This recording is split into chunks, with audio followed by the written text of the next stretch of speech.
Delighted to be joined in the studio by, as always, my wingman, Des Roach, and we've got a very special guest today. Ex-St Mirren captain, ex-Storm manager, been quite a bit, Barry, but Barry McLaughlin, gentlemen, how are we today? Fantastic, great to be here. Fantastic podcast, doing great stuff for all the leagues. He's lying is already. Yes. That's it. We're getting flung under the bus before we even start. But no, great to Barry on. No, I'm delighted. Look, if you want to get in touch with us, as always, you can get us on WhatsApp at 07396 717 412. That's 07396 717 412. Or you can get us on Instagram and X at Sat Football Live. Any questions you have for myself or the guys?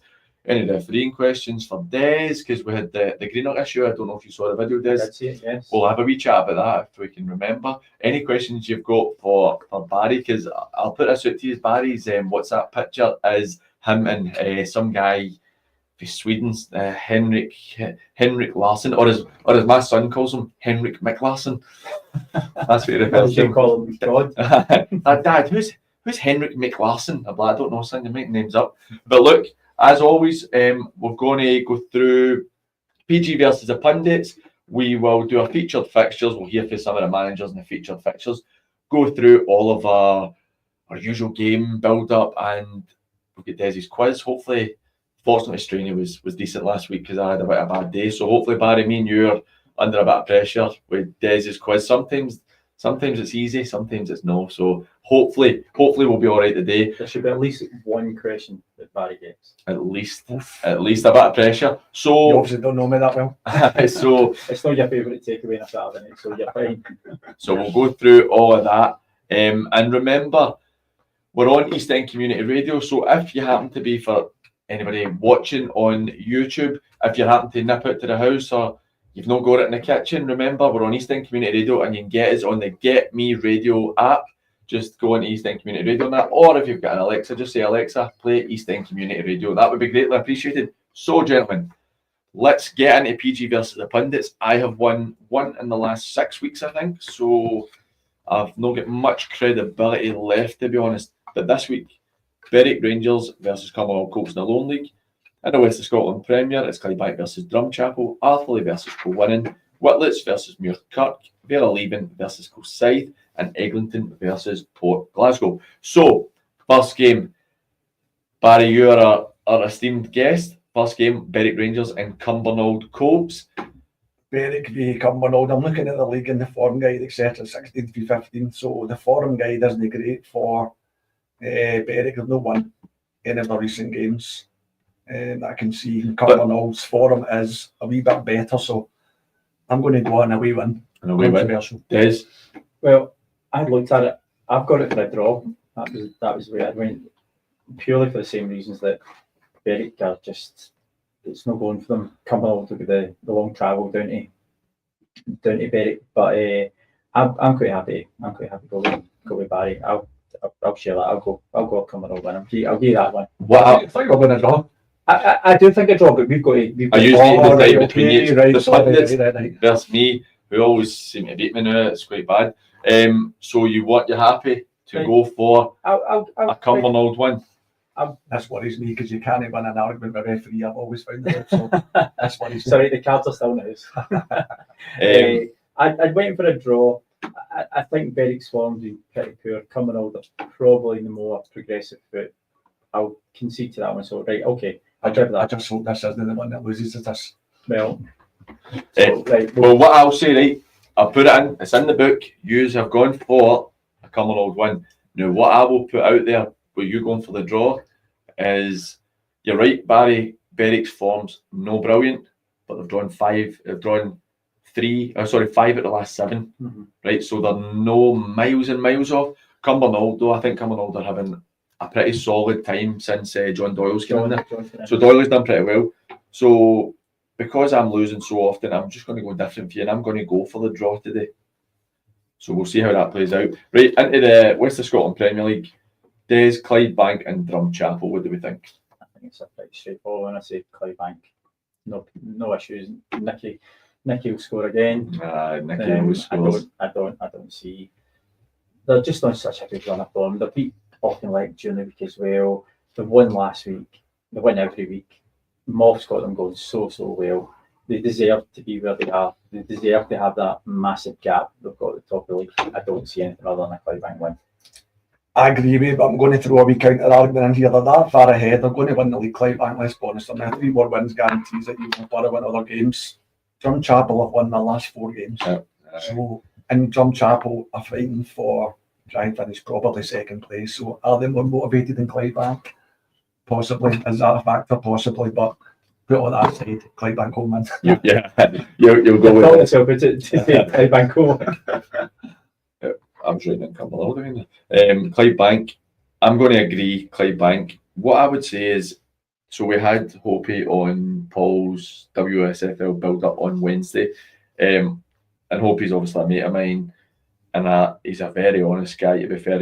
He's quite diplomatic, I suppose, in what he says most of the time, and but he's honest, and he doesn't play things down too much. He's been quite vocal, I think, in terms of what it would mean to them to beat Clydebank. And because this is a derby game, Drumchapel, I think it means, at this early stage, I think it means more to them than it means to Clydebank in terms of it being a derby, because they're the team chasing Clydebank, and Clydebank are obviously the big boys, and Drumchapel are the new kids on the block in relative terms. But I'm going to agree with you both. I'm going to go for Clydebank in that. An interesting one in the first division, Barry. Arthurlie against Colwynnon. Kevin Rukiewicz has just come in at Arthurlie after the interesting developments that came out with Colin Riley leaving. But Arthurlie, Colwynnon, what do we think there, Barry? Again, this is one of these games. If both teams want to win the league, it's a game you probably have to win. Arthurlie. Sorry. I don't know what's going on here. Trying to get the phone on. No, I don't. It's the studio phone, so it's all social media stuff, so there's nothing iffy in it. As he says to Siobhan. No, it is the studio phone. I don't know what that was. Why are you getting a Beamer? Because I actually don't know what that was there. I don't know what. I'm just hoping I don't get Toby into trouble for stuff. It's Toby's live on TikTok because he had an issue with the studio earlier, so he's had the TikTok on, and that's the last thing it's been on. That's all it is, I swear. Sorry, Barry, on you go. So looking at it, so Colwynnon obviously top of the league. Arthurlie are still very much in the race. I don't know what happened with Colin at Arthurlie, but they're certainly well in the fight to certainly go up and even win the league. So looking at the form as well, Colwynnon win most games, one of Ayrshire's greatest clubs. Very good club, doing a great job there. Arthurlie's run of form is really not great, but they won the last game with the new manager coming in. So I'm going to be controversial, and I think there could be an Arthurlie home win, new manager bounce. What do you think, Des? I'm the opposite. Oh, cheers. I've seen the pictures we done all this week. I mean, if it's going to make it, I know. That was the first question. Is the game going to be on, and how heavy is the pitch going to be?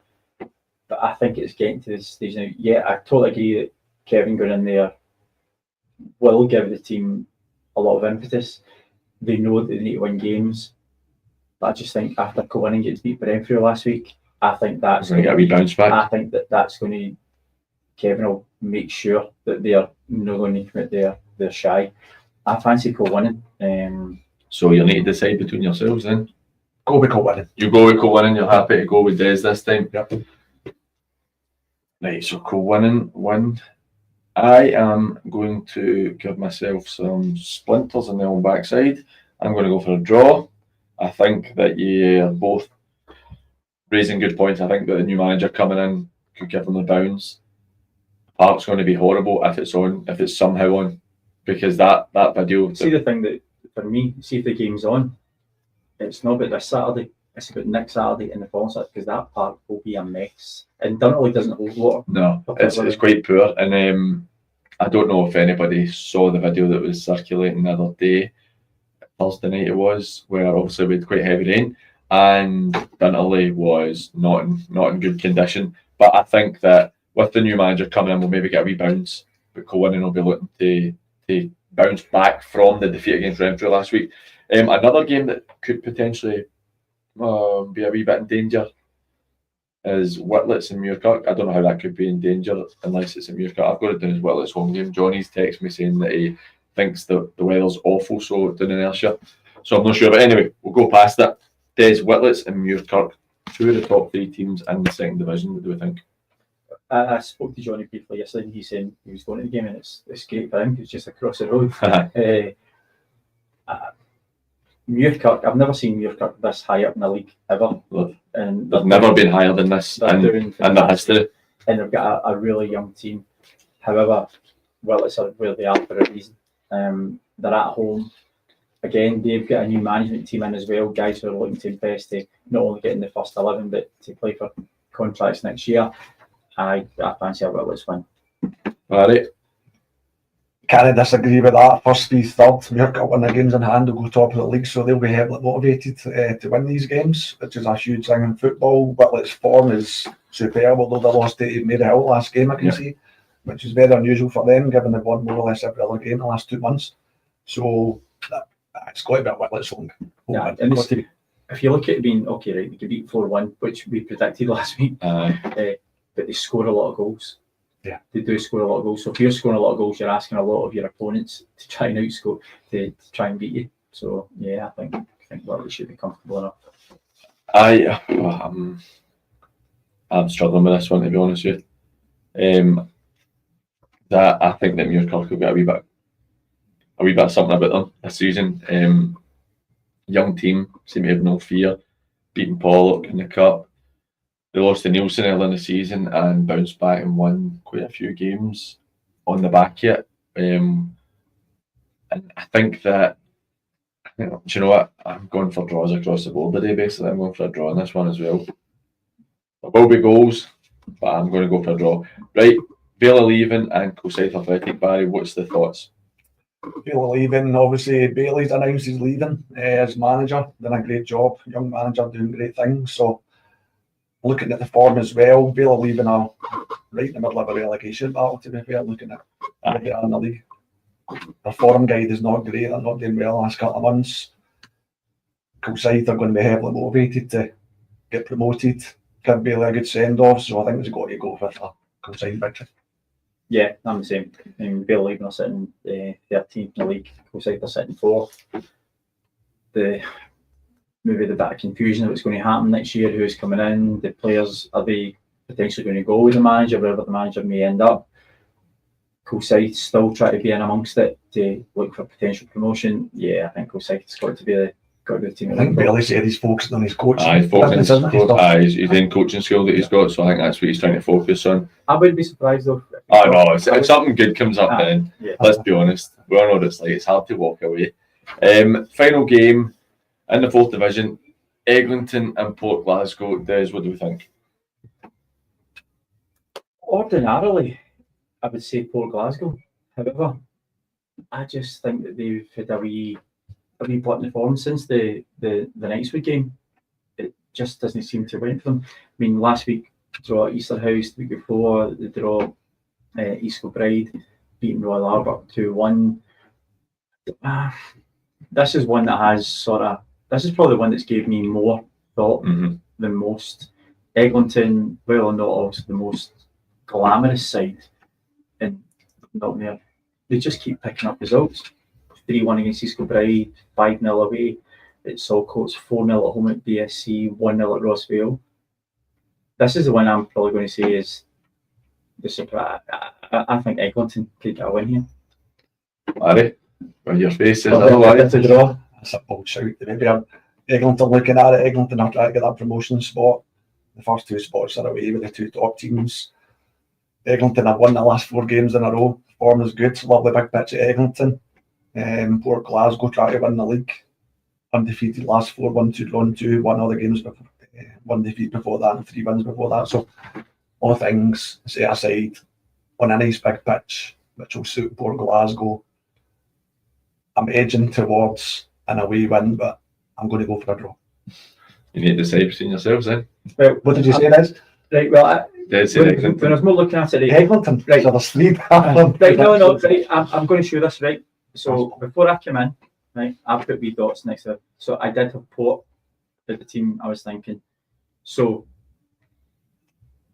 given what I've said about Eglinton and the amount of goals they're scoring and Port Glasgow having beaver bumps, I'm not enough time. I did have Port Glasgow as a team I thought this probably could be the draw. Yeah, I'll go for Go a a draw.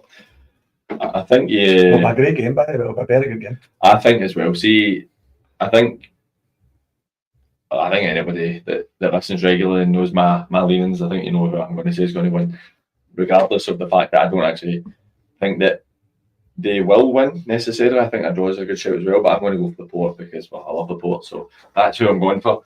But I think that Eglinton are on form. The Port, despite not losing since they lost to Knightswood 5 games ago, you've had the East Kilbride draw, which was, for me, no disrespect to East Kilbride, a shocker. I think it's a really bad one, particularly as East Kilbride had just lost 7-1 to Saltcoats the week before.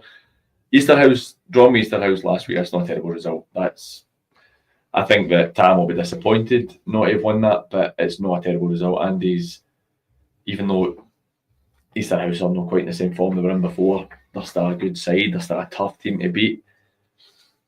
But I'm going to go for the Port. 90 goals they've scored in 23 games. I think that we'll see them scoring goals today, but I think Eglinton will definitely be a good challenge for them. So, Eglinton, for the hospitality they put on the shoot. is that right? They Very good. deserve to be in the top league. The hospitality. That's good to know then. So on that It's basis, a ground I've never been yet, so.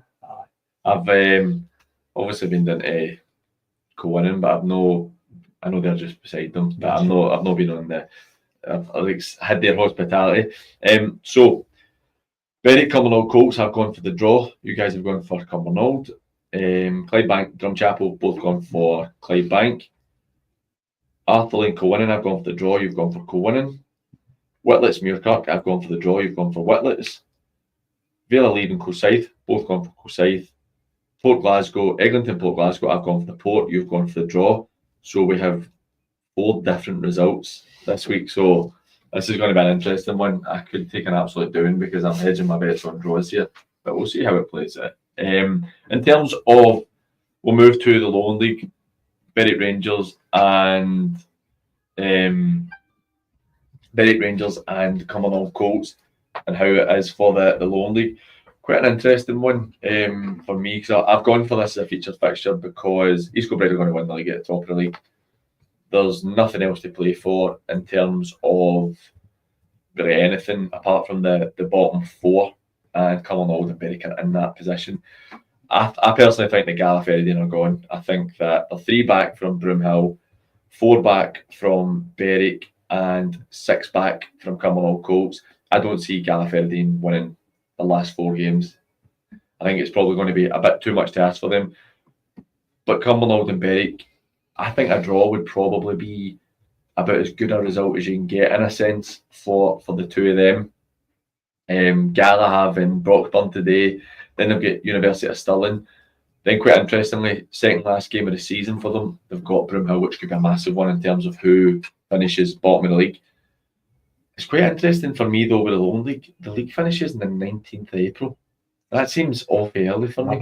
My birthday. Is that right? Well, that's actually 7 days before my birthday, so there you go. It's a long time that whoever finishes bottom, it's a long time they've got to keep themselves active before they're playing, which will be a really meaningful competitive game to stay in that league.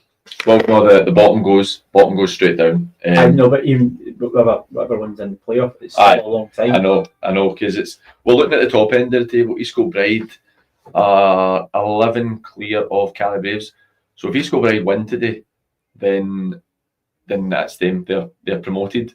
But it's quite interesting. Celtic B are playing Cali Braves today, which is another game probably could have gone for in terms of what the importance and the title. Celtic B obviously can't win the league. So they can win the league but can't be promoted. So they're 8 points back. East Kilbride win today and Celtic win, then East Kilbride need to wait 1 more week potentially before they can be crowned champions, but they're guaranteed promotion. A draw in those games and East Kilbride win the league today. So that's quite a big one as well. And that's a disappointment with this show finishing at 5 because we're going to be able to get Mick on the show at the end of the game. So that's a bit disappointing. East Kilbride still a planning permission. They used to planning permission for a new stadium in the centre of the town, which would be huge. Yes, it's a massive town. I'd heard that they were trying to potentially move. Don't know how the truth is in that, but you've got to think they've got to be looking to get promoted this season. I mean, I know we'll go into the league reconstruction closer to the time when we talk about it, but they lost to Stranraer last year in the playoffs because was it Brora who couldn't play them, so they went straight to a head-to-head against Stranraer and lost it, which I'd imagine Mick would have been bitterly disappointed. They're obviously a very good side. 107 goals in 30 games. I mean, they score for fun. But I think that this league's similar in the sense to when we talk about the West of Scotland Premier League, of what it means. But the way it is to go up it's not geared for the best, is it? East Kilbride as a team, if they get through into the second tier, they'll work their way through the leagues. The potential there is incredible. East Kilbride, the population there in the catchment area, it's ridiculous. Similar to Johnson Borough in the West of Scotland League, the potential there for them to fly up the leagues also with the backing they have now. So it's so frustrating if you're an ambitious club in these leagues and you just don't have a sensible pathway through the leagues like every other country should have. If you win the league, you should just go up. It's not really that complicated. I don't know why they make it this way. It makes no sense to me. I've just my lack of knowledge there. I appreciate Scott Doyle messaging in. I forgot the East Kilbride are playing in the cup final tomorrow, so they're not playing today. So it hinges on obviously Celtic B. Jordan Rennie, good friend of the show, has given in his predictions for today. So he's gone for Berwick, Clydebank, a draw with Arthur and Coinning, but the game's literally just been called off, so that'll not be happening. He's gone for Whitlets, Forsyth Athletic, and the mighty Port Glasgow. And he's thrown in another one since Jordan's the media man at East Kilbride. Hopefully a Celtic and Carrie Braves draw. So thanks for getting in touch, Jordan. And remember, if you want to get in touch with us, you can get us on 07396 717 412. That's 07396 717 412. Or you can get us on X and Instagram at SAP Football Live, or you can fire us a comment on the YouTube channel, which would be greatly appreciated. It was Liam Collo who gave us the information that Arthurley and Conan is off today. So thanks for that, mate. Back to the Lowland League and back to our featured fixture, Cumbernauld. I think Doyle has done a tremendous job there, and I think he looks like, to me, I just don't see them being safe. 6 points clear. Gareth Edding struggling to get a win or even a point on board the last few weeks. Maybe a draw, like I said, maybe a draw is probably good for both of them. I mean, Gareth Edding playing Broxburn today. Broxburn get a good win during the week, I'm sure. If they win, Broxburn get back to that for Lithgow, so I'm talking nonsense. If Broxburn win today, Gareth Edding minimum 4 behind Berwick, with only 3 games to go. I don't see anything other than them being the team to go down. It's funny about it, Rangers, because I played against them as a year in the league, so it's funny the downturn of these senior clubs. So I think a lot of these clubs think they'll come down to a low league and they'll bounce straight back up, but it shows you the strength of the teams further down the pyramid, which again asks the obvious question, why is it not a better pyramid system? Exactly. And if you're investing in a team like East Kilbride, obviously they're well invested, but you're going to invest more if you know there's a sensible pathway for your club. And then you'll look at maybe moving the ground and moving it on. So, but if you've got this overcomplicated pyramid process, it does restrict investment in football club. Yeah, I mean, if you look at the Lowland League, there's only one what you would call senior team, Albion Rovers, who's sitting 7th. Yep. There's only one senior team in the top 10. And when you drop down below them, East Stirling in 11th. Now, East Stirling were always, all due respect, they were always the whipping boys. Mm-hmm. So it just shows you these clubs were there for a number of years through name and through current status, because there really was no pitfalls. They were always safe. So this pyramid promotions, to use that phrase, this pyramid promotions is what Scottish Football's needed for a long, long time. You should be there. What do we all say? Sport and meritocracy. If you deserve to be the best and you deserve to go get promoted within reason, and you can fulfil those commitments and fulfil the grounds criteria, etc., get up there. If you're the best team, you deserve to go up. We just said before the show, Barry, didn't we? Clydebank, just put them straight into the Lowland League. Forget these playoffs, straight in there.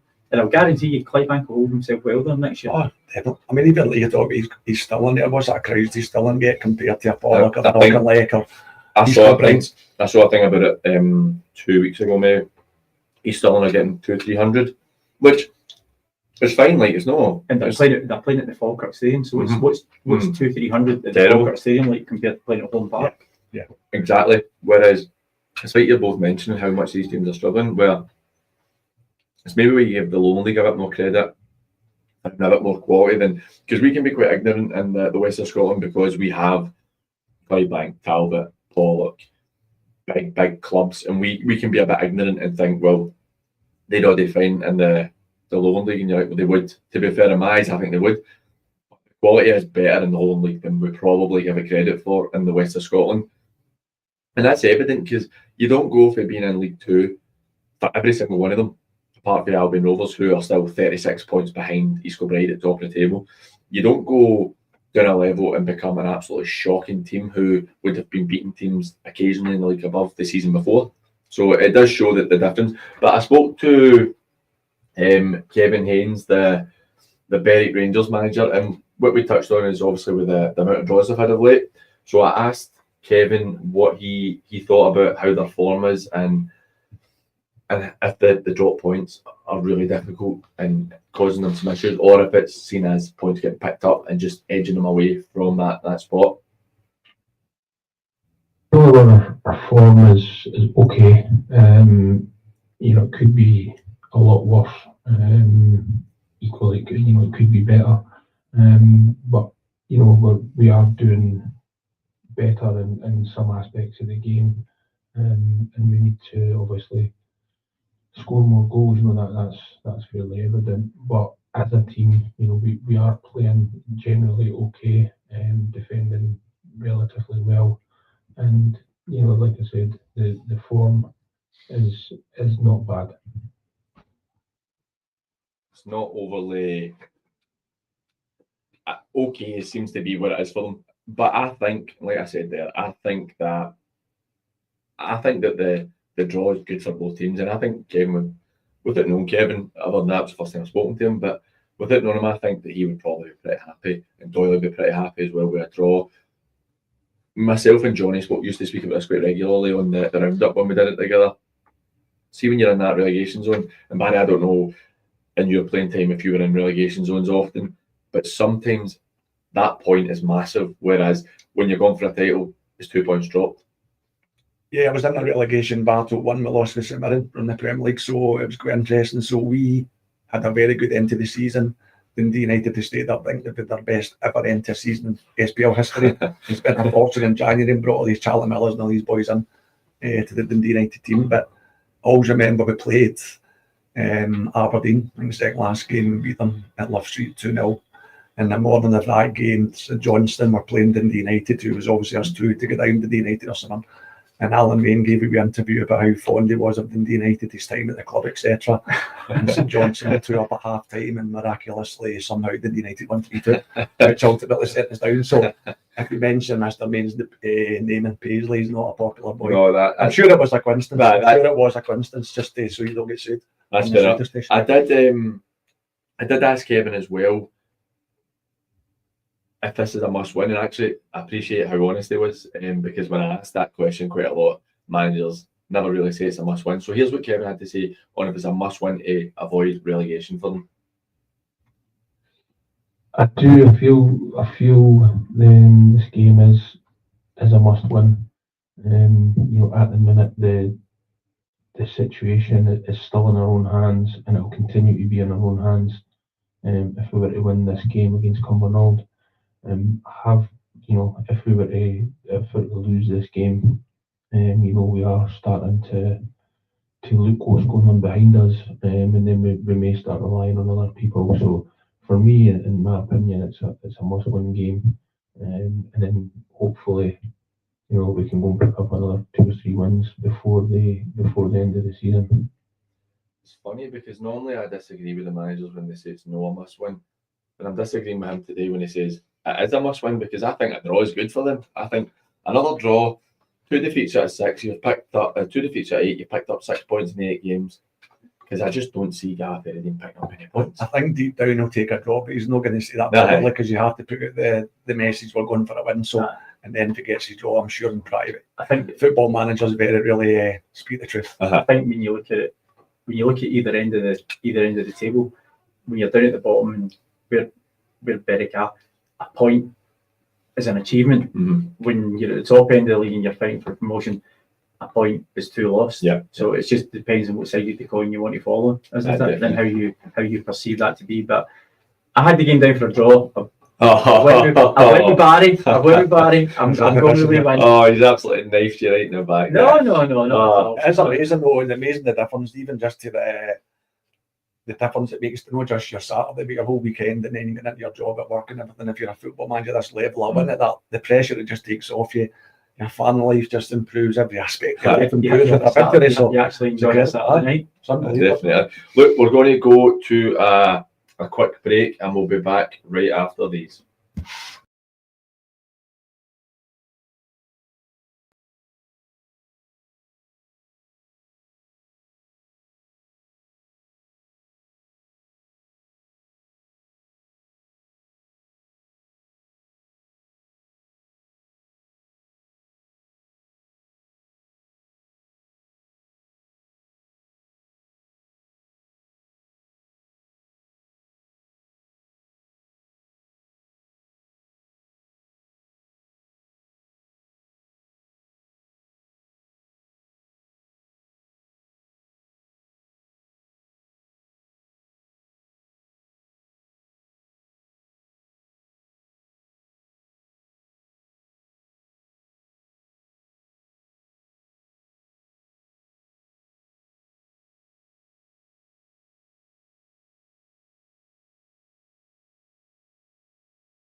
And welcome back to Saturday Football Live. If you want to get in touch with us, you can get us on WhatsApp at 07396 717 412. That's 07396 717 412. Or you can get us at Sat Football Live on X and Instagram.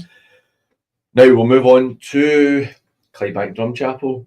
Clydebank quite convincing winners against Drumchapel only a few weeks back. I think it was 4-1. So it was quite a convincing win for them, and I know that Hopies really want to rectify that today. Des, how do you see this? Because Barry touched on the point. The Drum are in a good bit of form, 4 wins in a row. Clydebank don't look like stopping them for all accounts. Even though it was 2-1 against the Talbot, they were excellent the other night. Nicky Lowe coming back was apparently, the word I had used to me was he was a joke. That's how good he was. So they've got that level of quality. You see your man, because I know you love Lee Gallagher. He scored the first goal the other night. You've got Nicky Little, who I don't know if Nicky Little knows how not to score goals. Leishman in goal, Simon at the back. They're such a good unit. Des, how do you see this one playing out?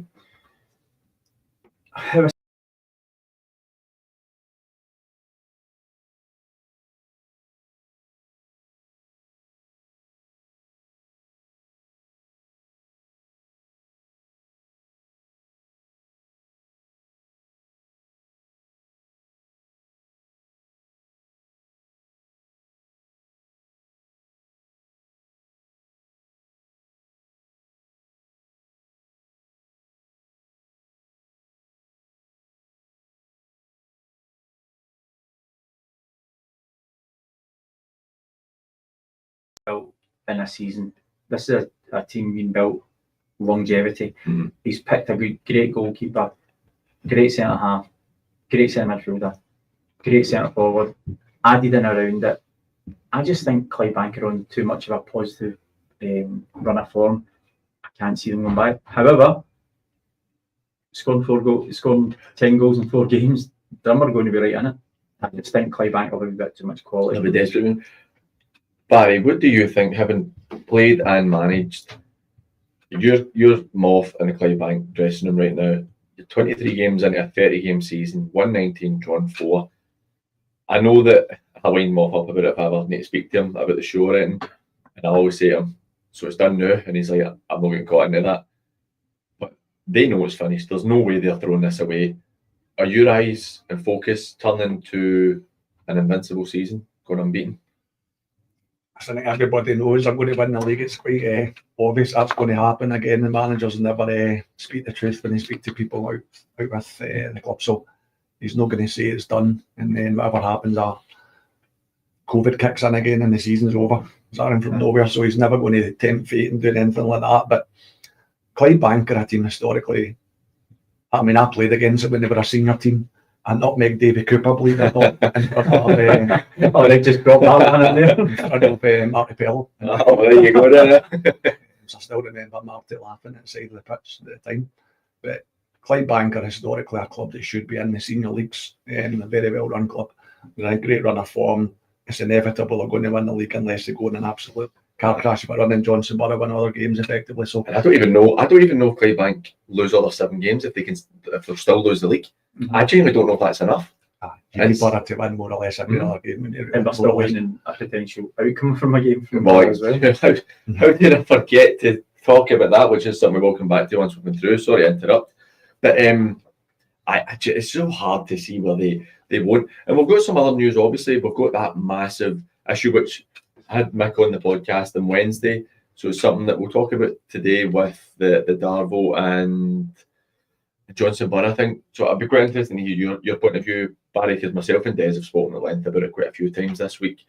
And maybe slightly different opinions, not completely different, but not completely the same either. So maybe see your point of view when we get to talking about the Premier League once we're done with our featured fixtures.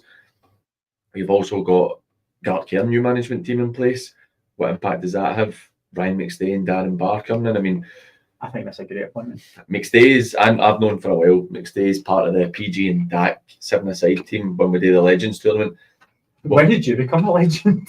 Look, I've managed to make myself go into some positions and just doing this podcast, right? Be fair, I'm a better junior player than McStay was. He only played for about 25 minutes in the juniors. I had at least 12 years. I refereed the Legends, and I'm quite happy to let them go in bed. So I'm full support me there and all. But I've known for a while McStay's been trying to get in. He's been looking at stuff, and I don't know Darren Barr personally, but you're an ex-Hearts player, an ex-Scotland internationalist. There's a lot of experience and quality in there. You expect the two of them to make a difference.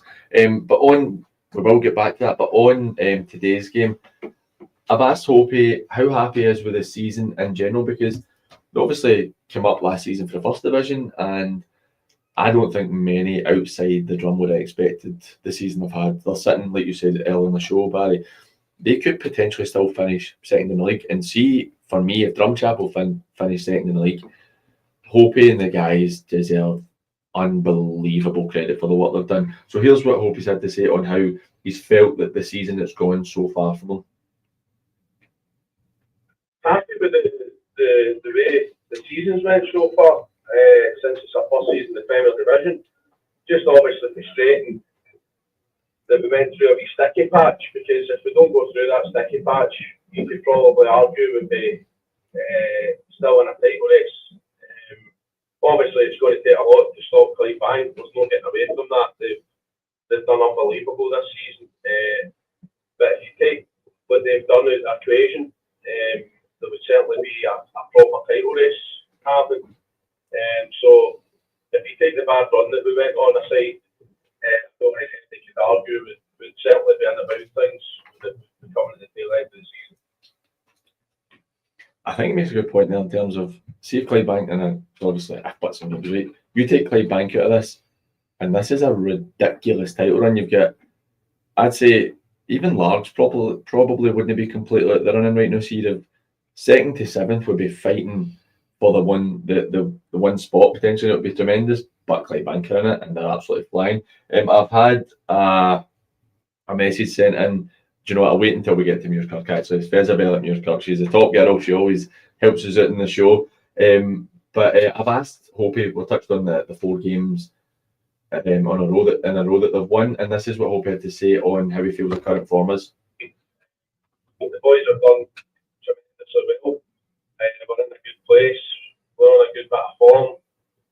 Young Josh Crawford has had 4 starts, only conceded 1 goal, and to be fair to him, there wasn't really much he could have done about it. It was a cracking delivery and a great aggressive finish for a corner kick. So no, we're in a good place, and we're just looking forward to the run into the end of the season. That is, they're in a good place, and I think it's probably just about finishing highs up as they possibly can. Toby's put a comment on YouTube saying Troon win every game and Bankies lose, then Troon win the league. I understand that, Toby, but I don't think that Troon will win every game. I think that if Clydebank lose all 7 games, they still have a decent chance of winning the league.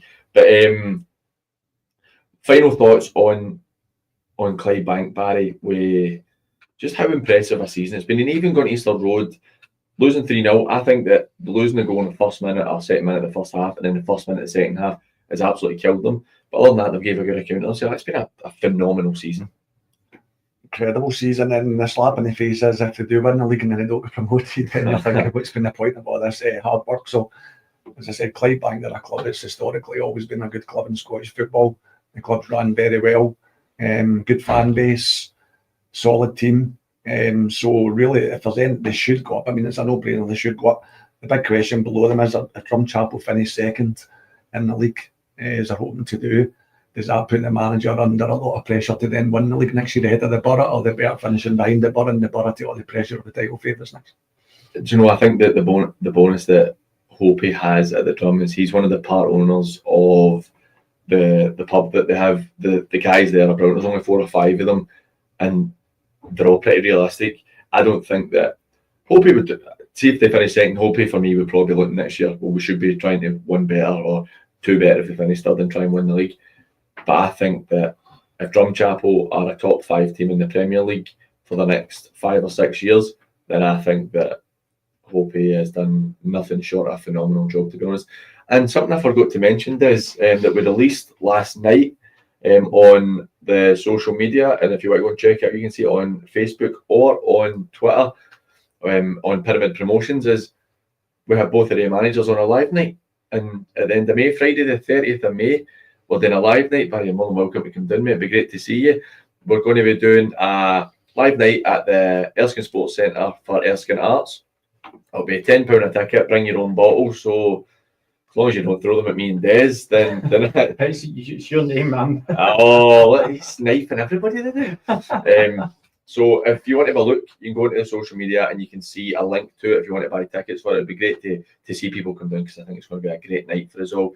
And also, just to plug a wee one for me as well, I put it on the social media.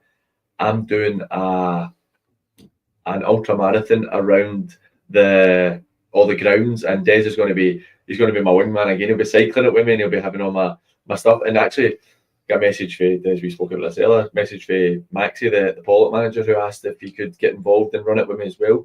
So we're going to be running all, I think it's 16 grounds in the West of Scotland and Glasgow area. For anybody that chins me, I understand that Cambuslang and Rutherglen are not in the Glasgow area, but they're just outside it, and it works well if I'm trying to walk to Pollock for Vale Clyde.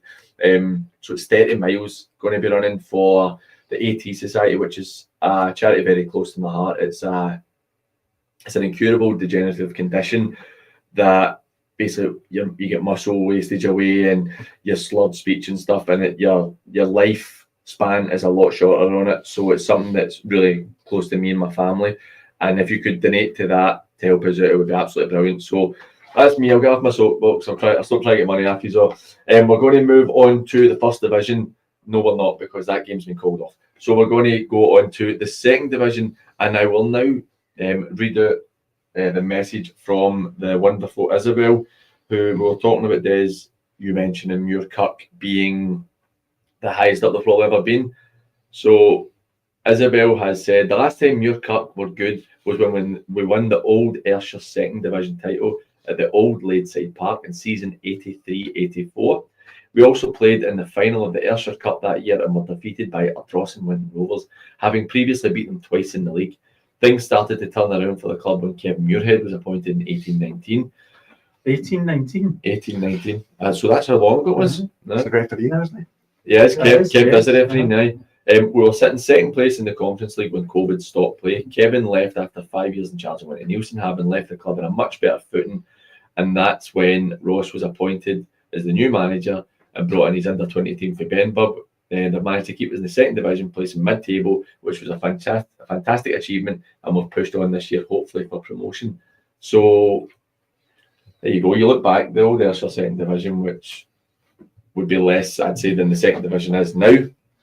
And I think if they get promoted and get into the first division, the turnaround to Muirkirk has been nothing short of exceptional under Ross. And I think that is the fairy tale of the season.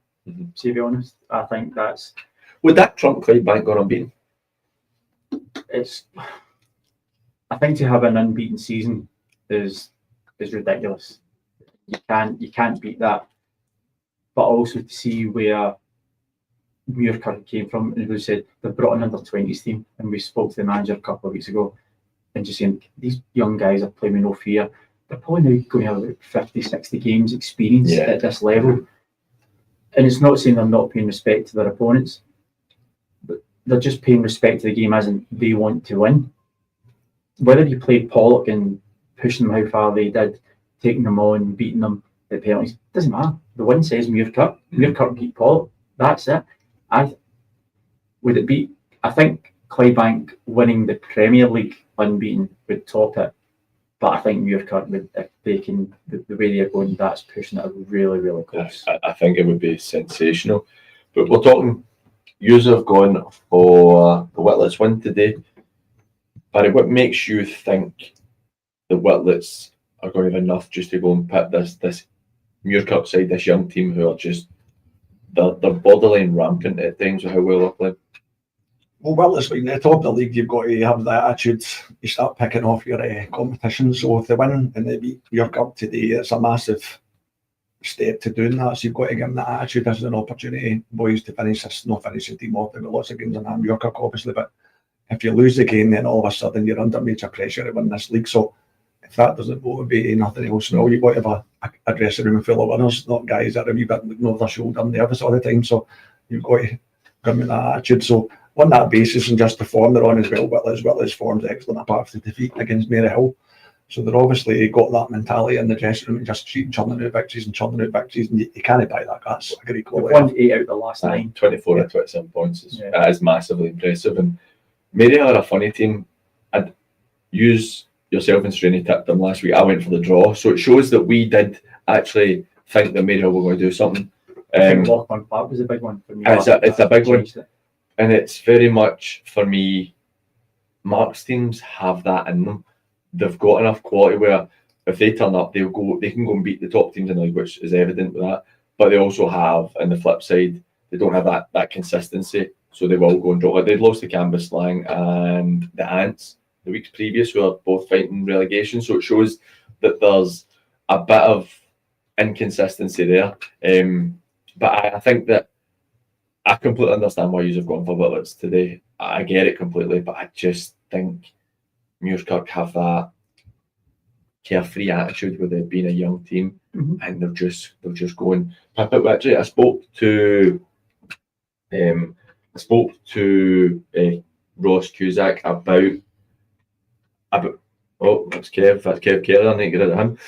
I spoke to Ross Cusack yesterday about how he feels the game is going to go, because I think that he's done a tremendous job and he deserves so much credit. I've asked him if he's expecting a resurgent Whitlets after last week's defeat. So here's what Kev had to say off the back of that. Sorry, Ross. Whitlets losing last week makes this game any more valuable.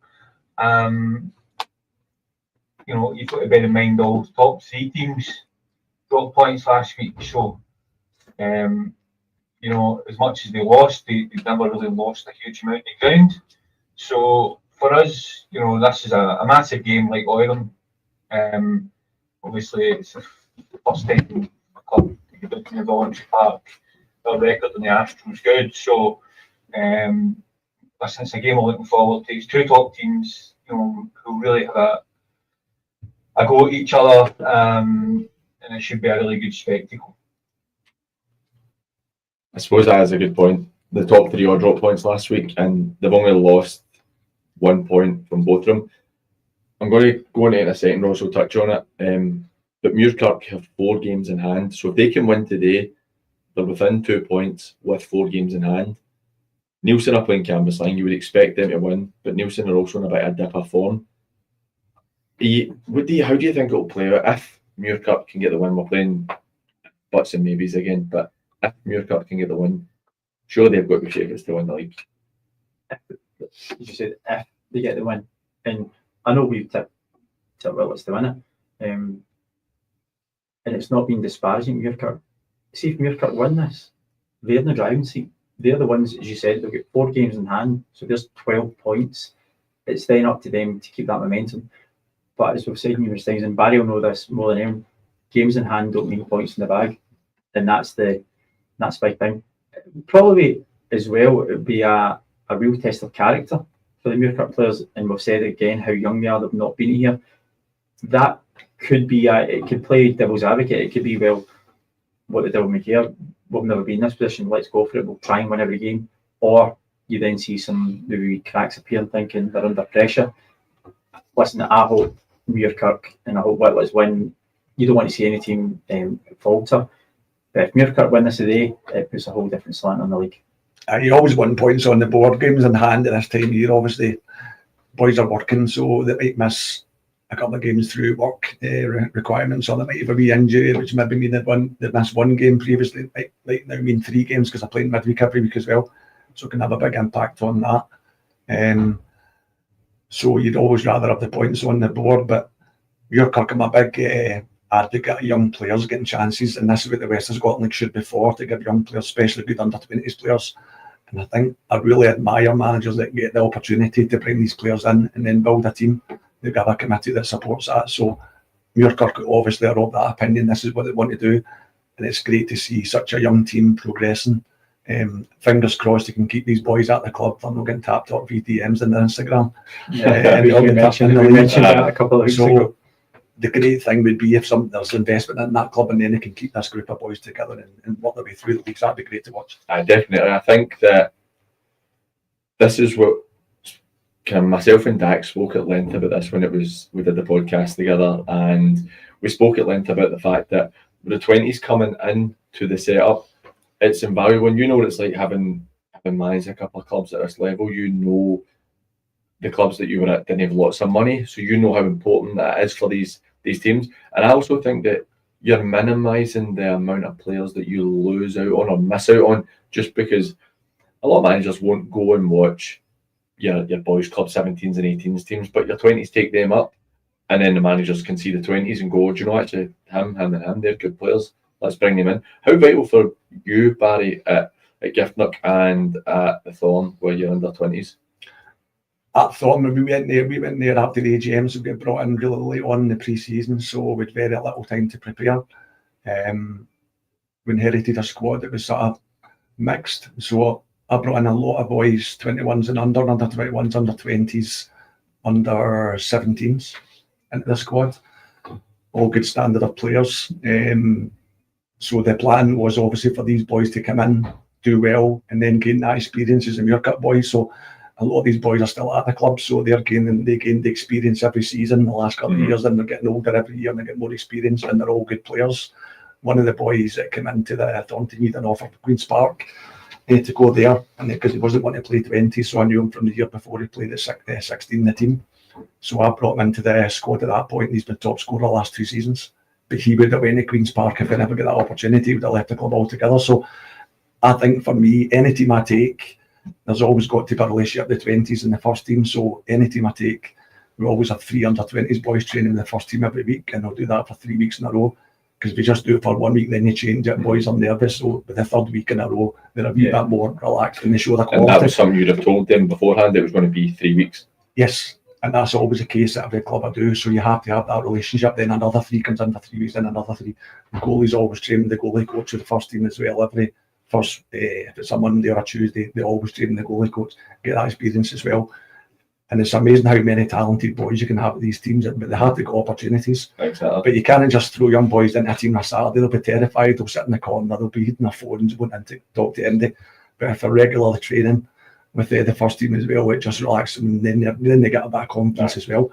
Every time as well, our team always have a game in the 20s in the first team every 7 weeks, just so the first team manager and they can see the boys progressing as well in a game situation also. So you've got to have that relationship between the two teams. For me, it gives the 20s guys a pathway and it lets them see there's a future at the club, so they're not getting tapped up by other clubs.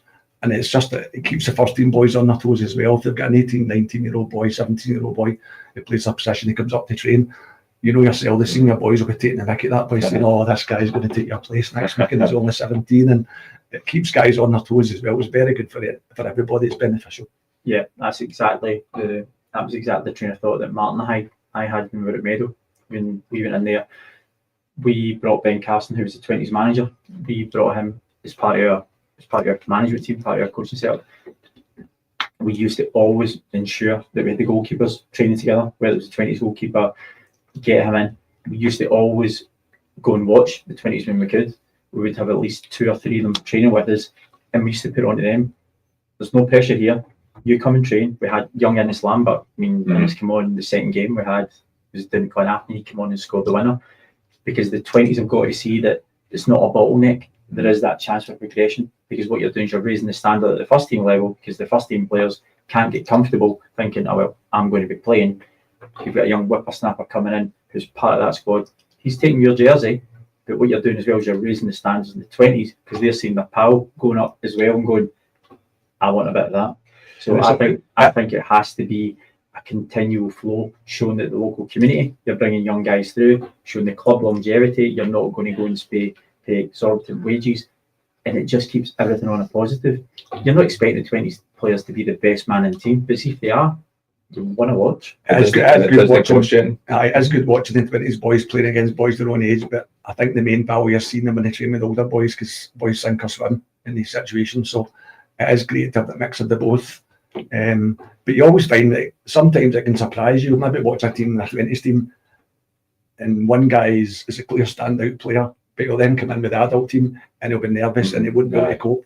And there'll be a wee cocky guy who's not maybe the most obvious talented boy, and he'll come in and he'll puff his chest out and he'll just kick the captain, and the whole place goes peas up.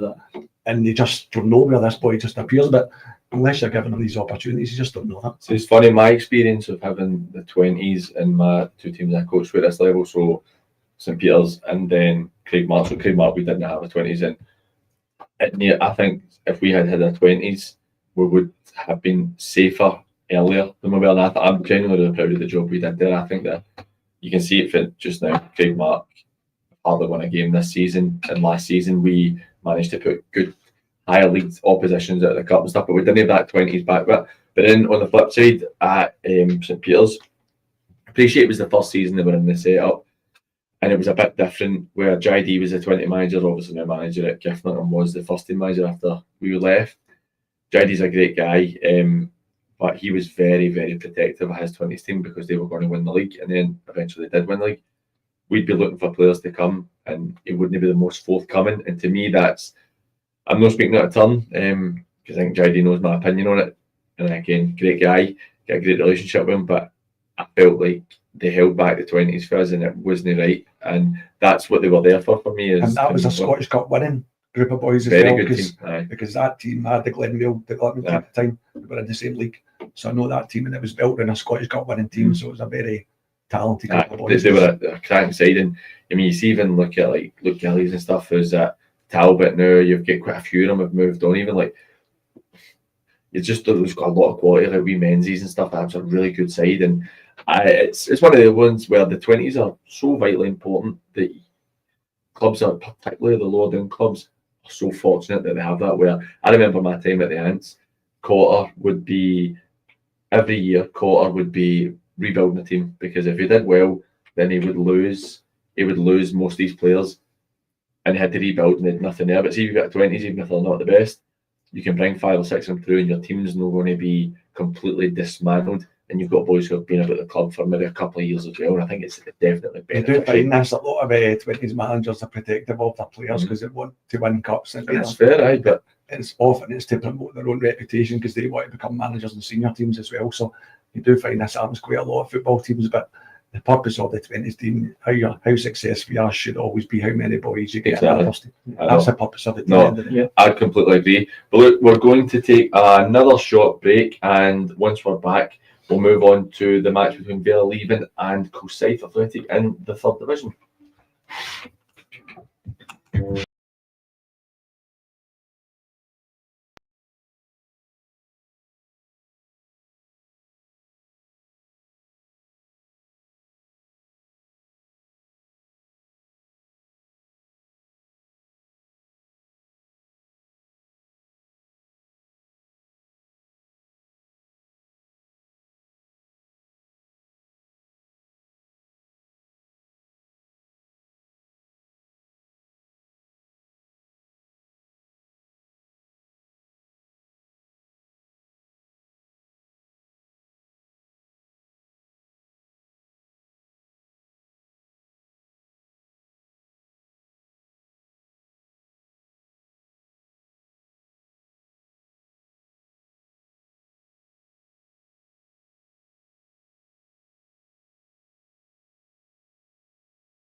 And welcome back to Saturday Football Live. If you want to get us on WhatsApp, it's 07396 717 412. That's 07396 717 412.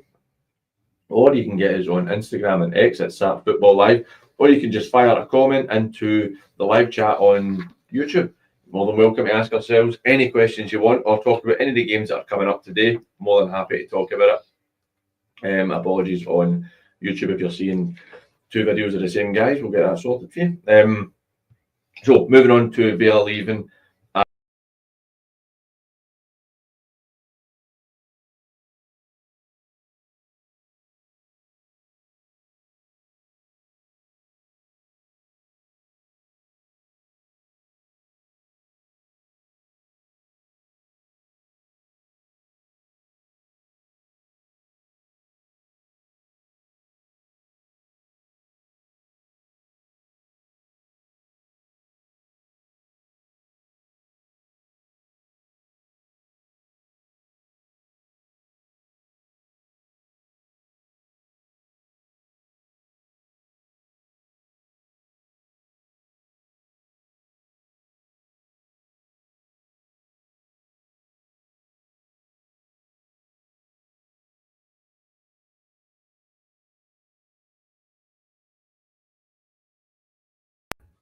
We played Kilsyth that year with the last team in all the Western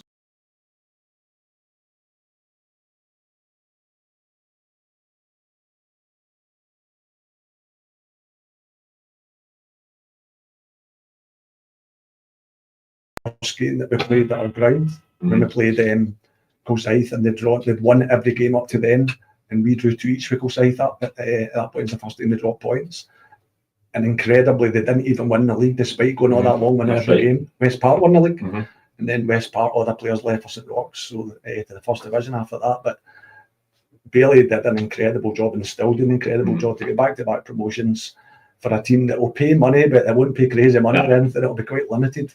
So they're obviously there because they know it's a good club.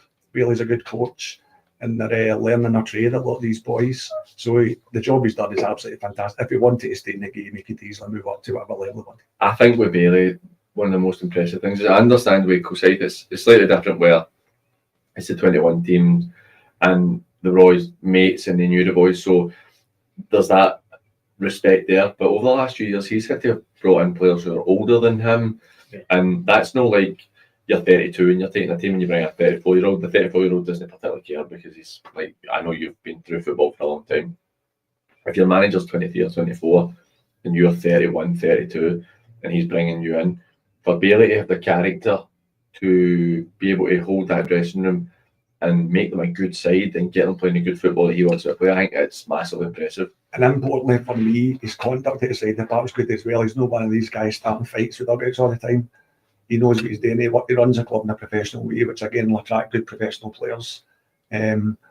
So he deserves to be successful just the way he conducts himself as well. And Kilsyth is a club. They're not one of the big flaming superpowers of junior football, Kilsyth. So to get them to, it's possible it looks as if they could get into the second division is going to be a great achievement. And what Paul was saying there, running the dressing room, you get a 34-year-old, you get a 28-year-old. He's got to have enough about him to attract these kind of guys to the club. So he can bring through a 20s team and it's his mates and maybe a couple of years between it. But to develop that club, he's had to go out his comfort zone, go and speak to more experienced guys that have got years under the belt and go, do you want to come play for me? So he's got to get the buy-in from these guys, and and it's clearly shown that they do. So it shows A, his character, B, his mentality, and C, his ability on the coaching field. And when you put those three things together, then that's an absolute recipe for success. And you know yourself, when you stand in a dressing room, boys, if you're talking nonsense, they'll sniff you out. Oh, they know. You know the environment of a football dressing room, it all works the politics of that. So listen, the dressing room will suss you out within 2 to 3 weeks. Nah, there's only so much you can I almost want to swear, but how much bull you can talk. Blow smoke. And then people will start to understand. We've got our kick-offs for 2 o'clock in the West of Scotland League already coming. Almost 6 minutes into some of the fixtures. We're talking about Kilsyth Athletic right now, but Kilsyth Rangers on the other hand, they are 1-0 down to Bellshill. Jamie Newton with a goal there. Greenock have got a penalty. Largs have taken the lead over Troon. So Toby, you said if Troon win all their games and Clydebank lose all theirs, we're only 4 minutes in and Will Silva has put Largs 1-0 up. The penalty is missed by Greenock, so that's a big one because they're only a point clear of Kilsyth Athletic right now. missed a few penalties. I wonder if it's Ryan Cinnamon again because I think he's missed a couple. They're only a point ahead of Kilsyth as it stands. They need to start picking up points. They're now 3 points back from Ardeer, and Ardeer I played a game more, but really in form. They've been. It's no coincidence when I spoke to Sean maybe 5 or 6 weeks ago. Sean said to me, "I'm starting to take my full squad back," and it's shown now that they've got so many good players and there's a lot of quality in that squad, and they're starting to pick up points. I asked Bailey, since what we're talking about, he's going to be moving on. I asked Bailey how he feels after announcing that he's going to be stepping back from Kilsyth. So here's what I had to say. Feeling alright, to be fair. I think that it was a bit of a weight off my shoulders to be able to finally tell the club that I was moving on, and more importantly for me, tell the players. It was something that I probably decided kind of September, October last year. I knew I was kind of ready to move on, just whatever that is yet, I'm not sure, but the decision was kind of made. We just obviously been focused on trying to have a positive season, which we're doing okay now, so it was just kind of in the back of my mind. And then given the time of year now, I knew that I had to say to the boys, obviously they'll be getting offers and texts for next year and they'll be starting to think about what they're doing next season. So it wouldn't be fair for me to keep that any longer, and obviously felt like I had to say to the club as well so that they can get a plan in place for the team going forward and who's going to be coming in and what they're doing with that job. So it was just time to say to people. That's quite an interesting point there with saying to players because they're going to be getting offers. I wonder what that means for Kilsyth then, because say they get promoted and they're going into a really tough second division and Bailey's not there, so that's the continuity going, depending on who comes in to replace him. What does that mean for Kilsyth? If they just start getting the boys go, I've been loyal to Bailey, I've been with him for a few years, but he's away, I think I'm going to try something different now as well. That's got to be a concern. Footballers, I find, tend to be focused on themselves, to be honest with you, rather than sometimes you get one or two that loyal to manager. Most boys are just focused on their own careers. So you'll find if a decent manager comes in, then boys would probably stay. So long as that guy's got a decent reputation and he doesn't have a bad reputation among players, because they all talk to each other, obviously, players at different clubs. So I think if the guy came in who was sensible and knows what he's doing, it wouldn't have too big an impact because players are then in the second division with the team they've just had promotion with. So I don't think there's too much of an impact on the club short term, certainly, but it would be a shame. And again, the Bailey, people obviously think football management it's a 3-day-a-week job. You train twice a week and it's you're given a Saturday. It's an 8-day-a-week job. Your phone never stops. You're constantly doing things. It's never ending. So Bailey might be at the stage of his life. He might be starting a family. I don't know his personal situation, so there might be loads of things going on away from. Bailey probably he'd be still a big stays at job. home, to be honest with you. Well, you just never know. So you don't know his situation. So The three of us have all been in the management side and the coaching side of it. You know as well as I, the three of us have got families. As soon as that phone goes after 8 o'clock, what's the first thing that burns a hole in the back of your head? It's your wife's eyes. yeah. And you know that phone's not going to wait until 10 o'clock, and then you're at training twice a week, then you're at the game.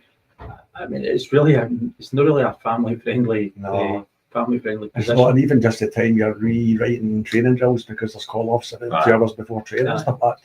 I mean, it's never ending, so a lot of people don't realise the work involved that goes on managing one of these football teams. So whatever he wants to do, will right for Bailey, that's what's important. Yeah, I think so as well. I think that, do you know, he's probably needing a wee break as well. Being a young guy, and if he is trying to start his own business properly, and that's for him hopefully going to be his career, then you maybe need a wee break and just to refresh the batteries. And he probably, I don't know, right? This is, when I was at Craigmark, we knew that Craigmark were going to have a right issue after. That's part of the reason we stepped back, because we told the club we couldn't attract the local amateur players or whatever that was needed because we didn't know them.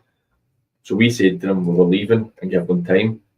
Maybe Bailey knows that he's losing 4 or 5 of his players and he thinks, I don't know if I can take this any further. I don't want to damage my reputation. Don't want to damage the club that I love. Maybe it's time for me just to walk away and let somebody else come in and try and see what they can do. Possibly that could be the case, yeah. He might have a wee bit of insight as to what boys are planning to do. And because he's got a good relationship with Bailey, the boys have given Bailey a wee bit of notice that they're planning to do that next season. So that could be the case. And it could be as well, Bailey's looked at the squad he's got, and as I said, players are maybe getting direct messaging and he'll talk to them. For these kind of clubs, there is a glass ceiling. Yeah. And how far can you go and how much is the club willing to raise that expenditure? Can they raise that expenditure? And you just think, do you know what? This is the end of the road. Yeah. But I'm quite sure if Bailey's going to go ahead with his own business, absolutely fantastic. He's got to look after himself off the field for his own professional career. But he's got enough credit in the bank, and I'm sure we'll see him to the issue. Back to that glass ceiling, you talk about clubs, Muirkirk with a young team.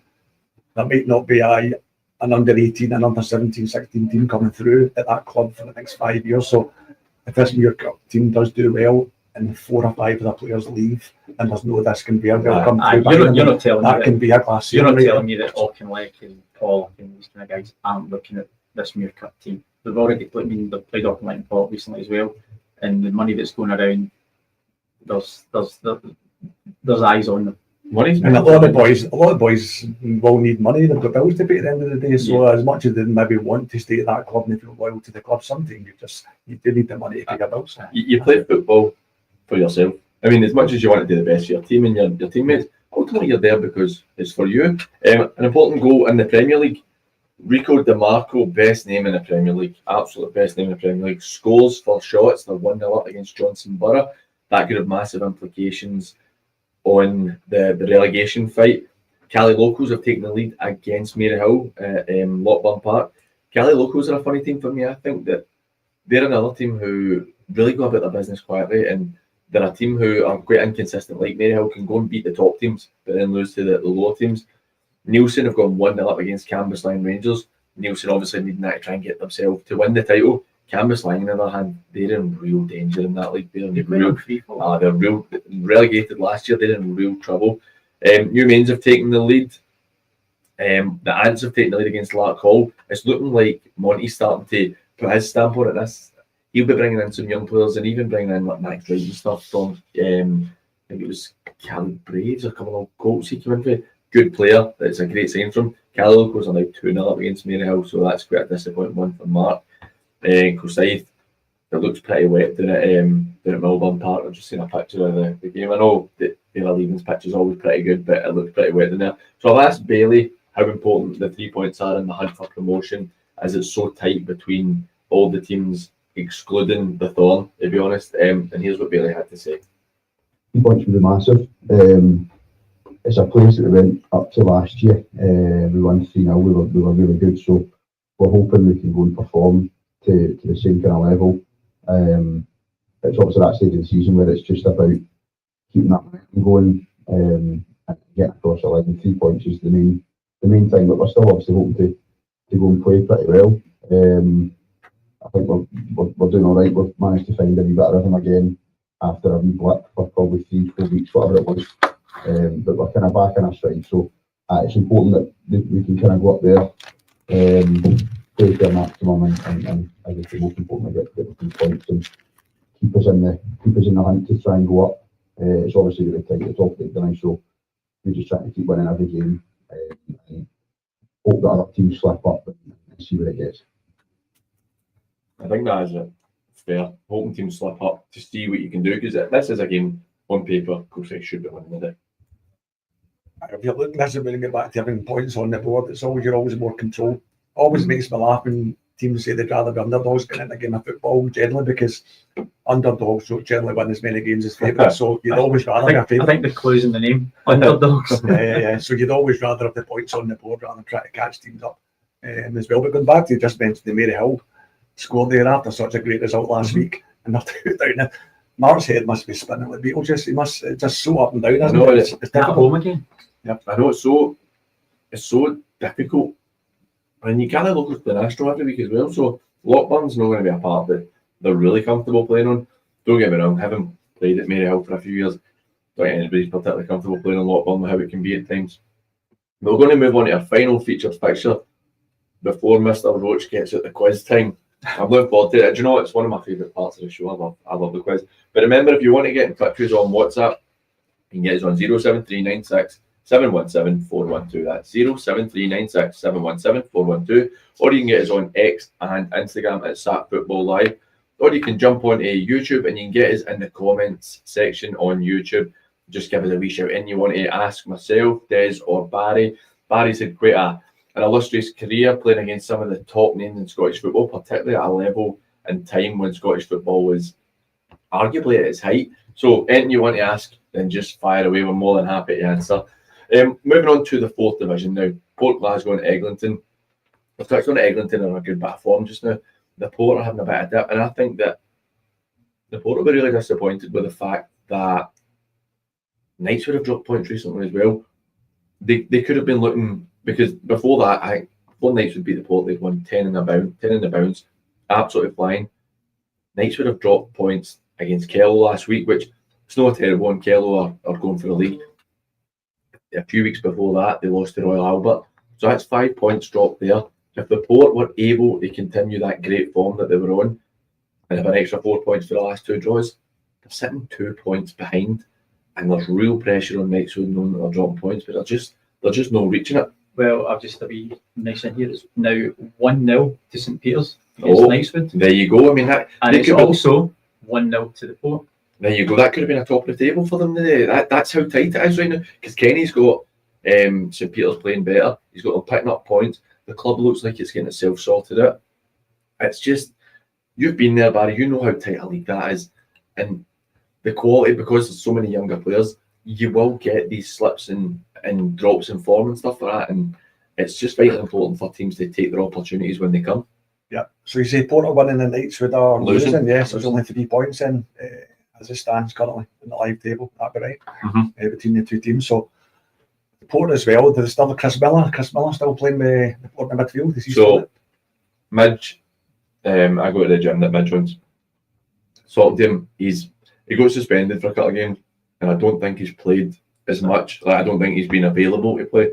So I'm unsure if Midge is going to be continuing to play. I know, because I know that his business partner, Gary Pettigrew, who's the club captain at Port, I think Petty's pretty much done it at Port. So maybe losing the two of them, there's a lot of experience. That's your captain and pretty much your vice captain to an extent. Yeah. No being there, maybe that's where there's a wee dip in form as well. But there's quality in that team. I mean, there's real quality in that Port Glasgow team. Port Glasgow, they've got a good setup down there. I presume they must have some sort of relationship with Morton as well, with Chris's ties and stuff like that as well, I would guess. Morton obviously trained in there as well, at the same venue that they used for the Pro Youth boys, so there'll be a wee tie in there, I'm sure. But if Chris has missed the last 2 games, then you've got him to come back into the running. I mean, what an addition that is to the team. He gives the whole place a boost, doesn't he? And the thing is as well, Chris isn't he? I think it's 41 or 42, but Chris is not a normal 41 or 42-year-old. He did High Rocks recently. He's running at an hour 7. He's running sub 40-minute 10Ks, sub 20-minute 5Ks. He's as fit as a fiddle. I see him regularly. He's properly fit, so it's not like he'll be fitter than most of the boys in that team. Yeah. And he's not going to lose the ability. No, definitely not. And he's got the experience. And at that level, what he can do at that level, he should be able to just be like an old Jan, show my age, should be like an old Jan Moby, Yeah. and just sort of sitting about that park, playing passes, whatever he wants, and cohesive unit around him and build it. So, but yeah, big results. Knightswood 1 down at St Peters. I think there's enough time for Knightswood to come back. Plenty of time, but and they score a lot of goals. well, to be honest though, Des, that's since they've beaten the Port. So they beat the Port 1-0, right? Lost to Royal Albert. Lost 1-0 to Royal Albert. Yeah. Beat Easterhouse 1-0. Beat Carluke 2-1 and beat Drew Kell 1-1. I hope So- it's not a case of them taking the foot off the gas. I think that's maybe this is the first time we've seen them under pressure, and no doubt, regardless of what happens, Michael Pendrell will come on the show, and to be really honest, I think Michael's brilliant. And I've just had a message in for Stevie Dugan. 1-0 to Clydebank. Who scored? Mr. Big. Nah, exactly. Nicky Little with a penalty. 1-0 to Clydebank is absolutely ridiculous. So Clydebank winning, Borough losing. As it stands, yeah. Yeah. So we're looking at potentially today and next week, and that could be it done. Sean Daly with a goal for Glenvale there, 1-0 up. I've never seen Sean play, but I've heard great things about him. He scores a ridiculous amount of goals. I don't know why. Maybe they have, and he's just wanted to stay with Lewis as his manager. He likes him or whatever. I had Sean at Thorn, with him on loan from the Borough. Very, very good player. Wide attacker, comes in off the side, scores a lot of goals, can run all day. A Louis Diaz type player. So Sean will have had offers from higher levels in Glenvale. That will have happened. So there's always a very good relationship with Lewis as the manager. Surely that is one of the ones. See if Sean just wants to play and play there, then that's fine. But again, you're expecting, if I'm a manager at that level and I'm seeing a boy scoring 20 plus for 2 seasons in a row, you're like, no, come, at least come and see how it goes. In the third division, Greenock are 1-0 down, which it's Glasgow United. Glasgow United obviously really important for them to try and get the win to get themselves out of that relegation zone. But Lemmy will be absolutely furious with the fact that the form's just really dipped, and at a poor time it's dipped, because they were a team who I think David conceded 1 or 2 goals in 10 games. And they've missed a penalty today as well. Missed a penalty again, and it's quite worrying for them. Moving on to Eglinton. Eglinton are quite a funny team for me. They are obviously one of the new sides, but they're a bit up and down, Des. They're starting to pick up some good results. The Rossvale one for me at the start of March was a really big one, beating them 1-0. Then the 4-0 against BSC, without disrespect, everybody beats BSC. Then 5-0 against Saltcoats, and Saltcoats have been they've been on the bit of a rise recently, and they're making hard for teams like Knightswood scrape by against them, and then 3-1 against East Kilbride. It's not been the most difficult 3 games in a row, but picking up 12 points out of 12, it's quite good form.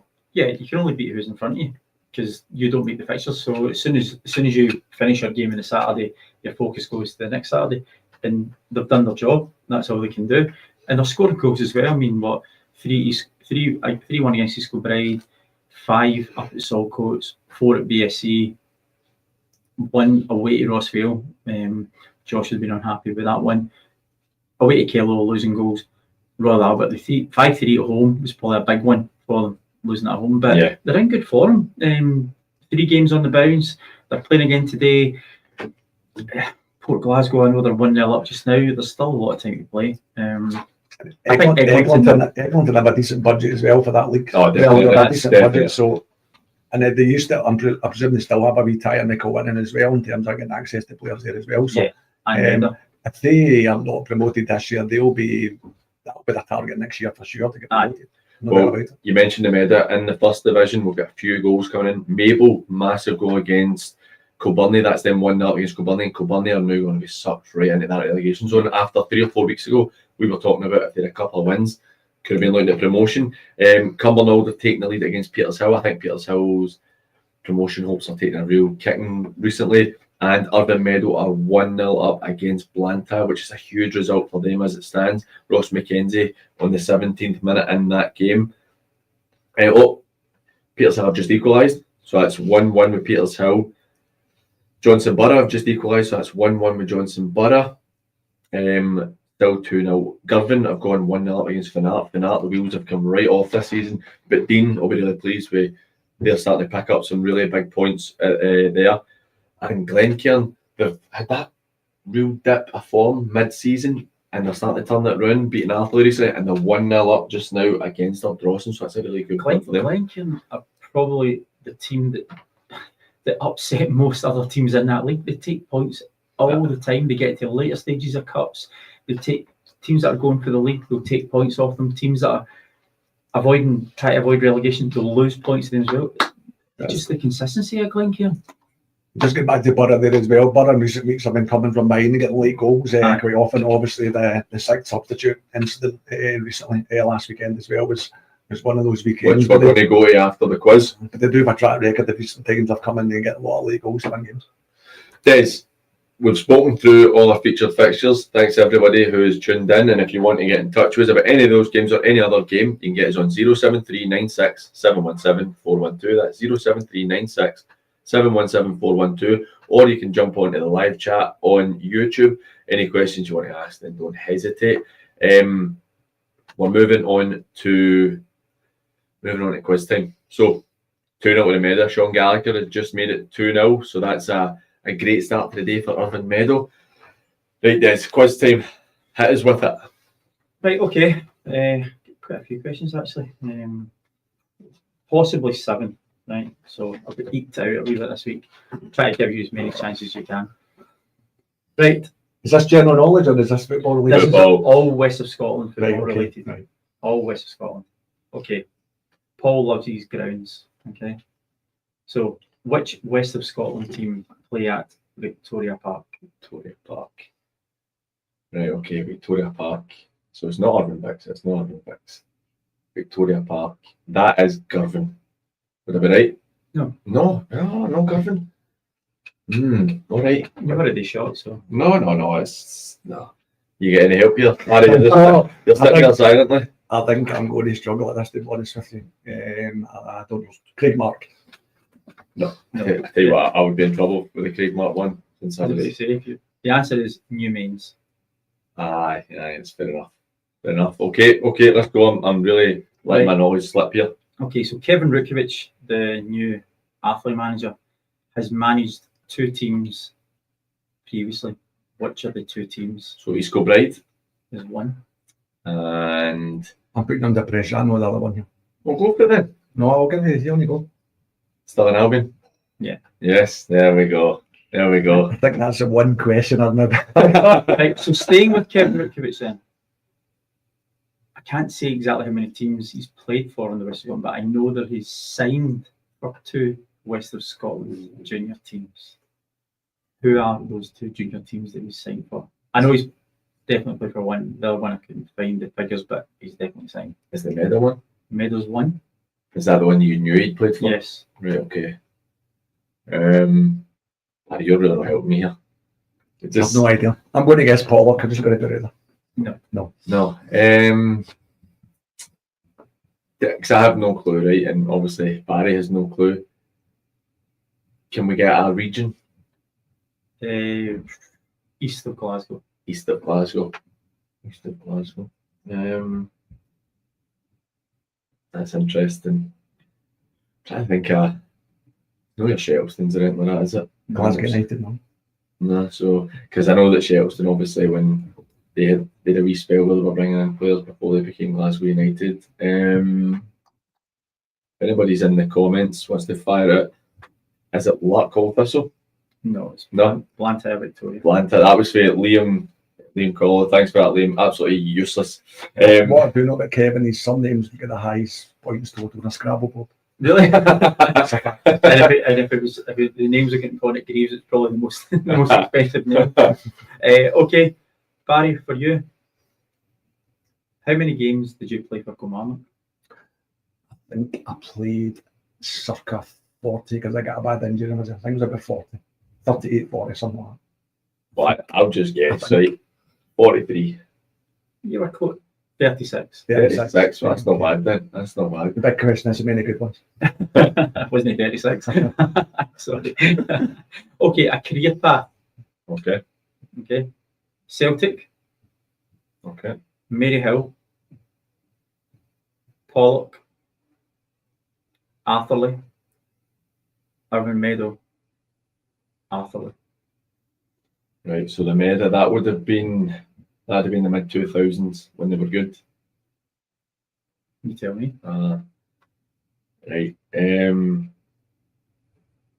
Anybody's in. That's when I was there. I was there at the time. Is that right? I remember. Not with this player. Aye. At the time, Do you know- Chris Strain Senior was the manager. I remember that. Do you have any idea who it could be? No. That's good. That's good. You've been excellent. I tell you what, I'm not. Seen boy walk up with you. I was just That's the way you're just sitting looking at me as a right. mind games. Struggling. So I'll go again. So Celtic, Mm-hmm. Maryhill, Pollock. Is it Kevin McDonald? No, No. Kevin never played for Pollock, did he? Paul. I'm in the right era though. aren't Yeah. I? This one's really annoying me. Who will it be?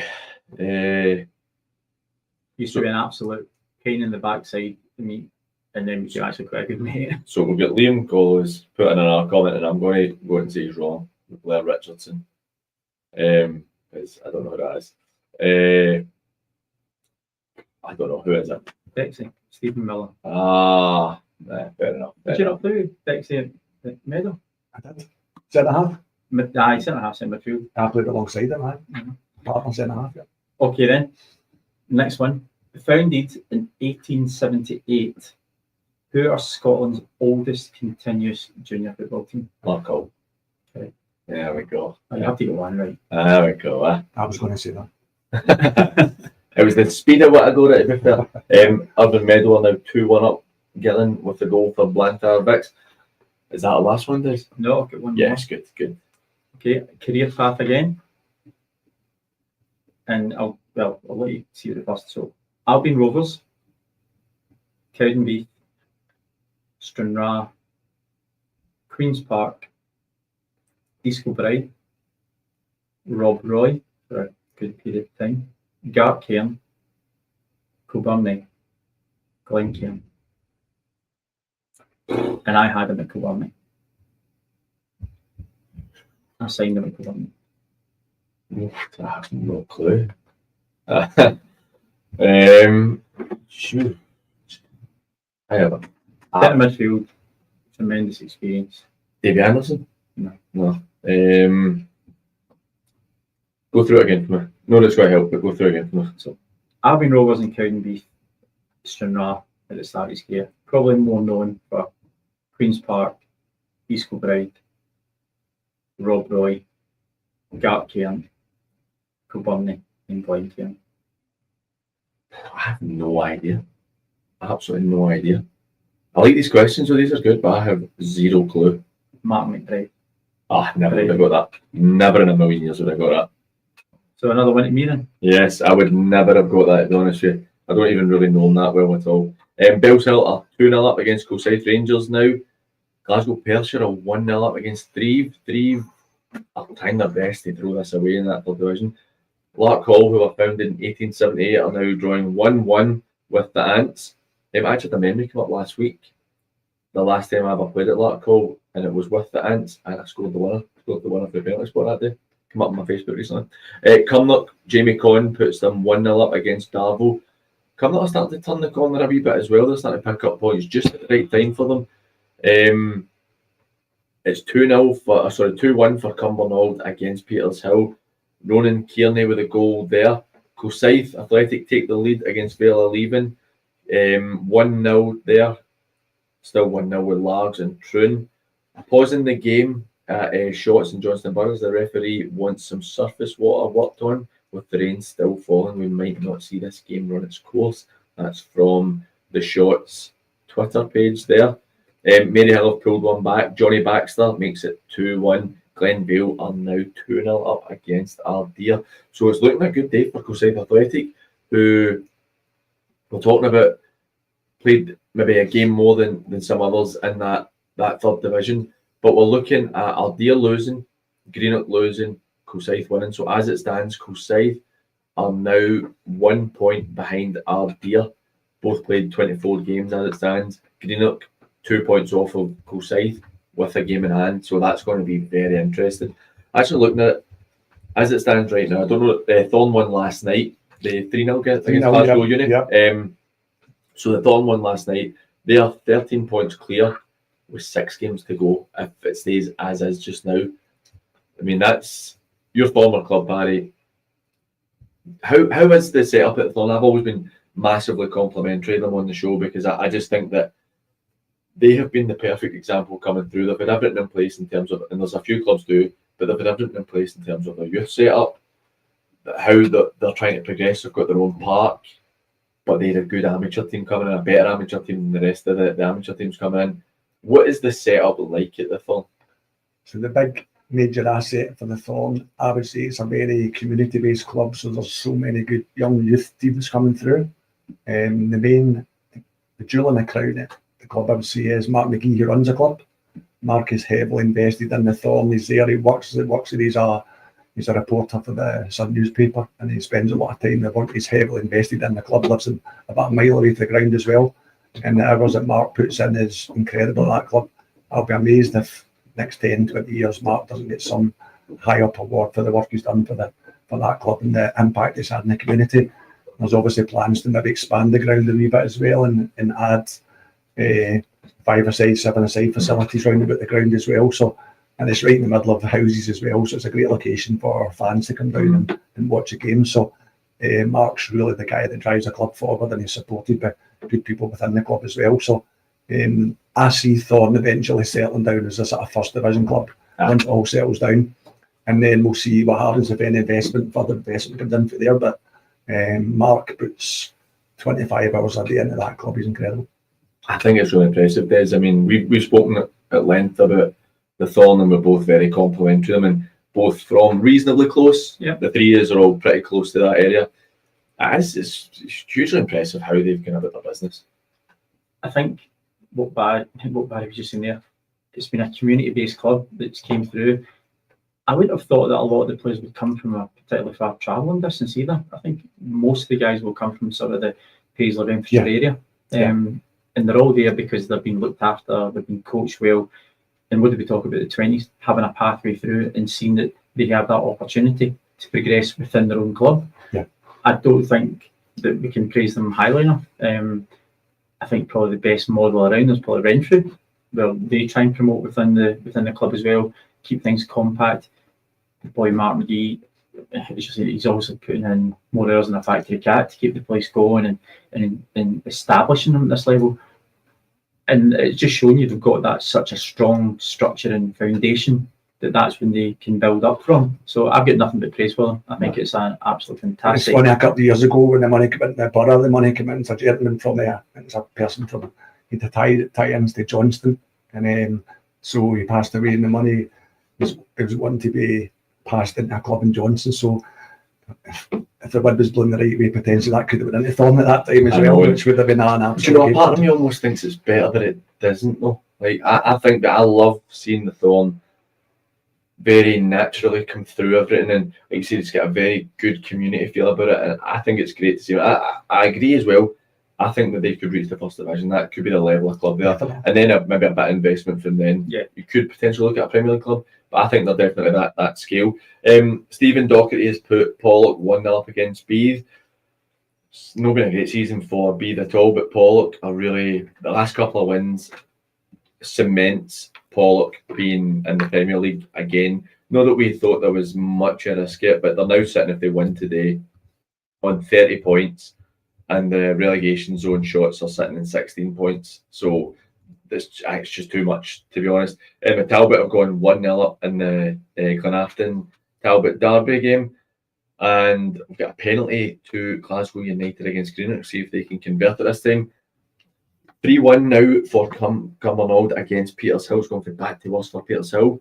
Troon have pulled a goal back, so it's 1-1 with Troon and Largs, and Glasgow United are 2-0 up against Greenock.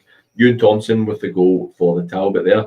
And the man that I've spoken about many, many times on this show, Harry Officer, puts Threave level against Glasgow Perthshire. Wishaw have gone 1-0 up against Lugar.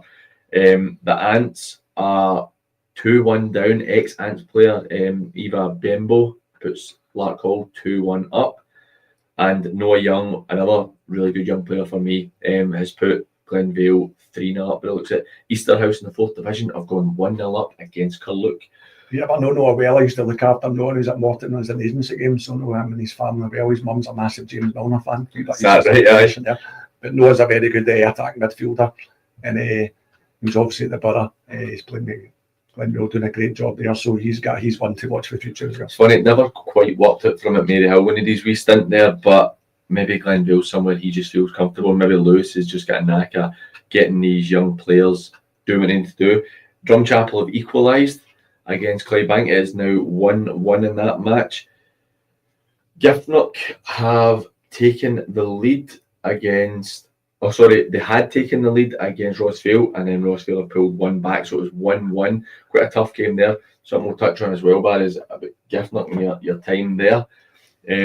Josh was telling me that Kev Docherty and Mark Russell both missing this week for Rossvale, which, in my opinion, two of the better players in the 4th Division, so it's a big loss for them. So that's a big loss for them not having those two players in. That's it. Pick up the biscuit that was dropped there. No the mic stand. You've got big skinny arms you could reach across. On Giffnock, you were there quite early on in the start in this level. I know Keith quite well. I spoke to him about the job a couple of years ago, to be honest with you. I think it was after you left, to be honest. I spoke to him about it. And I just feel like where they can go, they could be another thorn if they get it right and just climb through the divisions. Well, Giffnock are the biggest youth club in Scotland. The amount of players they have coming through, they've got 1,400 players. The potential for that club is incredible. They've got Old House now, which is a facility that senior clubs trained at as well. I don't know if they still do, but they used to train there as well. Everything off the park is going in the correct way.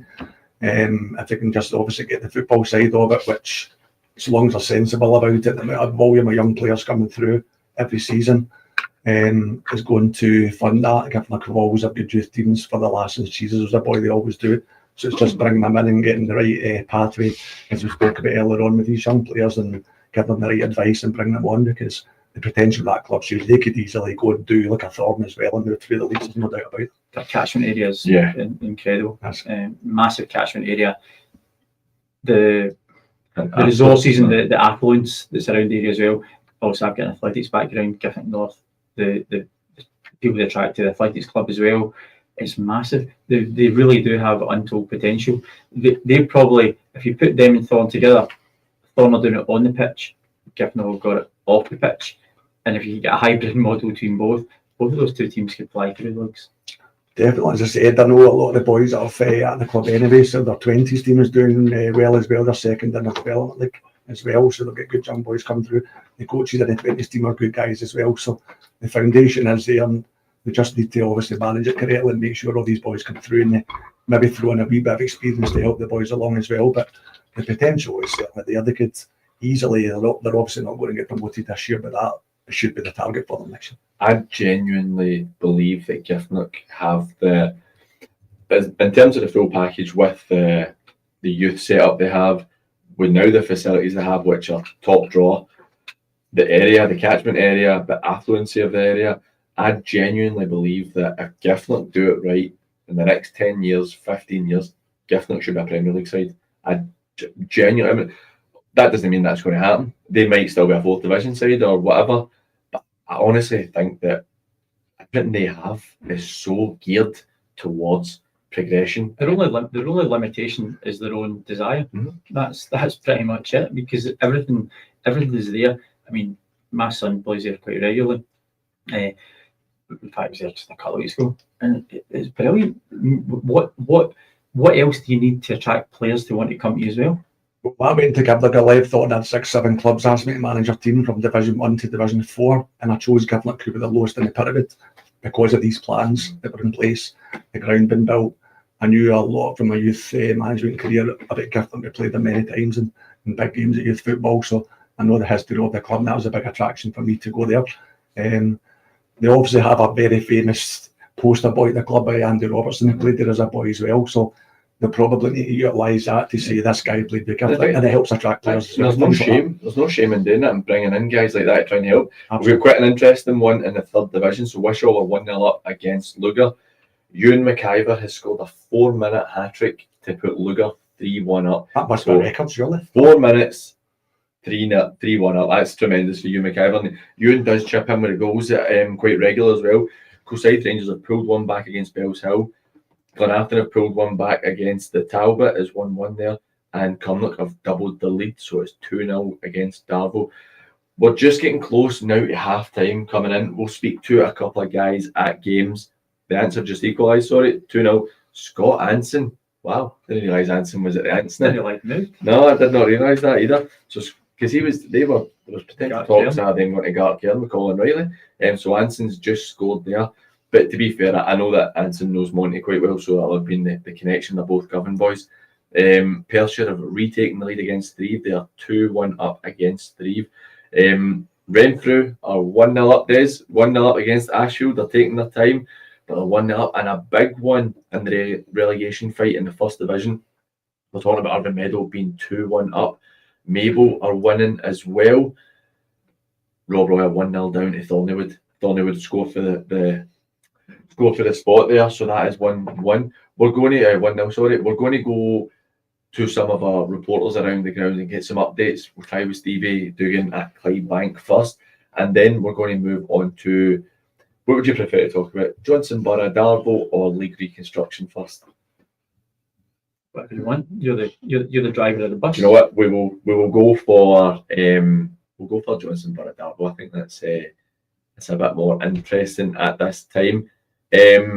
So I'm going to see if we can get Stevie on board. 1-1 with the Drum and Clydebank. That's the Drum are showing they've got quality. They're showing, without us knowing how the game's panning out, Stevie will update us in a minute. But the Drum are showing they're a good side. I mean, the league position shows it. The score today shows it. The recent results, we spoke about the recent results just prior to the game. We were saying we're going on Clydebank on reputation what they've done this year. But Drum have scored, what we say, something like 12 goals in the last 14 goals in the last however many games. They don't lose a lot of games. You come up from the 1st division and you're sitting 4th in the Premier League for a reason. You're a good team. In the main division, it's a huge thing in football, isn't it? If you build up at your head, you go in a run confidence. It's amazing how your performance improves, isn't it? Absolutely. These games. 0-0 at half time with Whitlets and Muirkirk. Still good for me. Half time at Meda, still 2-1. We're going to go to Stevie at Clydebank and see how this game's playing out.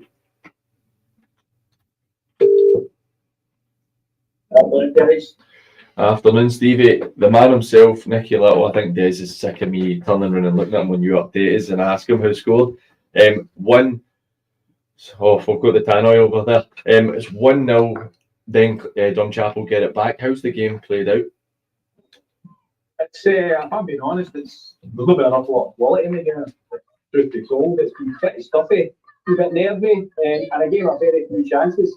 Obviously, we scored for the penalty kick 20 minutes in, Stonewall penalty, but just no long before that, Durham had a bit of a shout for a penalty himself with Andy Leishman doing it to defeat a Devon Boys, but he tipped the ball away from him just enough for it to be a penalty, and the boys was doing it. The referee was interested. We scored a penalty no long after that, which was a Stonewall, to be fair, and the Drum will come back in. By the time he finished the gear and move on 37, he just touched the ball past Andy Leishman for a wee bit of a tight angle. But other than that, it's been the boy that pretty much made chances if we perfectly honest. But say through the goal, you're saying half team, so I hold out hope for that. And that's Nicky's 27th goal this season, by which a decent return again. I think decent's a massive understatement, and from a Clydebank point of view, you'll be hoping you don't quite jinx it like you did the other week there when you said second half team. How's the crowd doing at Home Park today? Obviously, this is a derby game, and I touched on it there. I think it's probably a bit bigger for Drumchapel in terms of it being a derby because it's looking for something that they're going to try and build. Have they brought a decent away support? And with you guys being so close to winning the league, is there a good turnout for home fans on a particularly dreich day?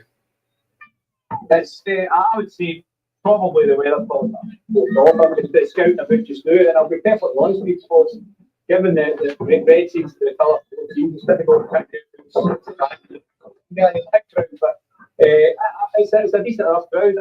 I think arguably it's maybe just a touch less than Tuesday night against the Tal, but I would still say we're looking at 7,800, I would think, which is not too bad. I mean, that's kind of been our attendance maybe that approaches most of the season. But as I said, if this was a beautiful bright day, I think we'd be looking to 900 to 1,000.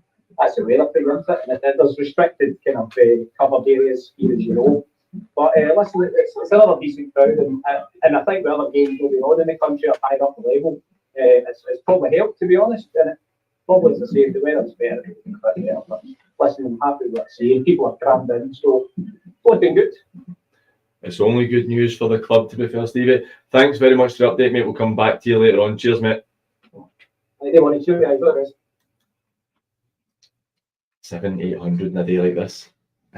This is another thing why Clydebank deserve, in my eyes, to be higher up. I mean, I've been to the Donaldson Centre for numerous games. They get a decent crowd, but they pulled in 800 during the week, 700 at the weekend. Yeah, it just shows you the stature and the status of the club. And by the way, when they go up, when they go up, the crowds will be even bigger. What's going to happen with Clydebank long term? Do they have plans for a bigger ground, or what's the future? You know? See, to be honest, I don't know. They've obviously spent a lot of money in Home Park, and it's funny. I was actually I don't know if you know, Gordon Robertson stepped in. I was relieved of his duty at Yoker after they lost to the Ants last week.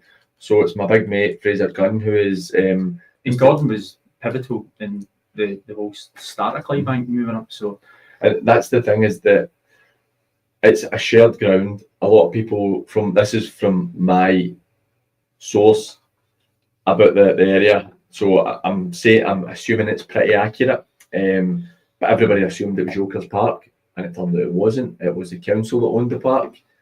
Obviously, it is Yoker's Park in a sense because they've been there for years. So it's now a shared ground. But a point that was made to me by Big Gunny yesterday, it was quite interesting, was that Yoker, because of Clydebank's success, are suffering in terms of crowds. Everybody's got to watch Clydebank in the area, and very few people are going to watch Yoker, where Clydebank are 700 and 800 in a bad day like this, and Yoker are maybe 30, 40. And it really is quite an impact in terms of one's growing. And a daft thought came into my head there of, it's like if you had twins and the women one's eating all the food and the other one just doesn't quite grow as fast and that other one's going to be so big. That's almost what it feels like for me with Clydebank Yoker. The local community, it'd be really easy to say, we just go and watch whoever's playing at home. But I mean, you're talking a tenner a time, 40 quid a month. Are people willing and able to pay that, given the current financial climate that we're in? But it really does seem that Clydebank are obviously the bigger brother, and Yoker has been there to their detriment. Clydebank have always had good youth players as well coming through. Also, they've always a good youth team. So I don't know how many of those boys would go into a Clydebank first team straight from the 20s team. That might be a case of with those boys then maybe go to a Yoker first team and one get a season experience playing adult football, and then maybe potentially go to a Clydebank, or would they be good enough to make that jump into the Clydebank first team at that level? Maybe a setup with good problem to have. Maybe a setup with Yoker in that sense, where Clydebank go their 20s. We've got 4 or 5 who we know will use our same pitches as same dimensions. Obviously, makes sense. Use take them. Going to go to Johnny Bailey at Whitlets and Muirkirk, where it is goalless as it stands at half time.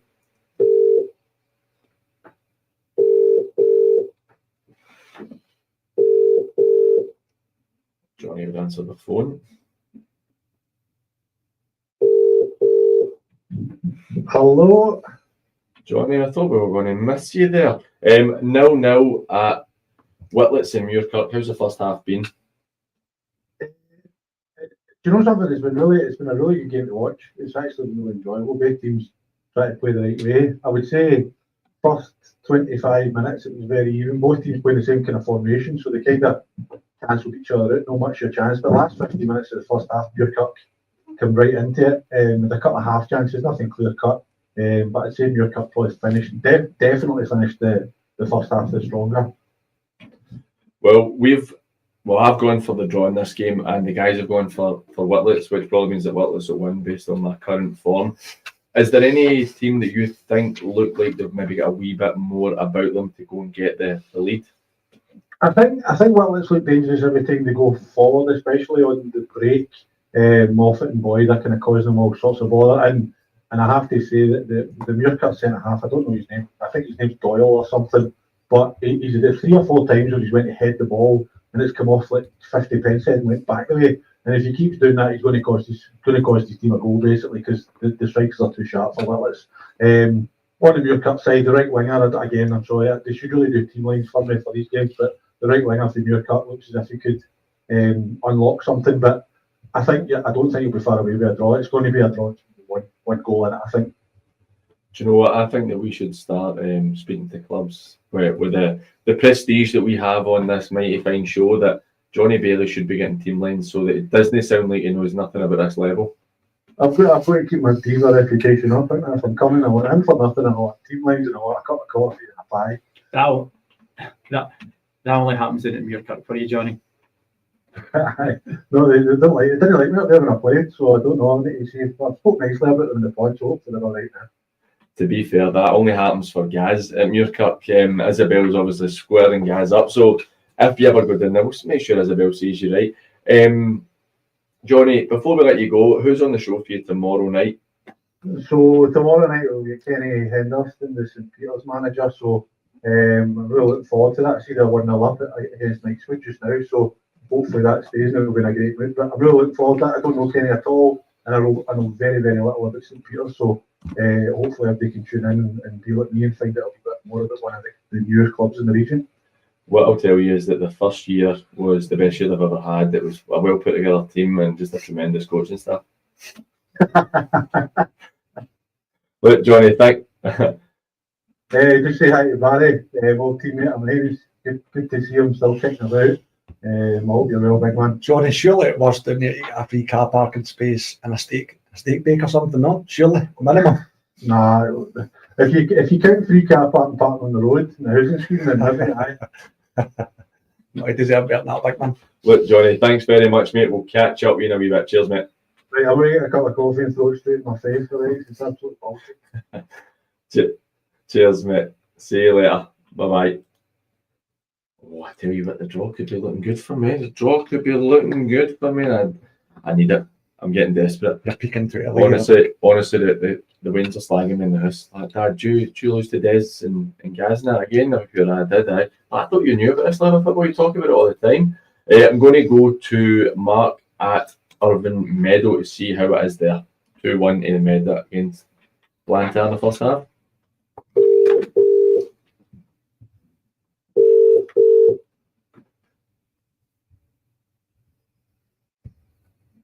Mark, how are we? 2-1 in Meadow against Blantyre. Came right out the blocks early doors, got the 2-0 lead and then lose the goal. How's it been first half? It's been very much one-way traffic. How much of that's been down to the weather we'll find out now in the second half. But to be fair, Meadow deserved a 2-1 lead. Could have been 3 or 4. But the first time they've gone down the park with a proper attack, the strikers ended up one-on-one the guy Gillen with Barkley, and he's put it past them. They've had 2 chances after that, one of them with Barkley, and he's pulled off 2 amazing saves and kept it at 2-1. So it's going to be interesting second half now to see when they've got the wind to their back and we're playing into us. We tried to play football. The wind's kind of ruined it a wee bit. We're over hitting passes, under hitting passes. So it could be an interesting second half here. I don't know if 2-1 will be the final score. I say there's plenty more goals in this game to come. As it stands, Mabel are winning, who are obviously a point ahead of the Meadow. Rob Roy went down just before half-time at Thornywood, and Kilburn are losing, so that group's really bunching right up. But you guys, as it stands, have moved out of the relegation zone for the first time in a while. That must be something that the guys will be really pleased with. it's the last thing I've heard in the changing room there is the reward of 3 points today is potentially getting ourselves out of that relegation zone. But as I say, it's a massive 45 ahead to make sure we secure the 3 points.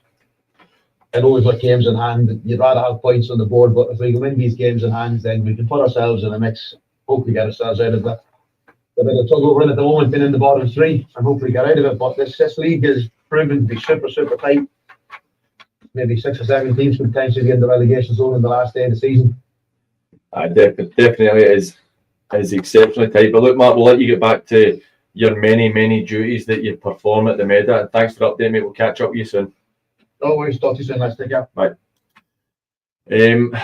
So it's quite interesting at the bottom end of that first division at the moment. We're going to go for a quick break with a wee comment for Paul Smith on YouTube. You can tell the drummer in town because there's a suspicious smell of something at Home Park, and it's not what you may think it would be. Quite interesting. So thanks for that comment, Paul. But look, we'll be right back after these.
I think Mark Kirk said it off was 11 seconds, sorry. 11 And welcome back to Saturday Football Live. If you want to get in touch with us on WhatsApp, you can get us on 07396 717 412. That's 07396 717 412. Or you can get us on Sat Football Live on X and Instagram. Now, we're going to talk about the big talking point last week. Obviously, with how things panned out, we didn't get the opportunity to really go into much detail because it happened so late on in the game and we didn't have all the information.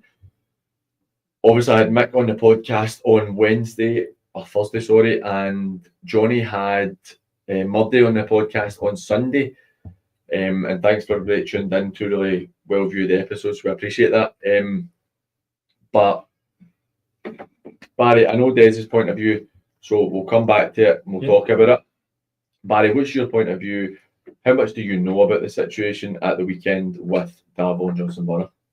So obviously the story, well, what happened was the 6th substitute. Well, I just presume this must be a concussion substitute. Obviously, like that's how can you have a 6th substitute? And obviously the benches are maybe focused on the game. They get a wee bit sidetracked. Maybe they're putting 3 on at once or whatever. But for the referees to allow that to happen is incredible incompetence, isn't it? So I don't know how that can happen at that level of football. What would you view, because I'm going to get Dez's opinion as the qualified man in terms of refereeing, what would you view the next step should be? It's not really going to affect the Borough, to be honest with you. I don't think they're not going to win the league, let's be honest. And it's like there's European places at bottom, next 2-3 places, whatever. So it's going to have a big impact in Darvel. So looking at the position, 15 points, second bottom in the league, they're obviously going to want to, at best, be awarded the 3 points, which is unlikely to happen, I presume. Or at worst, have the game replayed. Because I know Kyle Laverty come on to the big saying the end result. So I would imagine that would be where they'll be coming from. I don't know the laws of how it works, but I would imagine they'll probably be pushing to be given the 3 points. So at worst, Or you Aye. I'm of the same mind, and we'll go to Des in a second about it, because Des understands the laws of the game much better than we will or ever will. But then again, if that happens, then the Shots and all these other teams, Benburn, do they have an opinion on that as well? Because it directly affects it. That's the thing as well. For me, I think that it should be a case of Johnson Borough, the referees and officials have made such a massive error. I mean, it's just so poor from them that it just shouldn't have happened. Johnson Borough have made a mistake because they should have been able to keep track. I understand Cam Eady was injured in the first half and it's been an oversight. And I think the person who usually deals with the substitutions was dealing with Cam Eady at a certain point as well.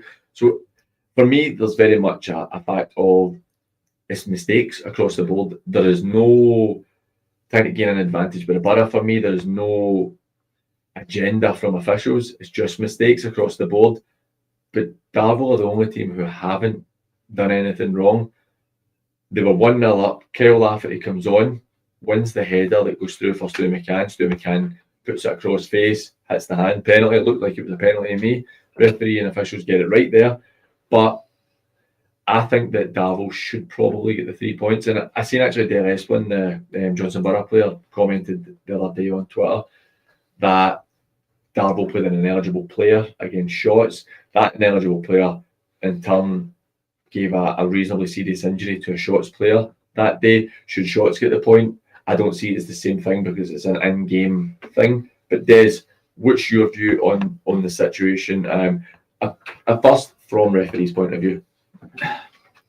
So from a refereeing perspective, and I think that the error in the whole issue comes down to the refereeing team.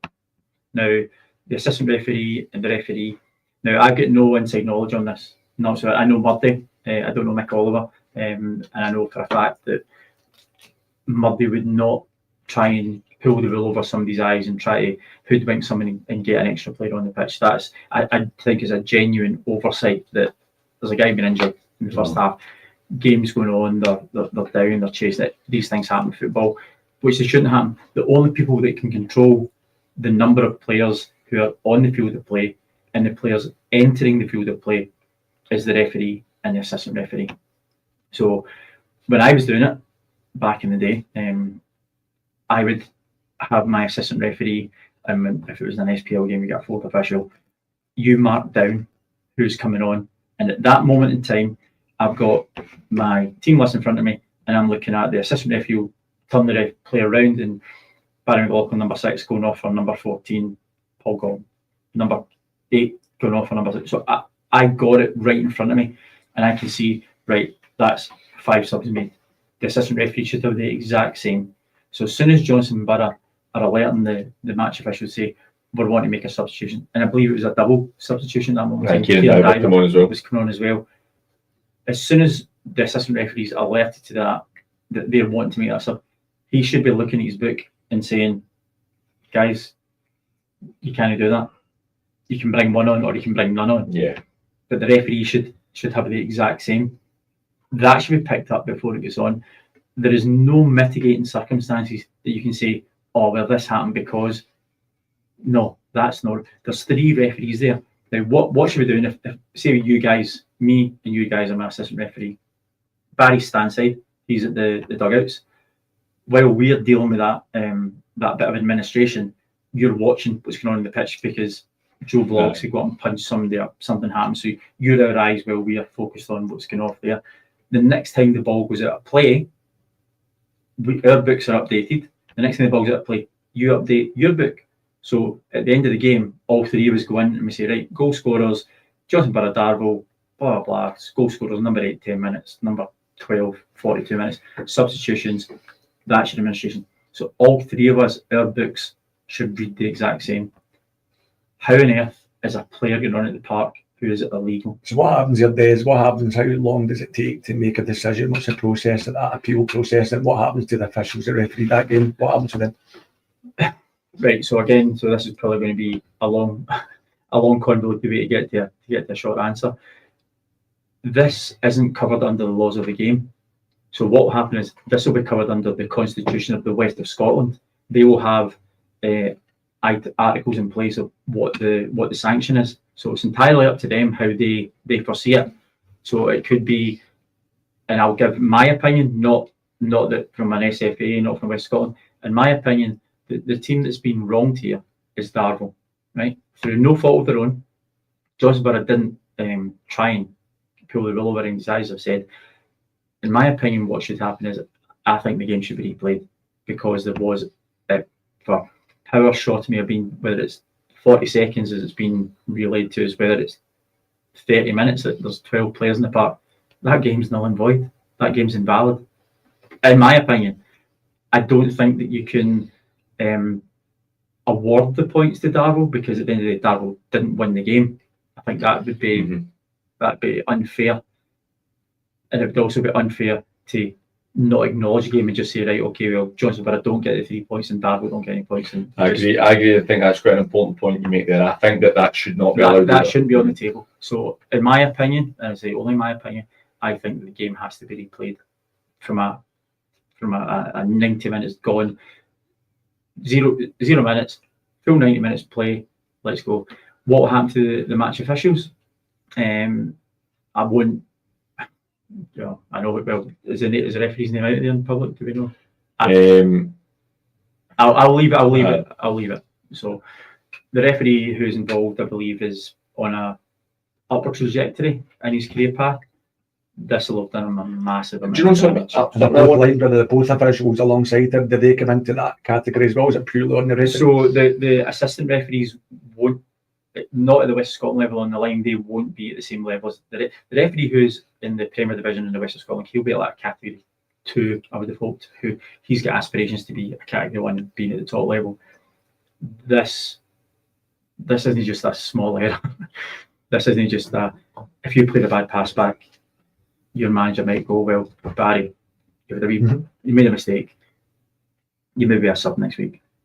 For something like this to happen, in my opinion, I think he's going to be taken out of the limelight for something that I would say on the back of this is, I think that he deserves to be punished for the mistake he's made, and he should be. It's not about, it's not about punishment. It's he's got to be educated in how did this error happen? How did it occur?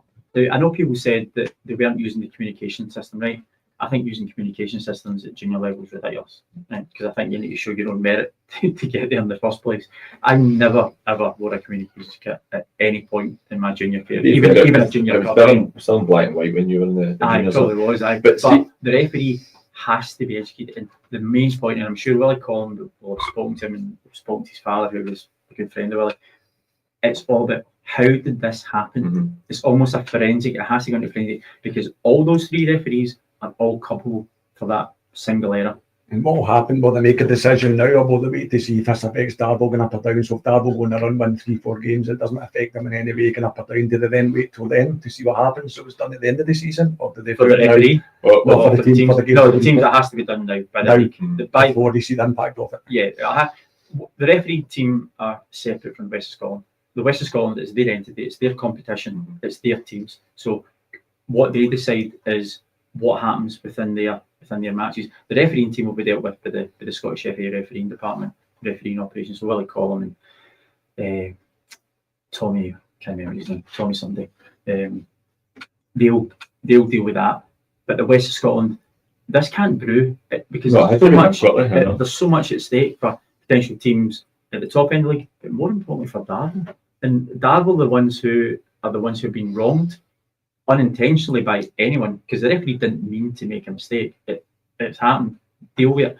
And what happened at the end of the season if, say, they do replay this game, Darvel win the game, they stay up by 1 point? What happened to the other teams who have maybe got a wee grievance about that as well? Do they have they don't have a leg to stand on it and they just accept it? I suppose it's just between the league. It's between the league and the 2 teams. For me, just touching the referee, I understand that I have no emotional connection to how this plays out at all. Yeah, that. No, I mean in terms of like the point I'm giving is ultimately it means nothing to me which way it goes.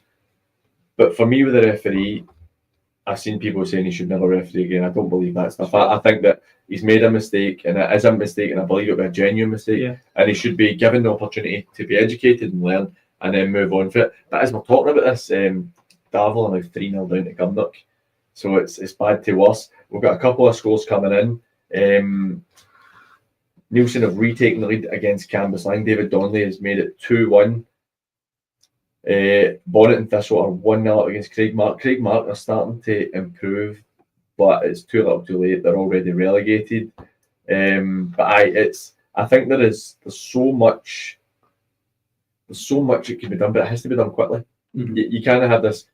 This has to be decided this week for me. I don't see how this can continue any further. It's been a week already. I know you and I, we speak daily, and I thought Mick Oliver was excellent when he was chatting to them. I thought he was coming across with a lot of good pertinent points.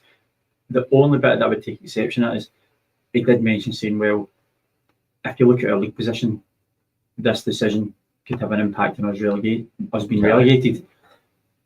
I'm sorry, Michael, I respect you. I think you're a fantastic young manager, and I'm sure you're going to do good things in the game. But that one decision is not going to get you relegated. You've had 17 games at the start of the season where you've lost a lot of games and you've won. But that one decision doesn't. At the same time as well, when you look at that, and Darvel were apparently really robust in terms of how they defended and set up well. There is absolutely no guarantee they still would have won that game. No. I mean, you know what it's like. You could a goal within a couple of minutes of, if that didn't happen, a goal within a couple of minutes of that, or Kieran Diver scores from that free kick. There's too many variables to take into account. The game could go any way, but I think it's just the fact that they're in that position, and Mick's obviously going to be feeling quite wrong and hard done by. Absolutely, but again, he should do. But at the same time, there's just, it has to be done quickly, because that's been a week now and it's still not decided. And what happens if the decision is to just let the result stand? Did Darvel have an appeal process to get through, which then takes it to another level, or what's that? Would that depend on the West? Would that just depend on their Again, that would be the constitution of the league. So I would certainly like to think that the East, the West, the North, the South all have very similar constitutions to deal with incidents like this. But as I say, it's not a Scottish FA matter. It's not a FIFA matter. It's purely down to the league that you're playing under. It's like your work will have operational values, etc., that you must abide, as is mine's, as will Paul's. It's just entirely how you're. My work done. You do what you want, my work. See, just to give a couple of updates, a couple of important goals coming in. 2-0 Renfrew, we touched about that on the break, we didn't update it. It's 2-0 Renfrew against Ashfield. That's obviously the 2:30 kickoff, so it's half time there. Threave are now 3-1 down against Perthshire. Perthshire really fighting for their lives to try and stay up, and Threave are just, I think they're trying their best not to go up. Maryhill have pulled one back, so it's now 2-2 against Cali Locals. Callum Imrie with the goal there, and it is now 6-2 to Lugar against Wishaw. So we've got a bit of a great goal scoring game there. Knights would have pulled one back against St Peters, so that's 1-1 there. Threave have just pulled one back. I talk about Harry Officer a lot. Ross Irvin's another one. He's scored today. He scores a lot of goals, a lot of important goals. Cumbernauld are 4-1 up against Petershill. New Mains are now 3-0 up. It's a great result for them. Blantyre have just equalised to make it 2-2, so that's bad news for the Meda. But Maple are 2-0 up against Kilbirnie. So we're getting a lot of goals coming in there. Remember, if you want to get in touch with us, we've only got about an hour and a half, just over an hour and a half left of the show. If you want to get in touch with us, you can get us on WhatsApp at 07396 717 412. That's 07396 717 412. Or you can get us on Sat Football Live on X and Instagram, or you can get us on the comments section on YouTube. If you would, yes, Liz? 2-1 to Port Glasgow. Oh, come on, Port, the mighty Porto.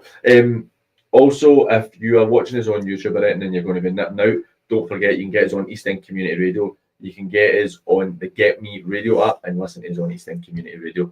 See, just a general point, Paul, about the Western Scotland League, you're rattling through all these goals. The value for money in this league is absolutely unbelievable. The average price of a ticket, the amount of goals you see every game is very, very, very great value. You don't need to go to games.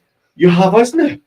Don't ever leave your house again. Every single night you can basically watch something on Pyramid Promotions at every level in Scottish football. Honestly, we're wasting you. Do you know how much this costs?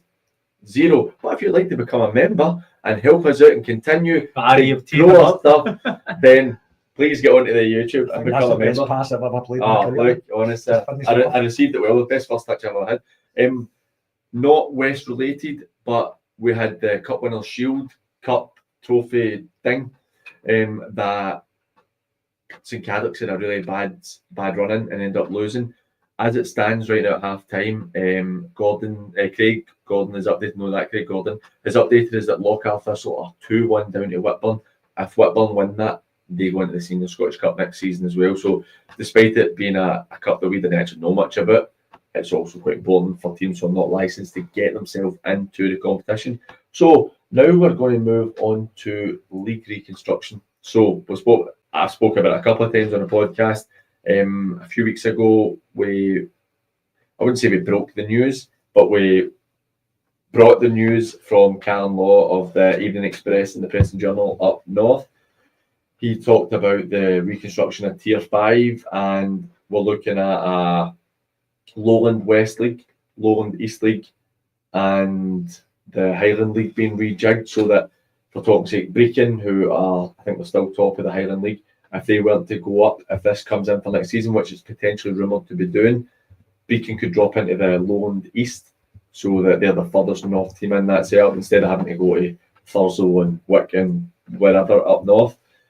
I believe that the Lowland League are meeting on Monday to discuss the proposal. From what I'm hearing, everybody is in general in favour. There are some that are against it, but in general, everybody's in favour, and most are in favour of trying to push it for next season. But we have the Pyramid Working Group are going to be meeting on Tuesday, so we could potentially have a decision within the next few days or the next week. Barry, what would be your view on a reconstruction of Tier 5? So there's so many things going on at that level. There's obviously the Colts teams, so they've been arguing their case about getting Colts teams in and then moving on up to the Championship and getting the young players playing, so they're not loaning these boys out to other teams so they can control the young players. So that was a big thing for them coming into this level, wasn't it? Which hasn't really progressed. All the others that are clubs at this level. My concern when these plans come out, seeing you read them and they make sense, my concern is that's never going to happen, because it never happens. When it makes sense, it just never seems to get completed. So it doesn't make complete sense financially for clubs. It cuts down travelling and what have you as well. There'll be bigger crowds because the games are a bit more local to each other as well. So there's absolutely no reason not to do this. I'm going to see if I can get it up. You guys can keep talking. We've got a goal at the bottom end of the table in the Lowland League. Tranent have gone 1-0 up against Broomhill. Perthshire have gone 4-2 up against Steve. Glencairn are now 2-0 up against Ardrossan. Easterhouse 2-0 up against Carluke.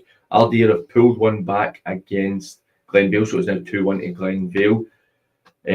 A penalty saved by Jamie McGowan from Kilbirnie to keep it 2-0 at Kilbirnie.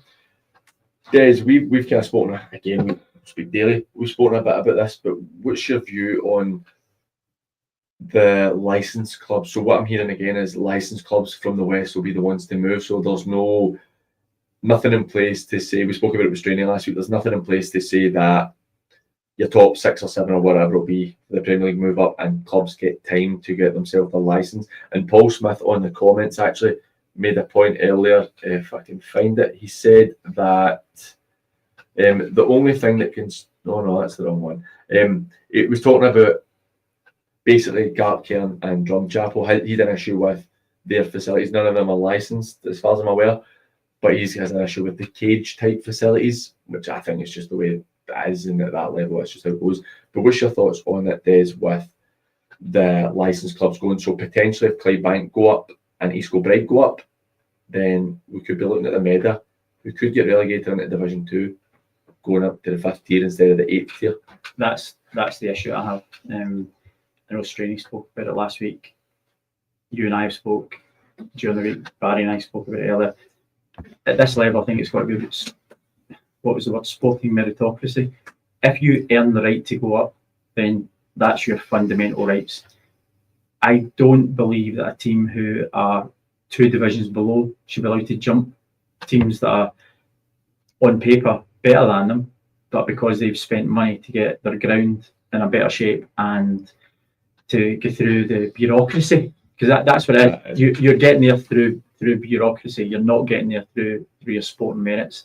Now that's not a dig at Irvine Meadows. It's a club I've got a lot of respect for. A club I've spent time at. Barry spent time at. Fabulous people who are there working hard. But see if you're at Drumchapel and you're sitting fourth in the Premier League, and you're looking at a team who's potentially 12, 24 places below you, and you see them jump above you, that doesn't sit right ethically and morally. I think Straney made a good point last week. Yes, that team allowed them to be promotion because you're putting better players, playing against better players, you've got a more competitive league. You are raising the standard of football, you try to raise the standard of the player and what they can bring to it, and give them that bit of leeway. Say, well, if you want to stay in this league, you've got 12 months, 24 months, would it be, to get your house in order. So we're not stopping you. I mean, what is the worst thing in the world? Are you going to say to your think about the children? You want to give them aspirations. Thinking of children. You want to give them aspirations, right? I want my son to do as best he can in his gymnastics, and you want your son to do as best he can in his football and music, whatever it may be. So why can you say, do you know what, son? You're never going to be that good, and you can't be that good. What you do say is, I will give you every opportunity to be there.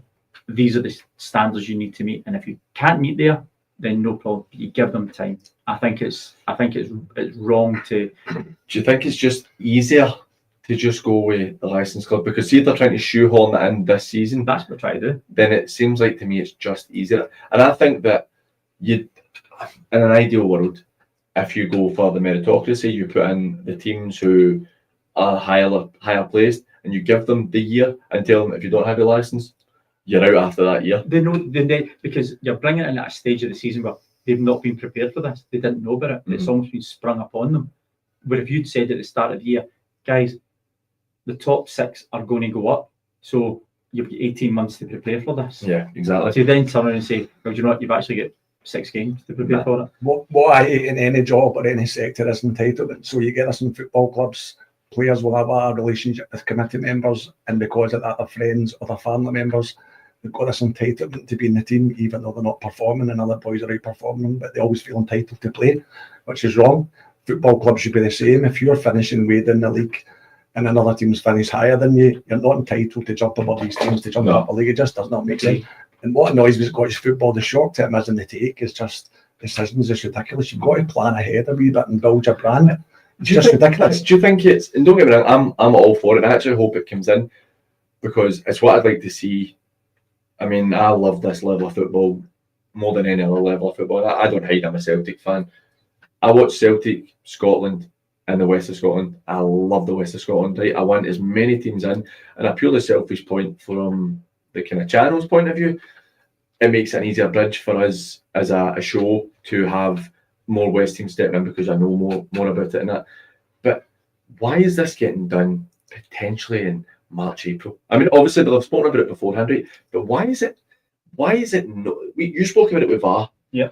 Why are you putting something in at the stage it's getting put in? They're changing. When you brought VAR in October, that's basically saying the games that happened in September and August are meaningless. Yeah. But I go and watch St Mirren a lot because it's the closest team to me. St Mirren could have lost 2 or 3 games in August that would have been refereed and decision made entirely different in April. So you can't change. It should be a level playing field from day one to day end. Yeah. And what they're doing now, you're not telling me this hasn't been spoken about for a number of months. I know. Somebody somewhere must have pushed the green button to say, do you know what, we're going to go with this. The point you're making this is good. If you go up, then you get given a certain period to then meet the criteria that's required. If you don't meet the criteria, then you go back. And it's your choice whether you want to meet that criteria. Yes, of course. You could ultimately say, I can't afford it. If you're Drumchapel, right, I'll use Drumchapel as a club I really like, and they don't have the license. I know that they would do everything they could to get the license right, but we're talking 6 years, say Drumchapel and Hope, Jibby, Chizzy, Kingy, they all go, do you know, we can't actually do this just now, and we've got a plan, and it's 3 years that this is going to take. We won't go up, and I think you end up saying, fair enough, that's how it is. But I just think that this has obviously been going on for months. These talks didn't start 2 weeks ago, 3 weeks ago when it was came out. It's obviously been months, and but why is it? It just, for me, it screams of mediocrity in a sense where I you're will give not you- doing it in the proper the setting. Here, and I won't break confidence, right? And there is a manager who is flying, right, in either the Lower League or the West of Scotland League, right? It's in the West of Scotland League, who hasn't got the same credentials as the guys in the Lower League who are licensed. And this manager could manage any team in either of those leagues, but he doesn't have that coaching badge and doesn't want that coaching badge. And that could mean that club would have to potentially lose that manager if they want to go up the way. And that falls in. That is that one of the criteria parts that they have to? Is it C license in Yeah, the it? badges, yeah. Yeah. You need the C license. Yeah, I think you either have to be on the C license or a Or candidate applying for it. Yeah. Or is it that you have somebody in your within the coaching staff? team, yeah. So it's that is So for me. that's two then, because there's another club who has somebody behind them. Because for me, that's an issue is where I don't like that. I think that I'll never go up like the level 1, 2, 3. I never got to C license for my badges, but they were all very much turn up and get them. And I've always had an issue with the fact that you've coached against guys or played against guys, or whatever, who on paper have B license and stuff and don't know about a banana, and it's like it's quite difficult. It is 4-1. 4-1. Actually get some other goals to update on. Irvine Meadow now 3-2 up. Whitlets are now 1-0 up against Muirkirk. There we go. Well done, guys. But Got you're some- saying because you've got a coach. I mean, the best person to talk to is Barry. Well, I've declined. I was asked to go coach at senior level, and I declined it because I just refused to do my badges. My background is playing professional football. I was coached by a guy called Jimmy Bone who delivered the classes at Largs, one of which was Jose Mourinho. He coached to do his badges, so I've been coached for Jimmy Bone and multiple other people. I played every position at professional level, all across defence, midfield, up front, everywhere apart from attack. And in the era where it was all top international players playing in Scotland. So my education is high. So I just got stubbornness. I refused to do my badges. And it sort of meant I didn't go into coach at some of these sort of teams. It's also stopped me progressing as a manager at this level as well, because you need badges. I just refuse to do it. But it doesn't really make you. It's like any job, you can learn what you want in the classroom. It's when you start doing the job, that's when you learn the job. It's like any job. It's like me. I'm a ex-international professional full-time athlete. So if somebody asks me how do you get fit, then that's easy. I'm now a fully qualified. You've got to be fully qualified. I'm a PE teacher. I've got my coaching badges. I've done coaching. I would never in a lifetime, because I've got a bit of paper in front of me, turn around to Barry and say, no, I think you're doing that wrong. Are you kidding me? I would be thriving to learn off somebody who's played at the highest level against the best players and who's been coached by the best coaches. Alex Ferguson and these guys, they've never sat a coaching badge in their life, but they know football. Barry knows football. I'm not here blowing smoke up Barry's backside. It does make me laugh when you see boys with all the credentials and coaches and they're playing on a pitch like Mary Hill and they're encouraging a goalkeeper who's generally the worst technical player on the team. They encourage the boy to pass it To be the one that centre builds halves. up You're almost every technically, generally, the second most technical player on the team in the highest risk area of the park. And this is what their badges tell them to do. And it just does not make sense. Well, that's what. Well, that's fine. That's what Capello. I know exactly. But that's what Capello said. Guardiola was doing well. But we're going to go to a quick break. Before we do, we've got some scores coming in from the lower league. Linlithgow are 1-0 up against Stirling Uni. Celtic B are 1-0 up against Cali Braves. So we are looking potentially at East Kilbride being in the playoff spot for the end of the season. Broxburn are 1-0 up against Gallifreydine. Broomhill have pulled one back. Gallifreydine have just pulled one back as well. So Trinent 1-1 with Broomhill, Gallifreydine 1-1 with Broxburn, and East Stirling are 1 down to Albion Rovers. But we're going to take a quick break and we'll be right back with the last action in the West of Scotland League with 10-15 minutes to go. So we'll be right back after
Aye, that lonely. It's good. That's And welcome back to Saturday Football Live. Get us on WhatsApp at 073992.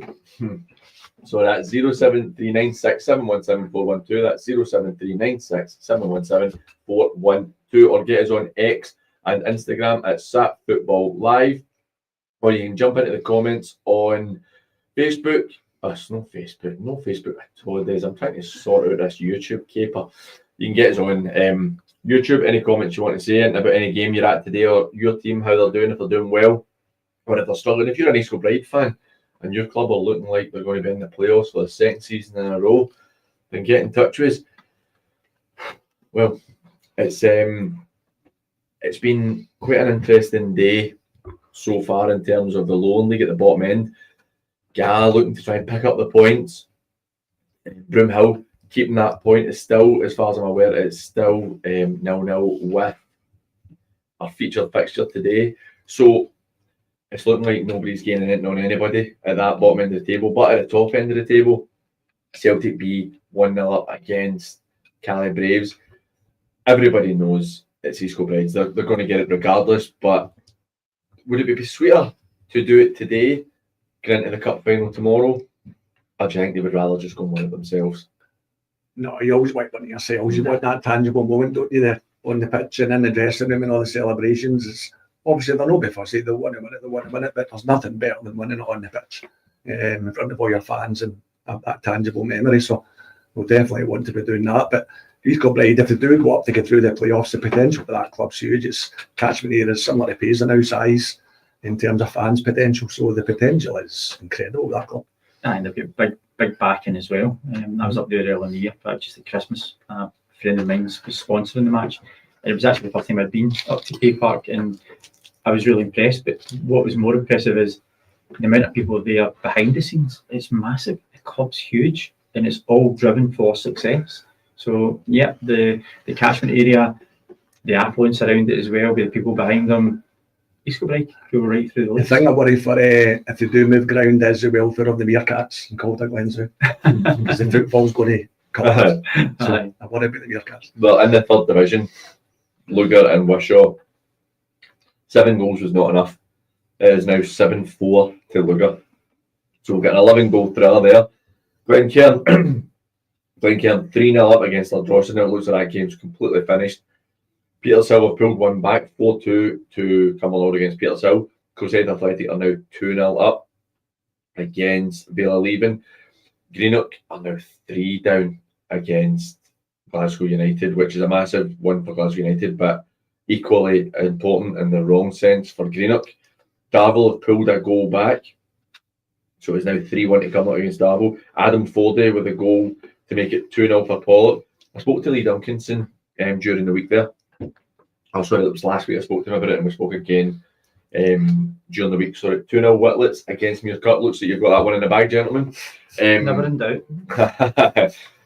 Lee had said to me, because Pollock have got a good defensive record, and Lee had said to me, we're not scoring quite enough goals just now, but when we do, we'll start to win games.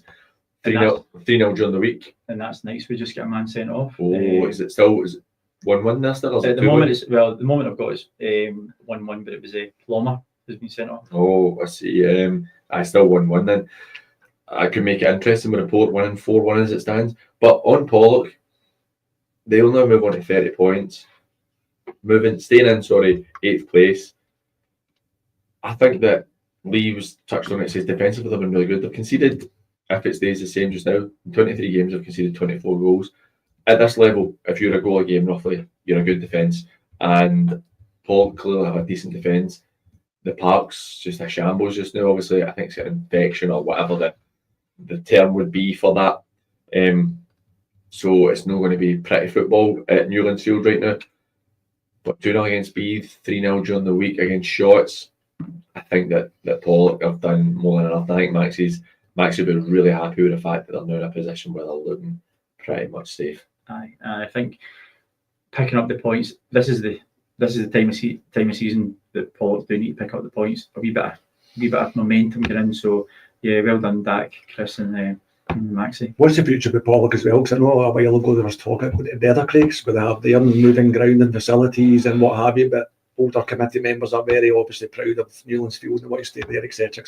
Is that still in the pipeline? Is that an option for them? Or? Pollock United, they have The lease. the lease. So as far as I'm aware, there is no connection between the club, which for me is ridiculous on the side of Pollock. Because Johnson Borough train at Nethercraigs. So Johnson Borough are using Pollock's facility in quotations, and it seems insane. Don't get me wrong, I actually think that Newlands Field is at the stage where they probably should move. I think it's historically so important for them, but it's old. It's very, very old. The park is now suffering. Like, I love going to Newlands Field. Like, as a player, it was one of my favourite places to play at. But I just feel like it's very old. The property value to sold that for developers as well would be good as well. And Shawlands, where there's you can't swing a cat. The money you could make there. It's you keep your mouth shut. It's 3-3 with Maryland Cali locals, 3-3 with Irvine Meadow and Blantyre as well. So the scorer for Whitlets 2-0 to Muirkirk, Isaac Kerr with a goal there. Perthshire are now 5-2 up against Threave. Troon have pulled one back, so it's 2-2 with Troon and Largs. It was Gilmartin with a goal for Darvel against Cumnock. We are 9 minutes remaining in Clydebank Drumchapel game, still 0-0. And sorry, still 1-1. And your man Lee Gallagher's just been taken off for Craig Truesdale. I don't think that's the worst replacement in the world. No, fresh legs. Albion Rovers are 2-0 up against East Stirling. Knightswood are 2-1 down. 2-1 down in the 4th division. That is a massive one. That closes the gap to 3 points. If it stays as is, the Port will be absolutely kicking themselves that they have not been able to capitalise on the points being dropped. Never been the Port kicking themselves. You're kicking yourself. I'm gutted. Absolutely gutted. Penalty to Lugar. Will we see 8-4 for Lugar? Just waiting on the update for that one. And it is Jack Marks gets his hat-trick and makes it 8-4 to Lugar against Is that Worcester. 2 hat-tricks? 2 hat-tricks, so you get Jack Marks and Ewan McIver. Who gets the badge ball? Is it The first one, is it? First hat-trick? Well, it would be. It should be. They'll not be getting the ball to anybody. They've not got the money to replace the ball. The Ants are now 3-2 down. Eva Bembo, former Ants player, gets his second of the game to make it 3-2 to Lark Hall. We're still 0-0 with Berwick and Cumbernauld Colts. Please stay that way. Give me a chance of getting some points on the board here. And it is now 5-2 to Cumbernauld United. Mabel 2-0 up. Now it is 2-2. Ryan Connolly gets the second for Kilburnie. Now you're looking at Jamie McGowan's penalty save. How important is that coming? That's how big your goalkeeper can be. 2-0 down. They go 3 down. Game over. Now 2-2 after. That's quite an interesting one there. Renfrew 3-0 up against Ashfield. Yes, come on through. One through. Actually going to have a wee look at the first division as it stands right now. So Cowannon obviously not playing today. Renfrew moving to top spot. They are on goal difference. Cowannon have 2 games in hand, but Renfrew, do you know, they've been the surprise package. And it shows how tight this league is. Before today, Renfrew had only won half their games and were 3 points off the top of the league. And that's, to me, it shows how tight that league is, Barry. How is, don't know many Renfrew games you watch, how's Jojo doing at Renfrew? By all accounts, he's doing very well. Doing well. Yeah. And that's the difference having somebody like Jojo Gillespie's quality. Yep. That he's obviously been at the Borough, he's taken a step back. And he just, some people as well thrive with certain clubs. Yep. You know what it's like. I mean, was there any of the clubs that you played with that it just suited you being there? Well, obviously, I was one Vans, I was there from 13 to 29, so that was the team for me. I could have moved a few times and I declined that. My situation with the club and my history with the club. So sometimes you do just settle into places, you settle in a dressing room, your wife's happy, she's got good friends with the players' wives, all these sort of different situations with the social side of is good as well. So you do get clubs. Jojo's a local boy, stays in the Ferguson Paisley area. So we used to obviously be at the Glenvale, Johnson Borough, out Renfrew. So I used to look after him briefly, was at Celtic Pro Youth as well, and agency as well. So very, very gifted boy, capable of moving up the levels as well. But if we could do that with Renfrew, that'd be perfect. Right, we're going to talk a wee bit. We've got 15 minutes before we have gone to our phone in section of the show where nobody phones in, so somebody get their finger out and phone in. Let's talk a wee bit about your career, Barry. So, like I joked earlier in the show that your WhatsApp picture is yourself and Henrik McLarsson battling it out. What was it like playing in the Premier League in the early 2000s spell where you had Larsson, Sutton, Hartson at Celtic, at Rangers, you had your Van Bronckhorst, the De Boers, the quality was incredible across Celtic and Rangers, and even at your other clubs was a lot of quality. So initially, the first players I played against, I came in, Old Firm-wise, you would know what, like said, Duncan Ferguson, Haitley McCoist, Paul McStay, John Collins, Phil O'Donnell, these sort of guys, Tom Boyd. Never heard of them. That's not a bad start. So these sort of boys were the initial boys that went through the Gascoigne period, and these sort of boys all the way through your Larsson, your Suttons, your Hartsons, your Maragics, your De Boers, your Van Bronckhorst, Arteta, all these sort of guys. So actually, the last guy that marked me for a goal was Arteta for a goal we played. Right? And it was actually a closed door game. And the reason, it's a wee tip for all people listening playing football, if you got for a corner, always try and get marked for somebody with a nice haircut because they don't like hitting football. It's always a wee tip. Somebody smells nice. It's a wee tip for you. But no, that era was very, very strong up here, obviously. Celtic team under Toby Burns, and then obviously Martin O'Neill was incredibly strong. I nearly joined Celtic. It was the boy Ulrich Lawson from Hibs signed for Celtic, and that stopped me sort of going there. Really? But Celtic at that time, the team was just incredible, the Celtic team. So, put it in context, they signed Chris Sutton, who was the Golden Boot winner in the Premier League, won the Premier League with Blackburn. So, in context now, if you're looking at somebody that's won a Premier League and won a Golden Boot in the Premier League now, that's like a Mo Salah or an Erling Haaland moving up to the Premier League now. So, it gives you a wee bit of context into the calibre of player that was playing at the time. We actually played, when I went to Kilmarnock, we played. Celtic Rangers are both going for the league at the same time, just at the time of the Europa Cup final with Porto, Celtic. So we played Rangers, they were going toe for toe at the time, and it was going down to goal difference, and we were both winning each other's games. We played Rangers just before Celtic played Kilmarnock at Rugby Park after the Europa League final, and they scored, I think, the first minute. Rangers, I think, Shota Verladze, boy scored, I think it was him, and then he sprinted into the goal. Normally guys celebrate, you get a wee breather when you go to these stadiums because it's quite intense. Because of the goal difference, they were sprinting the goal sprint back to the halfway line starting the game. So they beat us 4-0. And then it went to the very last game. Celtic lost Europa League final at Porto. Mourinho's Porto won the Champions League the following year. So we were playing at Kilmarnock, we were playing Celtic Rugby Park the last day. Rangers were playing Dunfermline at Ibrox. I remember. Lions everywhere and sombreros at Rugby Park. So every time there's goals, you can hear cheers and what's happening at Ibrox. And after the game, Arteta scored a penalty, which I think won the league for Rangers, but 1 goal. Celtic missed a penalty that day. And I remember after the game, obviously we've just lost a Europa League final. It could have been an incredible season for the club, and they've won neither. And I remember after the game, we had a boy in goal called Gordon Marshall, who was a goalkeeper, ex-Celtic goalkeeper. A better professional you couldn't beat, magnificent. Better goalkeepers you can met though. Aye, wasn't great, but a great everything. About him was spot on. Such a proud career he had. I think he's now a goalie coach. Gordon and Sutton got in the tunnel at Rugby Park's a tight wee tunnel, and Sutton came after Marshall saying, "You're an ex-Celtic goalkeeper, you should be throwing goals in. That's a disgrace. You're a disgrace." And all kicked off in the tunnel and all these sort of things going on. Good to know this. But there's so many things like that. The calibre of player then it's just a different level. To be honest with you, there's more money in the game. The players.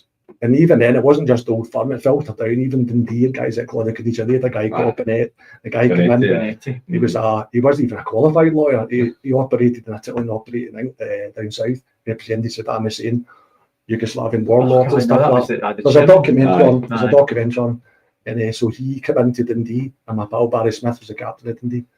And normally their guys like Caniggias and Craig Bullies and Ravanellis, the one European Cup Juventus, that's Dundee. I know, so we filtered all the way down. It's funny, you go on the yourselves, you go on the pitch before games, the players, and nobody else is allowed on the pitch apart from the players just before, get a look at stuff. But we went to Dens Park, and they'd maybe Caniggia would be there with his kids, and they were on about their tumbling boots on, then slide tackles cutting up the pitch. And there would be 3 or 4 bouncers that looked something like a Carlito's Way, these South American characters. And it was just surreal, to be honest with you. But even like a Chris Waddles played with Falkirk and guys like that. So it filtered all the way down to all these teams. Did Mo Johnson not play with Falkirk He at one did. point as well? He did, aye, he did. So, see, in terms of you just missing out, because I remember Ulrich Larsson signing for Celtic, because that was obviously that was at the Neil area and all that as well. And how did that feel for you missing that opportunity? I know you're St Mirren and stuff, but how did that feel for you missing that opportunity to go to Celtic? To be honest, I'm a big St Mirren man. I'm not really an Old Firm person. I'm a St Mirren man, so I've been there since my first job as a guy called Billy Thompson when I was about 5 years old, a goalkeeper. Who's actually related to my wife. Oh, was he? Right, okay. So that was my very first strip, a green strip, and it had a collar on it. If you moved too fast, it would rip your throat off, and your nipples would go at you with it and everything. So, so I was always watching St Mirren for the age of 5, 6 anyway. So it wasn't really a big thing for me at the time. But just the Ulrich Larsson filled the first team centre-half quota. They had Bobo Valdez and these guys at the club at the time. So the first team quota was basically filled with Ulrich Larsson. So it was one of the sliding door moments. But I nearly moved to Spurs as well earlier when I was younger as well. That never happened because, it's a long story, but cut a very long story short. There was an under-16 World Cup in 1989. I'm not going to get into the politics. I should have been that. Is that the right? Saudi Arabia. Saudi Arabia. So I should have been in that team. Never saw a step back to football for 3 years of that scunnered. So because of that, I never get the 18 and 21 cap. Jimmy Bowen, just a reference to earlier on, he came up and he signed a guy called David Byrne, whose brother-in-law was his Spurs manager, Jerry Francis. So David came up to the club and recommended him to Spurs. Jerry told him he wanted somebody to push on one of the young players coming through, to either take his place or push him on. And this boy's a boy called Saul Campbell. So Spurs come up, and I was playing the year at St Mirren at that time, as a club player of the year. And we had 4 boys and under 21 players in the team at the time. Scotland 21 players, but it was a good player of the year at the time. And they never signed me because I didn't have a 21 cap. So it's amazing. Football's awesome. This is what that is. These things are. Before we go to our full-time results, I wish I'd asked this earlier because I think you could have some great stories. Who would you say over that period? Because you talk about Tommy Byrne, so I remember the Three Amigos and Andy Tom and then Gaza and the Blue Larson, all those players. Who would you say was the hardest opponent you played against? The hardest player I played against directly, because I played most of my time at the back, was pre-Munich Michael Moss. I remember how good he was before that. He would do this turn where he would shimmy to the left and go to the right. And if you literally just stood in the right, because you know he's going to do that, he just takes him on the left and makes it look stupid. So either way, he was probably the only player that's probably unplayable that I played against at that point. And at the time, Rangers were in the Champions League. They beat Monaco, they beat Sturm Graz, they were flying in the Champions League. They went away to Munich, a great Munich team. And he got injured jumping over Oliver Kahn. And he done his knee. And his whole game was all about his movement. And after that, he was nowhere near what he was. But at that point, he was literally one of the best strikers in Europe at the time. He was absolutely incredible. It was an absolute crying shame. I remember watching that game actually when it happened in Munich. But the most overall gifted, I would say, I didn't play directly against this player, but Lubo Moravcik at Celtic. So Lubo came over when he was older. He was an older player. I think it's 80. He came from some team. It was Duisburg in Germany. Oh, was that where he came from? Right, he was at Bengals that brought him over. Yeah. And he became, I remember playing against him once at Barkhead, and he took a corner with his left foot and he swung it in.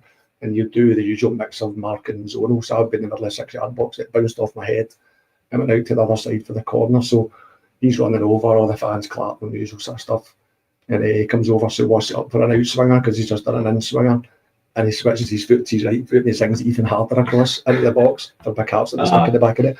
Yeah, I don't even know how you can do that. It's ridiculous. Unbelievable talent. And he's way past his best at that point. Yeah, I refereed the John Kennedy testimonial at Celtic Park and Moravcik was playing. And just as you're saying, obviously I've watched the game, I can see it. But to watch him do it, up close, I just do not know what foot you kick with. He's probably the most gifted player I've ever been on a pitch. And this is when he's done. This is when he's done. It was his first touch was just insane. Yeah. And how he in fact was it Dan said he was the best player that he'd ever played against. Did he say that? Just so talented. Clydebank have managed to seal it in the 95th minute. Kieran Mulkey, not Nicky. So 2-1 to Clydebank. Whitlets have won 2-1. Muirkirk scored to make it 2-1, and the Whitlets goalkeeper gets sent off. It was just too little, too late. And Logan Dempsey, a former player of mine, has scored in the 87th minute to make it 4-3 for Maryhill against Cali Locals.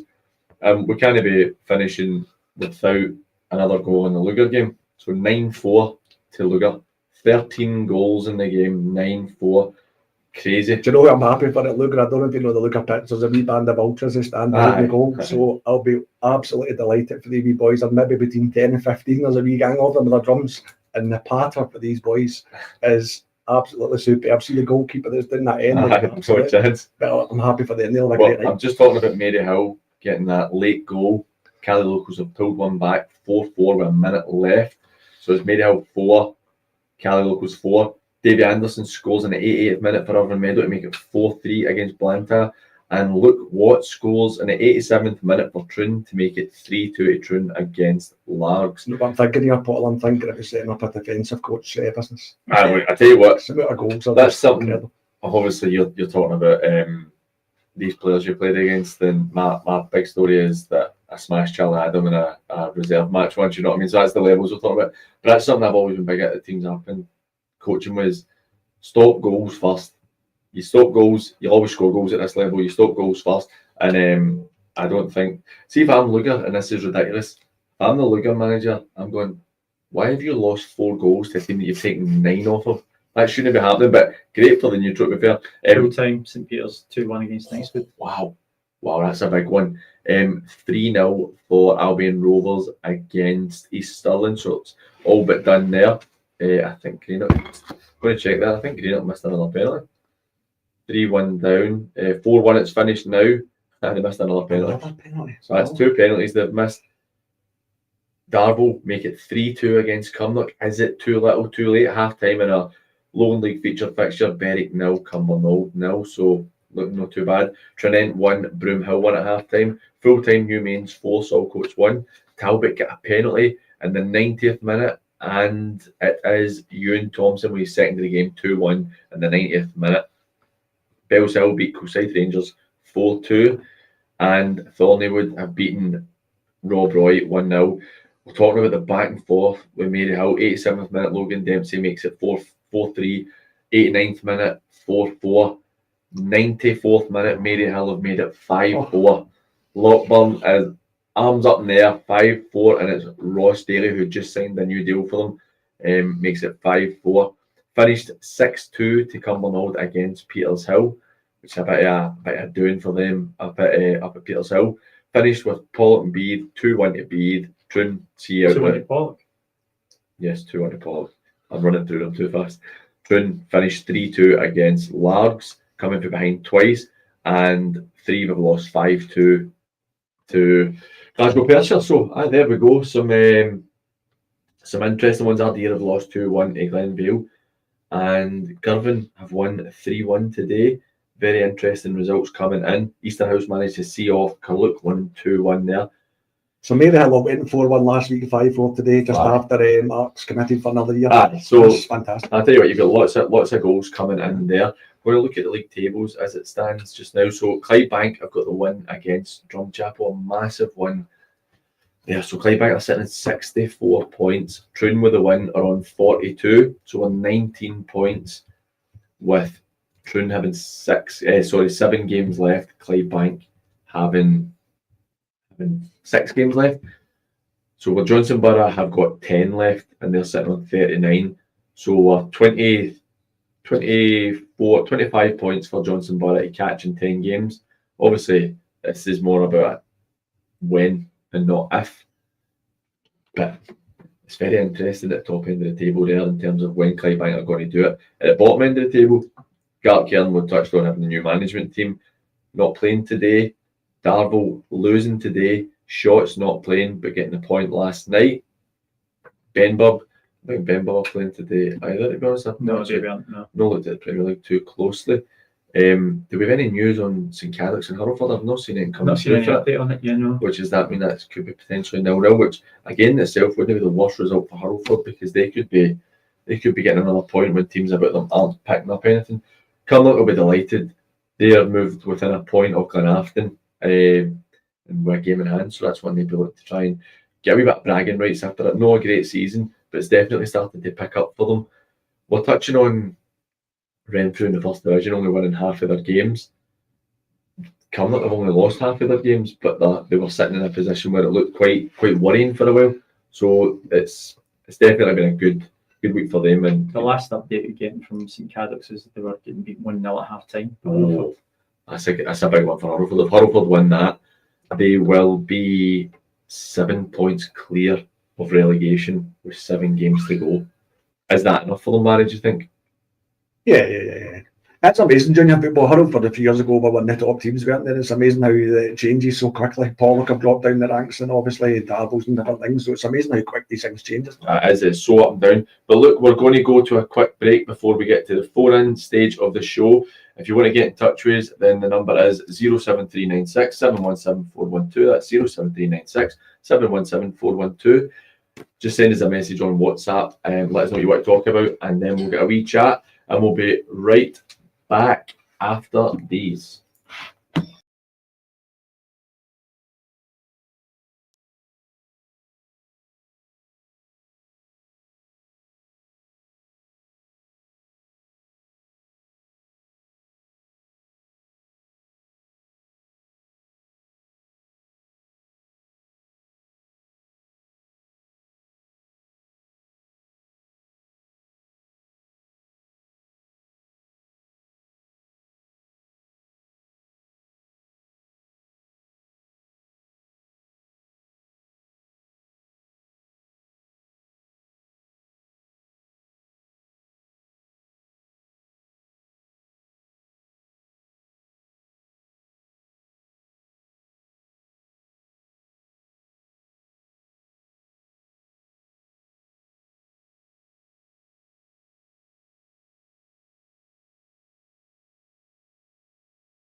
And welcome back to the final hour of Saturday Football Live. If you want to get in touch with us, it is now your chance to come on the phone and speak to us. Somebody phone in, because I'm getting sick of people no phoning in. So get us on 07396 717 412. That's 07396 717 412. You can get us on X and Instagram at SatFootballLive, or you can get us in the comments on YouTube. Just come in, and you want to talk about, don't hesitate to get in touch with us, and we're more than welcome to have a conversation with you. To see how it's going. Now, we were talking just before the break there, Barry, about how it was going with Hurlford and St Cadoc's. It was 1-0 at half time with Hurlford. St Cadoc's get a goal back, but it's not enough. Hurlford win 2-1, and it's their first away win of the season. It's a massive result for them, and potentially going to keep them safe. Who's the man? Is it Darren the set? The man Darren I put Darren the air. Darren's a great lad.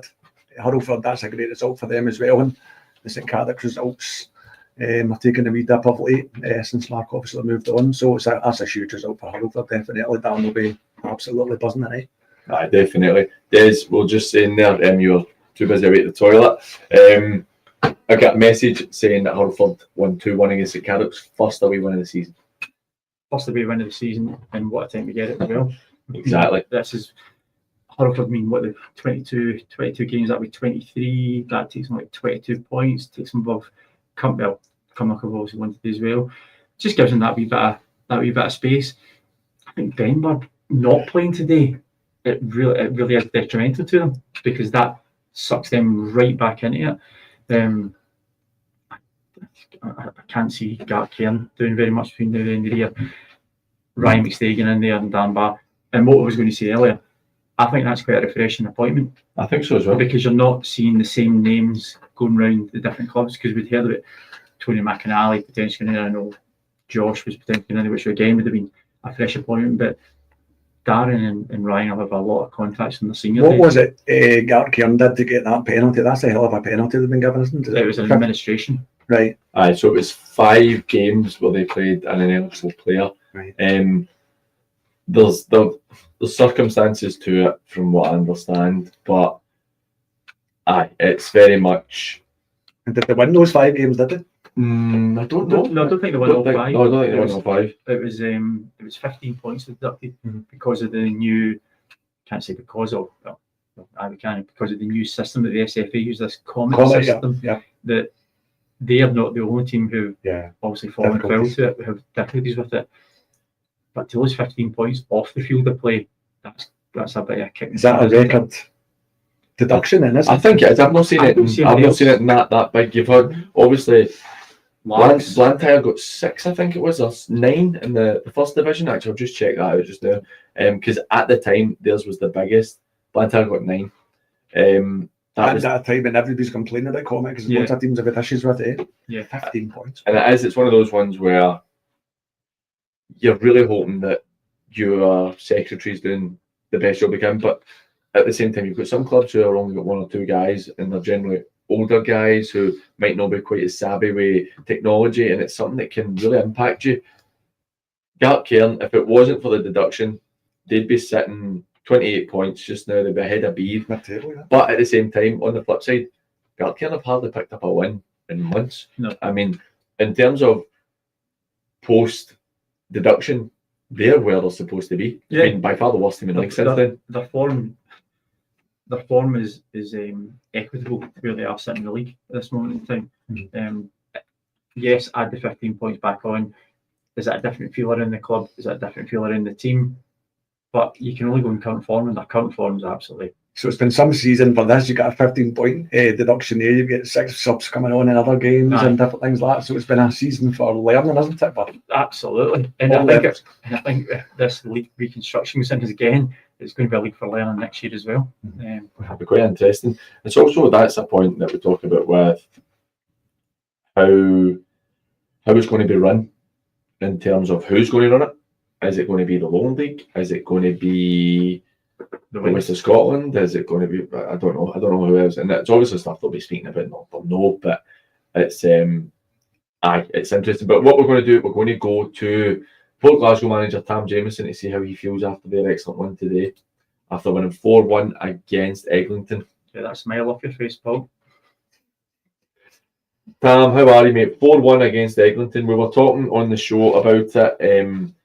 I've got Des Roach and Barry McLaughlin with me. Both foolishly went for a draw, and I obviously went to my beloved Port for the win. How are you feeling after such a good win today? It was a great performance. That's the question there, boys, after the last couple of games where we've been loving quite at it, but they turned up today, mate, and in fairness, we kind of blew Eglinton away.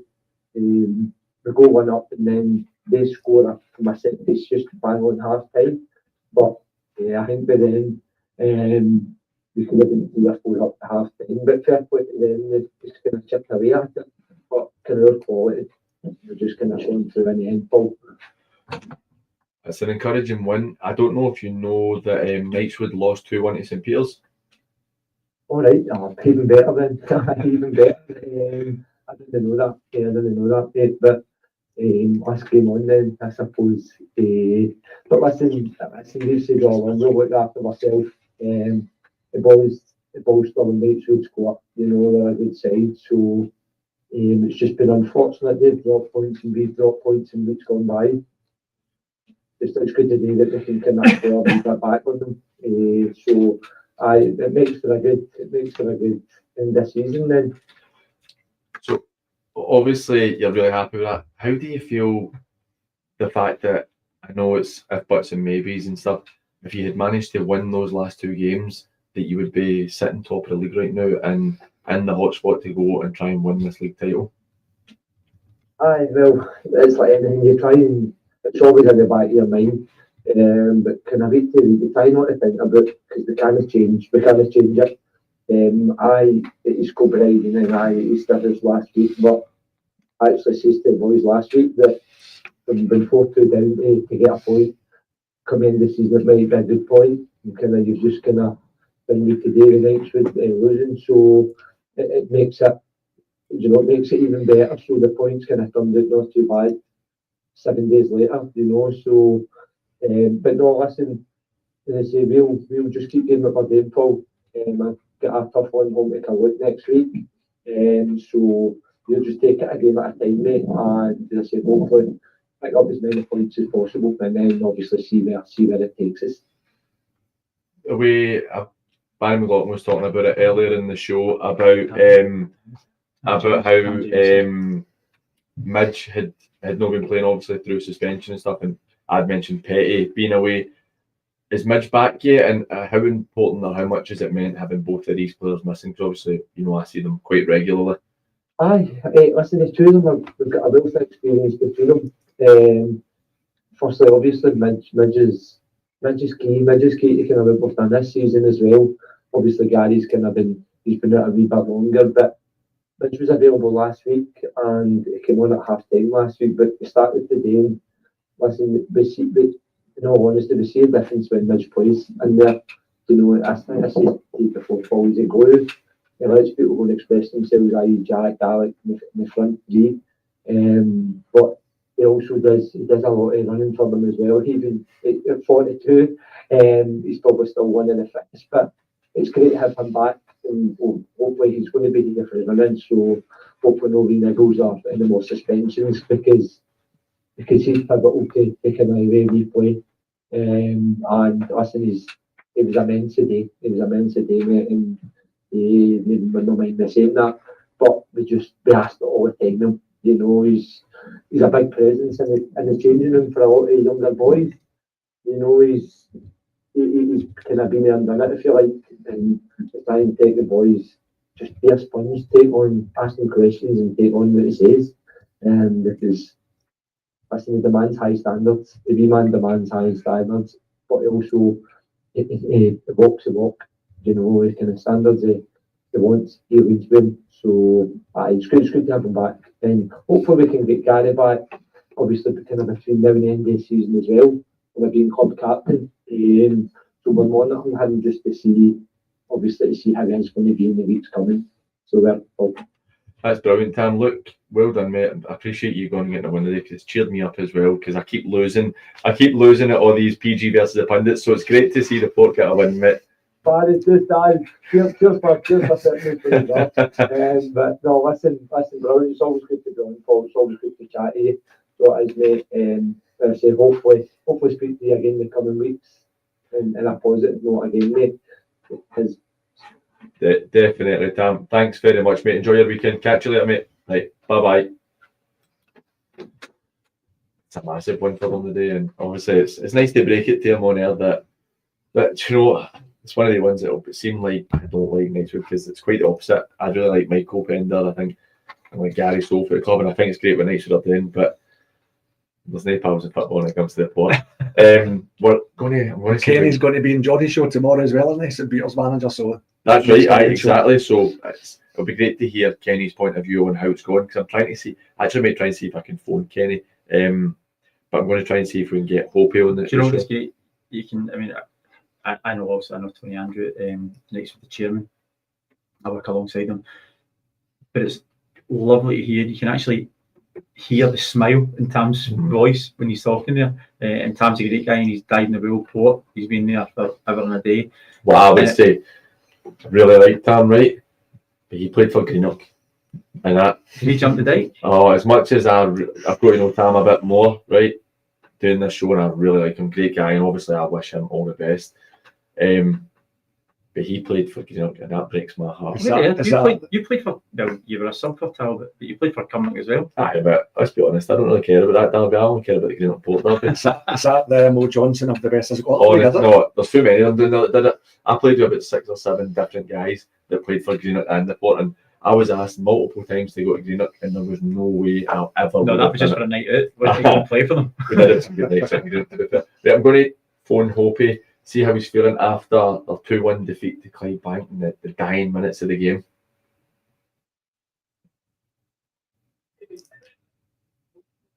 Hoppy, hi mate.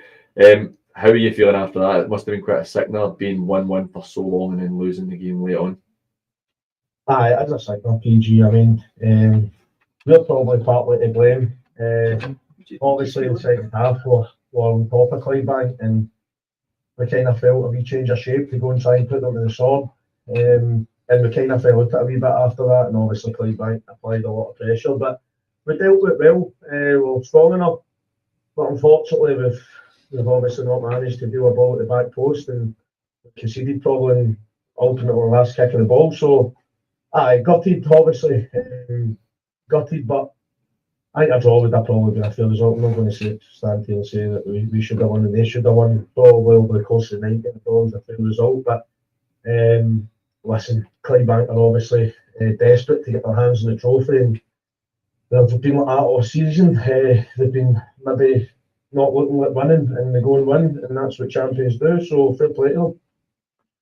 Opie, we touched on the show, and it's something that we spoke about myself with you, how good your recent form's been. And obviously you had the defeat to Clydebank 4-1 not too long ago. You must, because of your current form and the fact that you feel aggrieved to not come away from home park with a point, which is something that not many people didn't want to do this season. It must give you encouragement knowing getting into the remainder of the season and getting into the Trinent game at the end of next month to try and get yourself into a final. You must be really pleased with just how the players have been this season.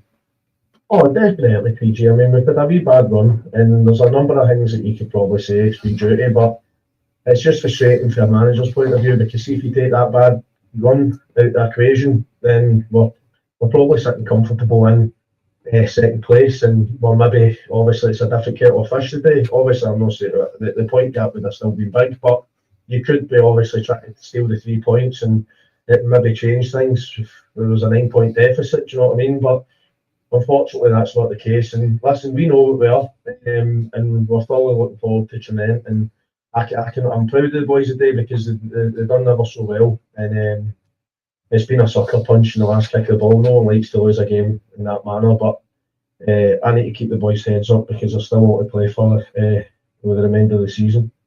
Look, mate, I appreciate you. I know it wouldn't have been easy coming on when you've had that feeling so late in. But look, mate, I genuinely really appreciate you coming on, and no doubt I'll speak to you in the next few weeks at least on the show, mate. So unlucky today, mate. We'll catch up with you soon. Thank you. Well, we're just going to go to Irvine Meadow and see if we can speak to Jamie McKim. He's with Mark just now after their 4-3 win. Probably. Hello. Jamie, that sounded like quite an interesting game, mate. 4-3 finishes up. You must be delighted to get a win, but how's the heart after that one? Delighted with the points. Really happy with the points, but see, to be honest, the game was ruined with the weather. See at the start, we were well in control, well worthy of 2-0 lead. I was annoyed at how we conceded let it back in 2-1. But the quality of play was good in the first half, but the second half, it obviously started raining a bit heavier, and the game just started going kind of end to end. And I thought they were, see, to be fair, they'd made the point in the second half. We had to change a couple of things back and forward. We put 2 up rather than going with a 4-3-3, and that helped us. But it's obviously swinging back and forward, and it's not good for a manager who's standing on the side watching that. With results elsewhere, you have now leapfrogged Mabel and Rob Royce. You're now sitting in 12th place, only a point off Kilbirnie and tied in points with Vela Clyde. You must be really pleased with how it's played out for you the last few weeks, and you've put yourself in a position where you have a right good chance staying in the division now.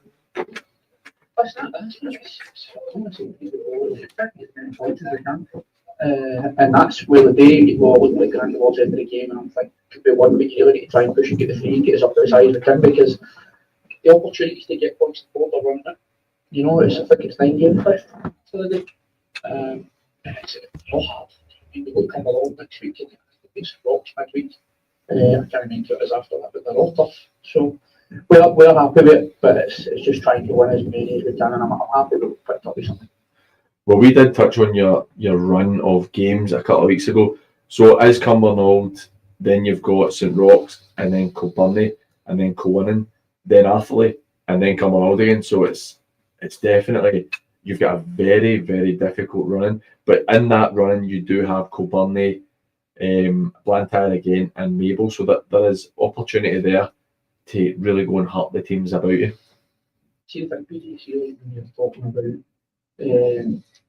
having your athletes, having your co-innings and stuff like that. I don't see them giving it being any tougher there than what it was at the against Blantyre. Like, that was a really hard game there. Obviously, these teams are getting more quality players, but the games are so competitive that everybody's playing for something. Do you know what I'm saying? And like, they're all tough. There is not one that you can say that's going to be easy and definitely pick up points there. Like, that was really tough today, and that's against what Blantyre set bottom. Aye. So people see last year, people laughing at it when I'm going, by the way, that the league's so tough, every game's tough, but that the day it's the weather's a level, the pitch becomes a level, because I felt that we had better players, better quality players, but just every time you play the conditions, it makes it difficult. Exactly, look, mate, it's another really good win for you. It's been a tremendous start to your reign at Irvine Meadow. But we'll let you go, mate. Enjoy your weekend and congratulations again, mate. Cheers, mate. See you later. See ya. Well, that's a big result for them. One they really needed. Yeah, I think it's probably lost in a lot of people's ear. That was Ross Wilson getting back to Irvine Meadow as well. Right. So he would have had a How old was Ross when he took the medal? At 28? 28, I think. Something like that. Yeah, so an ex-manager can back there. And let's be honest, since Blantyre had the points deduction, they've played a lot of career and they've been picking up a lot of decent results. So it was never going to be an easy tie for Meadow. But listening to Jamie there, seems as if the weather was the capitalising factor on it. I think that's going to be the case in many games today. I appreciate some of these results are maybe 15, 20 minutes old. We've been talking a lot, so we've not had everything coming in. But Johnson Borough scored in the 91st minute against Shotts. So, like you said, Barry, Good history they're doing this, yeah. coming back, and for Shotts, that could be so big in terms of relegation for Shotts. It's just they lost during the week. They've lost today after they had that good wee run when they picked up some points. They're right in trouble. It's no great. I think it's a massive win for Murdy and a massive win for Borough. Yes, given the cloud that's been hanging over the club this week, I think the most important thing was them to get 90 minutes and a positive 90 minutes and get that win. Let the league deal what they're going to do. Yeah. That's not in the hands of Johnson Borough anymore. Nobody can deal with that. They just need to look at the games ahead. And it's an honest mistake. These things do happen. Yeah, and that is the overarching point. Is it is a mistake. It shouldn't happen, but it is a mistake. Renfrew 4-1 up against Ashfield. That's brilliant. So really good. Jimmy, well done again, mate. Yep. Campbelltown lose 2-1 to excuse me. Campbelltown lose 2-1 to East Kilbride. We've got a goal in a lone league featured fixture. Berwick take the lead. So 1-0 to Berwick. Renfrew now 5-1 up. Jojo Gillespie with another goal Your there. man, Barry. That's your man. So it's. Well done, Jojo. I think that's a massive one for Renfrew. That's it, just finished there. Renfrew have put themselves in such a good position that I would have said maybe 4 or 5 weeks ago, Renfrew would be the one to definitely drop out. They would falter. They would be the one to drop out. Next teammate Ian Nicholson's there as well, isn't he? So That's well like done, Ian Nicky boy. and Jimmy. Just to see the joke for me, it's something that I'm going to do, right? And Des, I know I told you this, right? But we're going to do an end of season show, right? Yep. We're going to, if we can, we'll have Johnny and Paul in with it. The four of us will do it, and we'll talk about manager of the season, players of the season, whatever. We'll go through how everything's been, and I tell you what, see if Renfrew go up, Jimmy Quigley is, and I know Moff will get it right because fair enough, they have been phenomenal this season, particularly if they can go undefeated. But you're looking at Moff, Jimmy Quigley, and Ross Cusick. The three of them could potentially, but Jimmy's got to be on my shout of saying that might be better than the other two. The resources that Renfrew have available to them, and if you put it in proportion to the other clubs, Renfrew are kicking so far above their own height that it's incredible. When were they last in the top league, Renfrew? We were last in the top league about 2014, didn't we? Won the league against St Roch's midweek, and we went up. Probably 2014. 10 years ago or so. Yeah. That was under Clarkey and Martin. And before that, it was the early 2000s.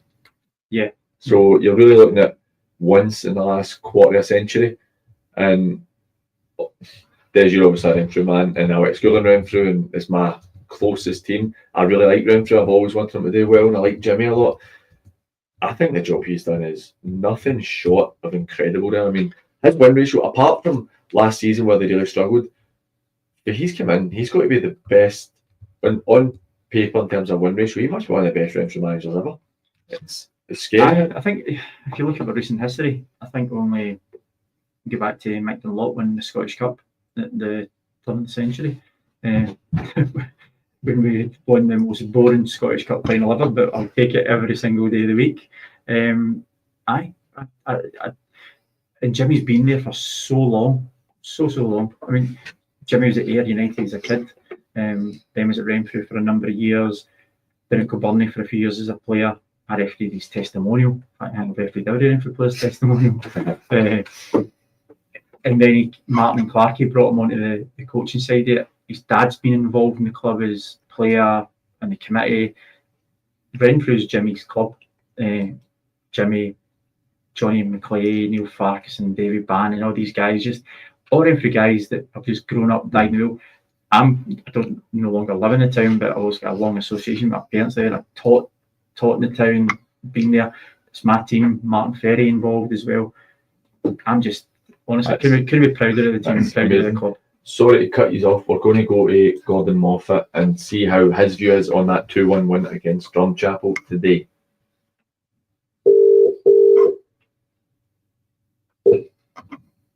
Hi Paul, how are you doing? I'm good, mate. How are you? Very, very late winner. We just spoke to Hope, who was obviously disappointed. He felt like he gave you guys a good game, but complimented the fact that this is kind of what you do, and you must be delighted to go and get that right at the end. I think if I'm honest, I thought our performance was a wee bit off it. Definitely compared to the heights of Tuesday, Paul, where I thought it was arguably our best performance this season. I thought today it looked like Tuesday just took its toll, and maybe the month as a whole, if I'm honest. It was our 8th game of the month. We just looked a wee bit leggy and a wee bit reactive in some of our work. And as I said to Drumchapel, I thought they made a right game about second half. I thought first half we could control the game with a lot of the ball, but not quite what I would want in terms of zipping our play and out of possession. We were a wee bit reactive, and it gave them a couple of chances. And second half, I thought Drum were a better team, if I'm honest, for a decent wee spell. But in the last 10 in injury time, we came on really strong. I thought if it was going to be a winner, it was going to be us, and that turned out to be the case. I don't think you can always get it your own way, particularly when you're trying to get over the line. But I think that the most important thing is going and getting that final goal. We're looking at potentially, right, and I know I say this to you every time I speak to you, right, and you don't like when I do it, right. You're looking at potentially 12th of April against Largs, if all goes well against Benburb, which you know is going to be a tricky game because they are fighting for their lives.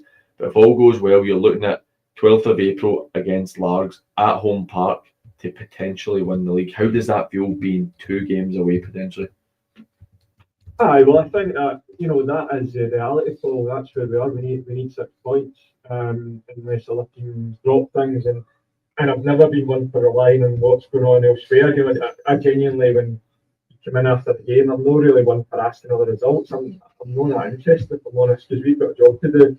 That's where we're at now. We need the 6 points from somewhere towards the end of the season. So, to be honest, I'm not really bothered where they come from, but it's obviously going to be 6 tough games, and we just need to keep our foot to the floor and try and find the points that we need now. You're so close, and I know you say you don't look for other results, but I'll tell you, Port Glasgow won 4-1 today, so that's a good one to hear about. You'd be happy with that one, will you? I'm delighted, mate, honestly, and no harm to them, but Knightswood lost, so it's been a good day for me. But look, Marv, I know you're not too worried about the lower leagues, but you guys go and enjoy your weekend, and congratulations on yet again another win, mate. Cheers, guys. All the best. Cheers. Benburb, you've got to fancy them to beat Benburb next week, and then home park. We're talking about 700-800 today. If they are going to have to try and win the league against Largs at home park, you could be looking at 1200-1300. That's surely easily. And I think you can hear the relief from Moff's voice there. Also, Moff well, we're gig with him at the end of the season. The tickets are available for if you go online, you can get your tickets for only £10. It is bring your own ball, so you can have a great night listening If I'm Clydebank now, I'm already getting in contact with the wet guys. to. Trust me, get them booked in. Get them booked. Capacity crowd, tremendous. Yeah, we've said earlier that they just want to win one game at a time. That's what they're doing. Morph will always play down. And what he said there, he can see the effects in the legs. Absolutely. They've just come off a massive midweek game against Auchinleck. And by his own admission, he says that's probably their best game of the season. So there's going to be a natural dip. They're playing a local derby. Drum, who have come up out of the first division, are going to be doing their very level best to make sure that it's not comfortable for Clydebank. What do you all say? It's a good team. Yeah. If they get out a result when they really need it. Yeah. And they have. If they go to Benburb next week, we said earlier we think Benburb potentially are going to get sucked into that relegation battle. You're saying to your director, I mean, Barry, you know better than me. You're in that dressing room saying, guys, you've got 2 games to win the league. Is there any more motivation you need? I know. You just want to win it as soon as you can, can't you? Then every team collapse onto the park for the rest of the season, basically, don't you? So you want to enjoy it. That's part You've done the hard part. Yeah. Sorry to cut us off, guys. We're going to go to Michael Pendle, the Knightswood manager, after our 2-1 defeat to St Peters. Hi, Paul. Hi, Michael. How you doing? Tough one for you today. Obviously, 2-1 away to St Peters. Port Glasgow getting the win today. Gap's close to 3 points. How are you feeling after it? I wasn't disappointed, Paul. Regardless of what's happened to the Port, just disappointed in our own performance today. Our attitude, we were off it for the start. Didn't play for the first 45 and came in, found ourselves 1-0 down at half time. We reacted well, started the second half. Got back to 1 each, good free kick, back to 1 each, and looked strong again, looked a wee bit more like ourselves. But we then we made we went down to 10 men. Boy got 2 yellows and I kind of lost his end. But it's a bad error. To be fair, both the goals we lost today were really poor, really bad errors. And then at 10 men, we just couldn't find a way at that point. To be honest, for the last 15, I felt St Peters were comfortable. I didn't think it looked as if we would get back into the game. To be fair. What do you think the reason is? Do you think it's just pressure and being so close to getting yourselves over the line that you've dropped more points in the last 5 games than you had in the first 19? I think, Paul, definitely there must be a bit of that at play. I think what you're finding hard just now as well, there's teams that you're playing against that have nothing to play for now other than the chance of affecting a league and taking a scalp in a team that's in at the top of the league. So if you'd have watched St Peters today, with the attitude and desire that they showed, I'm pretty sure if they'd done that every week, they'd be definitely higher up the table. So we need to take that on the chin, and we need to find a way to match that desire for a team that maybe doesn't have anything to play for apart from giving you a bloody nose. Next week you play Rossvale, a team who, despite losing today, they need to go and win games to try and get themselves that 3rd promotion spot. What do you do this week at training? Would you tell the guys after a tough couple of weeks for you? I think, to be honest, folks, back to basics. Just keep things nice and simple. Shout old adages in football, but the first thing, no matter what shape you're playing or personnel that's out there, you've got to go win your battles, haven't you? You've got to be in there competing for second balls. I think for training this week, it's dead simple. Back to basics. Do the good things that we've done that have got us top of the league. It's another defeat, and you know what makes it tough. Great win for the Port today. Fair play to them. I know Josh will be gutted not to get his win today, but we know that'll be a tough game with Josh next week. And all we've got to do is just stick to doing the good things that we were doing that got us into this position. So we're fortunate enough to work hard to get in this position, and we're still there. We just need to kind of get back to basics and just stick with it. But Michael, I really appreciate you coming on today, and I wish you all the best, and try and enjoy the rest of your weekend, mate. Take care. Cheers. I'll start. Cheers, Paul. Thank you. I feel guilty because I really come and then I'm celebrating them losing in the 4-1. I feel terrible after it. It's amazing the difference in voices. One manager wins, one manager loses. Exactly. It just kills the whole weekend and it kills the whole week. And I think, obviously, I'm not neutral in it, but I think for the neutral, it's great to see this running so close because you look, Premier League's done. First division is obviously the first division. It's so tight. You look at the second division, again, it's great to see how tight that is as well. Third division, Thorn have got that wrapped up. So it's nice to see that we've got real competitive finishes in 3 of the 5 leagues, and it's great for people continuing to watch games, and particularly for clubs like Knightswood and the Port. See if that means they get a bit of extra support and a bit of extra revenue, then it's great news for clubs lower down. It's really important. Des, we had our good supporter of the show, Paul Smith.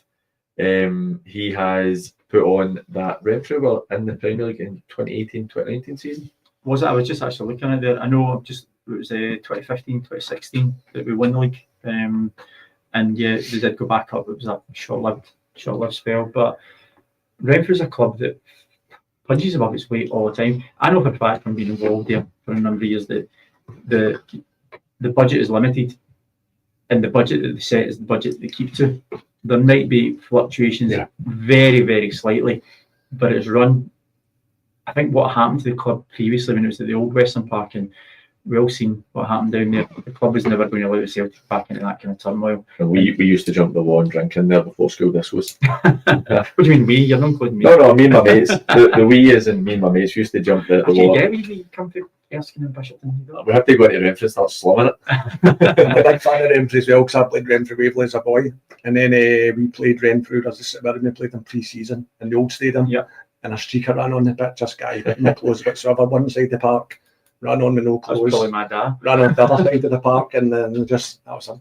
Nobody even batted an eyelid. No, that's so there are people down there. We've got another comment coming in, and I assume this is my daughter that's put this in. She said, "Hi, it's really glitchy, but I will try and watch. I wonder if my mum and dad have not been putting money in the meter at their house." And so thanks for watching, Anna, if that is you, sweetheart. But look, we're going to see how it's finishing up in the Lowland League. Cali Braves, I don't think I'd updated. Cali Braves had pulled one back against Celtic B, which makes no difference in terms of East Kilbride getting into the playoffs, but it's still for East Kilbride, it's a massive one. 4-1 for Albion Rovers against East Stirling, quite a comfortable one there. Still 1-1 with Tranent and Broomhill. Berwick still 1-0 against Cumbernauld. Hopefully a wee Cumbernauld goal there and I can get another one in, because I think we're pretty tight just now, to be honest with you. By the way, that's something week for Albion Rovers. They would have mentioned for the Prime Minister and they've won 4-1. And they mentioned to me, PG has spoke about it, and they started following us on Instagram this week, on Twitter this week, which was quite nice. We'll touch on tomorrow, since we're talking about East Kilbride and just waiting now for it to be confirmed that they're going to be in the playoff. And I have no doubt that Mick Kennedy's going to be. He's going to be. I think, is it still at Airdrie that Celtic B play their games? I believe so. Yeah. Right, so he's going to be through there at the Excelsior Stadium or whatever it's being called these days. So I don't think it's been called Excelsior for years. Something to do with potatoes or something. Is it? Aye, that's. Oh, right. Okay. Well, fair enough. But tomorrow they have Bo'ness in the Lowland League Cup. Do we, in terms of East Kilbride, how would you view it? They obviously won the league last year, missed out in the playoffs, which would have been bitterly disappointing.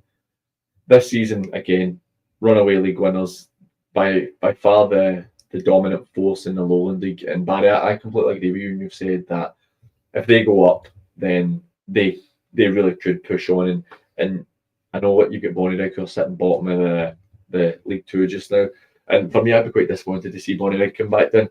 I like to see the old junior teams doing well, but then you've got like Cove up north who went up a couple of leagues as well. For me, East Kilbride are very much in a position where biggest town in the country, they've got the biggest opportunity of getting good crowds, good backing. They are so set for going up, but is it considered a failure this season if they win the cup, win the league, and don't get promoted? It's not a failure because that's a system failure. They've done everything they can. So for me, the structure should be 18 SPL, 18 next league, both full time, then an 18 third tier, which would be part time, and a mix of maybe full time as well. And then you get into the other pyramid bit, and then just home and away. So, as you said, East Kilbride, the potential there is huge. If they go up, I mean, the question comes as well: how many years do these people put money in East Kilbride if they never leave the Lowland League? So that the investors then start losing interest in the whole system, and then you lose that investment in the game. So there's got to be that argument looked at as well. How long do they keep putting money in when they're never going to progress? So I think there has to be a sensible conversation around what the pathway is and what the structure is. Has to be. I think so as well. And what I'm hearing is, obviously we've spoken at length about the reconstruction for Tier 5. What I'm hearing is that when that's in, then they're going to be putting pressure on, I don't know if it's the SFA who deal with it specifically, but for there to be a change in the relegation and promotion. I don't think you can keep protecting Forfar. Bonnyrig's a bit different because they have come up through it, right? But actually, if we look at League 2 just now, obviously it's not going to be updated from today's results. But I mean, like Clyde, I played for Clyde.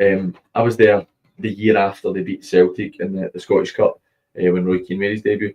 But you can't tell me that Stranraer, Clyde, in a sense, because they've been doing it for a few years, and Forfar, teams like that, they do not deserve to continue being in that setup if they continue to finish bottom or second bottom of that league year on year. Well, we mentioned it earlier, didn't we? We used the example of East Fife. East Stirling.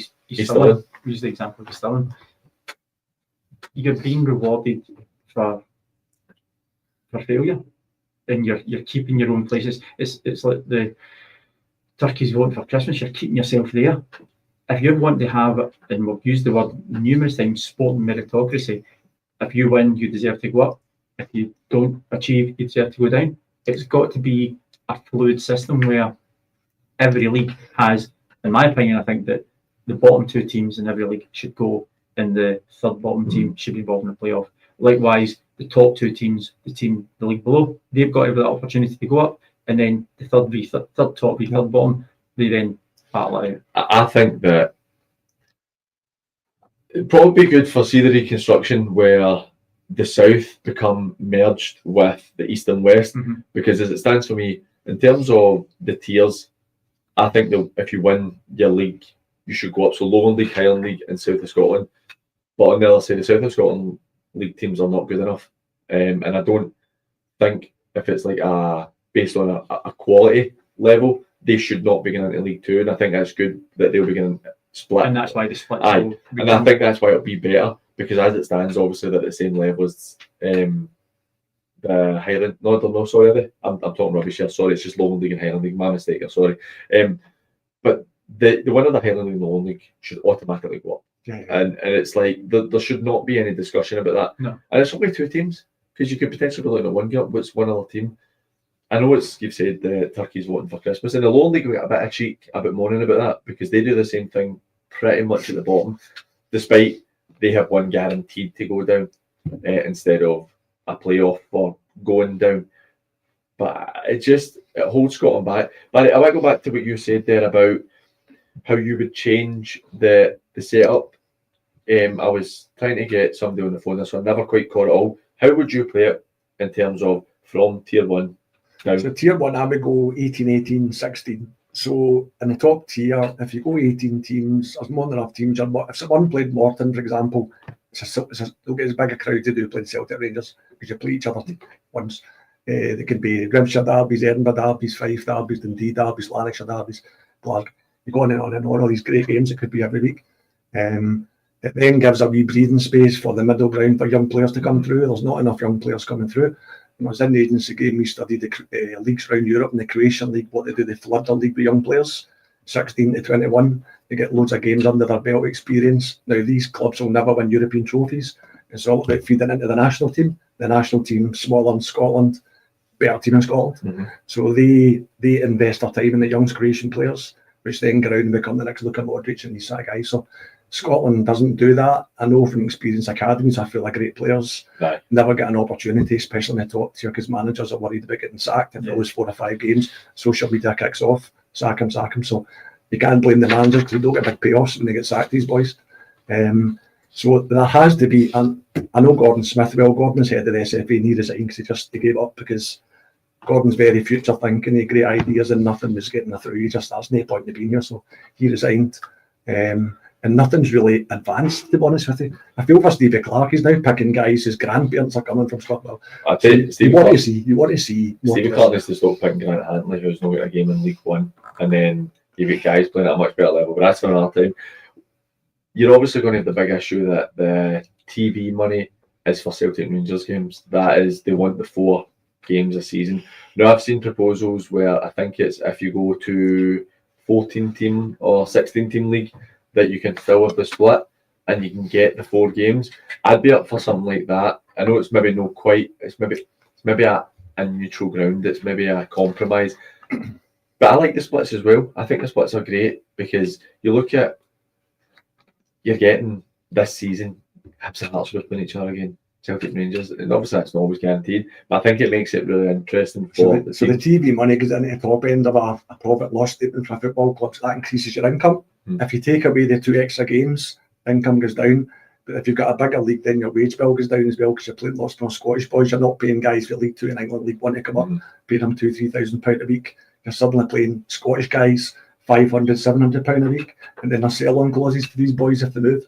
So your wage bill comes down, your turnover goes down a bit. But at the end of the day, and then you're maybe blooding guys into a first team. You're selling a player down south, the biggest market in Europe, every year or every 2 years. You're getting a lump sum money there. Hearts could win the league, and Aberdeen could win the league. It's a lot more interesting. I think so. For me, that's the way it should go. I think you look at. I think Celtic Rangers will inevitably become part of some European structure in the next 10 years as well. It's going that way. You never know. Something that's interesting for me, just touching on. I appreciate we're getting away from Lowland League, and it's now 2-1 to Broomhill against Trinent, so it's a really important goal in terms of them staying up. In terms of me, you get TV money, where they say it's the best deal you could get, but it's the best deal you can get per game for the TV money, whereas you could get much more money, but have more games on the telly, and I honestly don't see where the downfall of that is. You get more games on TV, and you get more money. You might not get as much per game, but I don't really think anybody would care about that. Ideally, I could see, and this will be dictated by the TV companies. It might be Saudi money, it might be American TV, whatever that might. So they may end up coming into some big global European tournament. Celtic and Rangers maybe getting at tier 2, and then and that's where the money's to be made for all these clubs, European TV money. And then they leave a Celtic team, the Rangers team, ideally in the Scottish League, and they play Scottish players, and they bring all these boys through. So there's so many things they can do, but it will be dictated by the TV. Is that not exactly the reason why this investment is coming from the foreigners at Rangers? Because they know that this is the best place that they can get exposure in European football. They're guaranteed it every year, and if, as you say, this is the potential it's going to go, then their focus is on the European side of it and let the domestic stuff deal with itself. And I think it's a byproduct, and we're obviously talking about. Again, we'll cut it for in a wee second because it's not really what the show's about. But you're talking about Celtic and Rangers at the top of the tree. The exposure that you can get for less money is tremendous, and it is. But it can grow your game, and if we can get players coming through and playing in the top stage in Europe, and it's so important. But look, like I said there, Broomhill 2-1 up against Trinent. Massive result. Berwick have beaten Cumbernauld Colts 1-0. Another massive result. So I'm going to need to check. I've not seen anything else about Gareth Feridine. So if there's anybody in the comments that wants to jump in and tell us the score there, because that could have huge implications at the bottom end of the Lowland League right now. And I think that we spoke about it with Kevin Haynes, the Berwick manager, before the game, and Kevin saying it's a must win, where we didn't really think so. But you look at what that does for them now. I mean, that'll put them on to 29 points, and if Gara don't win, you're looking at minimum 7-point gap with 3 games to go. Gara are not catching that. They're not catching that, particularly when Berwick have only lost 2 in the last 8. We talk about managers' moods, getting that one goal back Exactly. is huge. That's just like his whole family will be delighted. Because you notice, like, you go up the road after the defeat, and the wife was like, "Oh, here we go." Des, you got in for us there? No, nothing's been updated, unfortunately. So no, it's still saying 0-0 with the Berwick game, but also we know the result there for Cumbernauld. Gareth Feridine haven't updated their social media. Let's talk about, before we finish up, we've only got about 10 minutes left, so if you want to get in touch with us, you can get us on 07396 717 412. That's 07396 717 412. Or you can get us on X and Instagram at SatFootball Live. just give us a wee shout on YouTube as well if you want to ask us any questions in the comments there. We're more than happy to answer. We've only got 10 minutes left of the show, so don't be shy to get yourself involved. Thanks to everybody that's tuned in and watched as well on YouTube today. So I don't know if you've seen it, Barry, during the week I put up the post with the Kilsyth and Greenock game, and obviously that was a really important game in terms of promotion in the 3rd division. Kilsyth ended up winning it, but at 1-1 I think it was. Greenock have a free kick, pretty much bang on halfway. Ball shelled into the box. No, the best of free kicks. Keeper comes out and takes it. And I'll name him as a referee because I actually think he's one of the better referees at our level at times. He's been at a high level as well. Barry Cook, the referee. Went to school with him in Redruth. There you go. So Barry, watching it, you can see from the camera angle, he's watching it. Keeper comes out and takes it. Barry turns around, starts to run towards the halfway line, and the keeper dropped the ball. Right. And Greenock score. You can clearly see on the camera that Barry is not looking at the ball. Eventually, the ball was in the net, and he turns around and disallows the goal without saying it. Wow. Now, I'm trying to find it here for so Greenock are. I think Greenock have been very quiet about the matter, to be honest. I don't know if I suppose there's nothing they can do. It's just a mistake. It's not like the Darvel and Johnson Borough one, but it's an absolute howler of a mistake. And it's big a game for Greenock potentially as it was for Darvel in the Premier League, and there's not been anywhere near the exposure. Des, what would you think? Say you're referee, and I think I know what I'm going to know your answer here, but you're refereeing in that game. No assistant referees with you. Ball goes up, keeper takes it very comfortably. You turn because you know this goalkeeper's probably just going to shell the ball at the park. You turn to run to the halfway line. He drops the ball, scores, you don't see it, and the ball's in the net, and the keeper's going off his nut. What do you do? There's nothing you can do because you've not seen what's happened. And if you try and make anything up, I'm sorry, you're lying. Is there no VO footage you could look at that point? You can't use it. No, you can't use that. Okay. What it should be doing is if you get no assistance there, then you are the sole arbiter. You're the only one that can make that decision. I've got to admit, Barry, I like you. I've known you for numerous years, but you made a schoolboy error there, mate. You cannot take your eye off that ball because you can't anticipate. Even take it back to something so like if the goalkeeper, and Barry was a goalkeeper, which is probably a wee bit ironic as well. Remember the Nottingham Forest, was it the keeper's got the ball in his hand and the player just comes and heads it off his hand because he's not in full control. You can't prejudge what's going to happen. If it's me, right, Barry, give that a watch. Right. So, Des, continue your story. So, talk us through it, actually, Des. Talk us through it. Right, you're watching it, so obviously nobody else can see it. Right, so watching it, the goalkeeper's taking the ball in his hands. The referee, I'll just pause it there. So you see that he's not looking at the ball. Right, so if we hit it here, and I'll hit pause at the exact moment.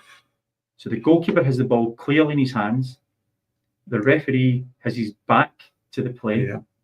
What if a player was punching the goalkeeper there? Mm-hmm. Right, like take it simple as that. No assistance there. 2 sidelines. We spoke about the Johnson Borough incident earlier. Who's culpable for that error? And what if your team, Barry? So obviously this is your team, and you're the team that's been punished from not getting a goal. You're obviously wanting some sort of recompense or something to happen, aren't you? Because that could be crucial in the season. Well, what if Greenock, same as it was for Darvel, it's the same. What if Greenock miss out by a point? Right? Mm-hmm. Every grievance available. And for me, I'd say that is more a disservice to the game than the Darvel one would be, because it's, I mean, that is, they've managed to get enough points accumulated over the season, and that could be such a big one, particularly against a rival in the promotion hunt. So it's such a big one. Surely that is that the referee can turn round, you can see the body language, because body language in a park is a big thing. But even at that, you should not be. No, I know you shouldn't, but you can tell guys' body language after something's happened. I just think it's surely for a guy that, and I do not want to be seen I'm not bashing Barry, right? But for a guy particularly of that level of experience, that's a worrying decision. That's a really worrying decision. How important that is could be for Greenock. Let's hope it doesn't come down to that. No, I know. And it's What the same- happens to the referee again there? Does he get demoted then for that because he's not following the protocol? But, well, Barry was a category one, the same as myself, operated at Premier level, been involved in numerous games. He actually fell out with the SFA because he was demoted at the end of not last season, season 4, and he took the SFA to an independent tribunal and lost that tribunal. So I don't think his stock's particularly high with the SFA, and I don't know, it's not my decision, but I think Barry might have a few Saturdays he can go shopping with the wife and kids. Well, I'm just putting it up. East Kilbride have made the playoffs. Finished 1-1 between Celtic and Caley Braves. So congratulations to East Kilbride, who have made the playoffs, and that's a massive one. That's a massive one for me. Boost for getting to the cup finals. Exactly. It's great news for Mick, Si and the team, and I think that they've more than deserved it. And it's just it's been two years in a row. As it stands right now, I need to see what they need to win the league. So as it stands, 4 games to go. They're on 70 points. Celtic are on 63, and Caley Braves are on 60. So Caley Braves obviously cannot win the league. I don't really know how it works because the Colts teams haven't won the league before. Can they win the league? But obviously they don't get promoted. They don't get into playoffs, but they can be crowned league champions. I believe I'm right on that. Yeah, I think so. So East Kilbride need 1 win in the last 3 games, and they're obviously playing tomorrow against Bo'ness, but their next league game is against University of Stirling on Wednesday night. Is that at East Kilbride? That is no, it's at University of Stirling, which is quite disappointing in the sense for that. But then they've got Talbot Talbot next weekend. I think it's going to be a cracker. Why don't they come up with a rule, East Kilbride and Clydebank, such good seasons, each other at Hampden, just in a one-off game? The kind of League Winners' Cup. I think that that's massive credit to Mick Kennedy and his team. Congratulations on making the playoffs. I think that I hope they do it this year. I'm the same. I really hope they do it because, again, by like you've touched on, they are the best geared to. It's like Clydebank are the best geared in the west of Scotland to go into the Lowland League, and I think that I really hope they do it because you shouldn't be winning the league 2 years in a row and not being able to get promoted.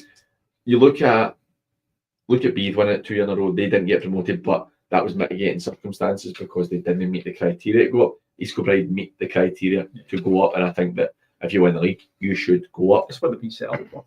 Exactly, and it'd be really disappointing for them if they can't make it up based on that. And as it stands right now, in the Highland League, I'm not sure how things have gone today. In the Highland League, you have Brora Rangers and Brechin City both sitting on 76 points. But Brora Rangers' goal difference is insane. Brora Rangers in 32 games have scored 108 goals and conceded 29. So they've got a 30 plus better goal difference than Brechin City. That's insane. That's 108 goals. Who's the Brora striker? Give Steve a clap of call. I know, honestly. 108 goals. But it was Brora that last year, they didn't meet the criteria, wasn't it? Yeah. Do they meet the criteria now? I don't know. It's not a league I've paid particularly much attention to. So you look at you've got East Kilbride 107 goals for, Brora 108 goals for.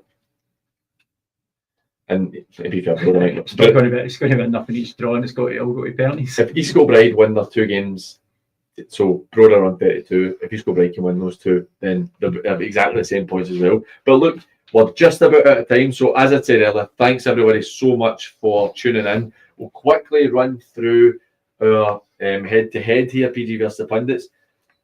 Berwick and Cumbernauld Colts, I've gone for the draw, you've gone Cumbernauld, both wrong. We both went for Clydebank against Drumchapel, both right. Went for the Arthur and Conan game, obviously off. I got it wrong with Whitlets and Muirkirk, so you guys take a 2-1 lead.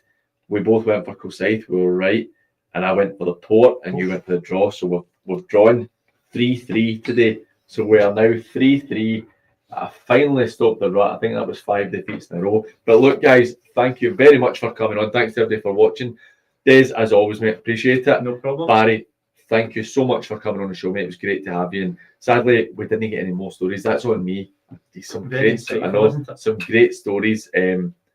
Thank you very much for coming on, mate. I hope you enjoyed it. I really hope some of these leagues get into the last day and you're going to have a hell of a last show in the last day of the season. That's Genuinely gonna be can't wait for it. And remember, check out Johnny's show tomorrow and all our other shows on YouTube at Pyramid Promotions, and always be following East End Community Radio. We really appreciate everybody being involved and helping us out with the show today, and we hope you have a good weekend. Take care.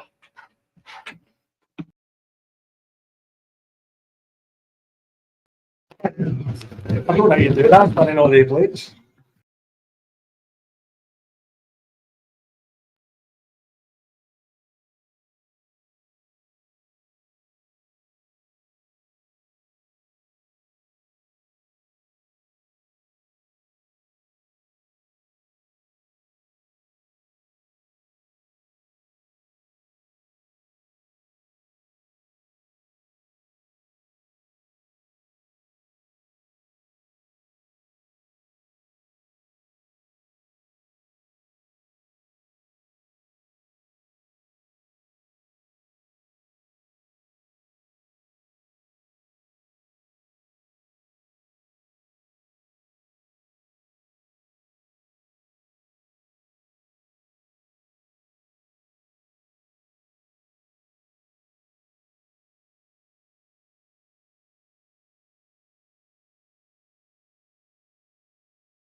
Aye. Playing for the club. Yeah, I get chat to Bill.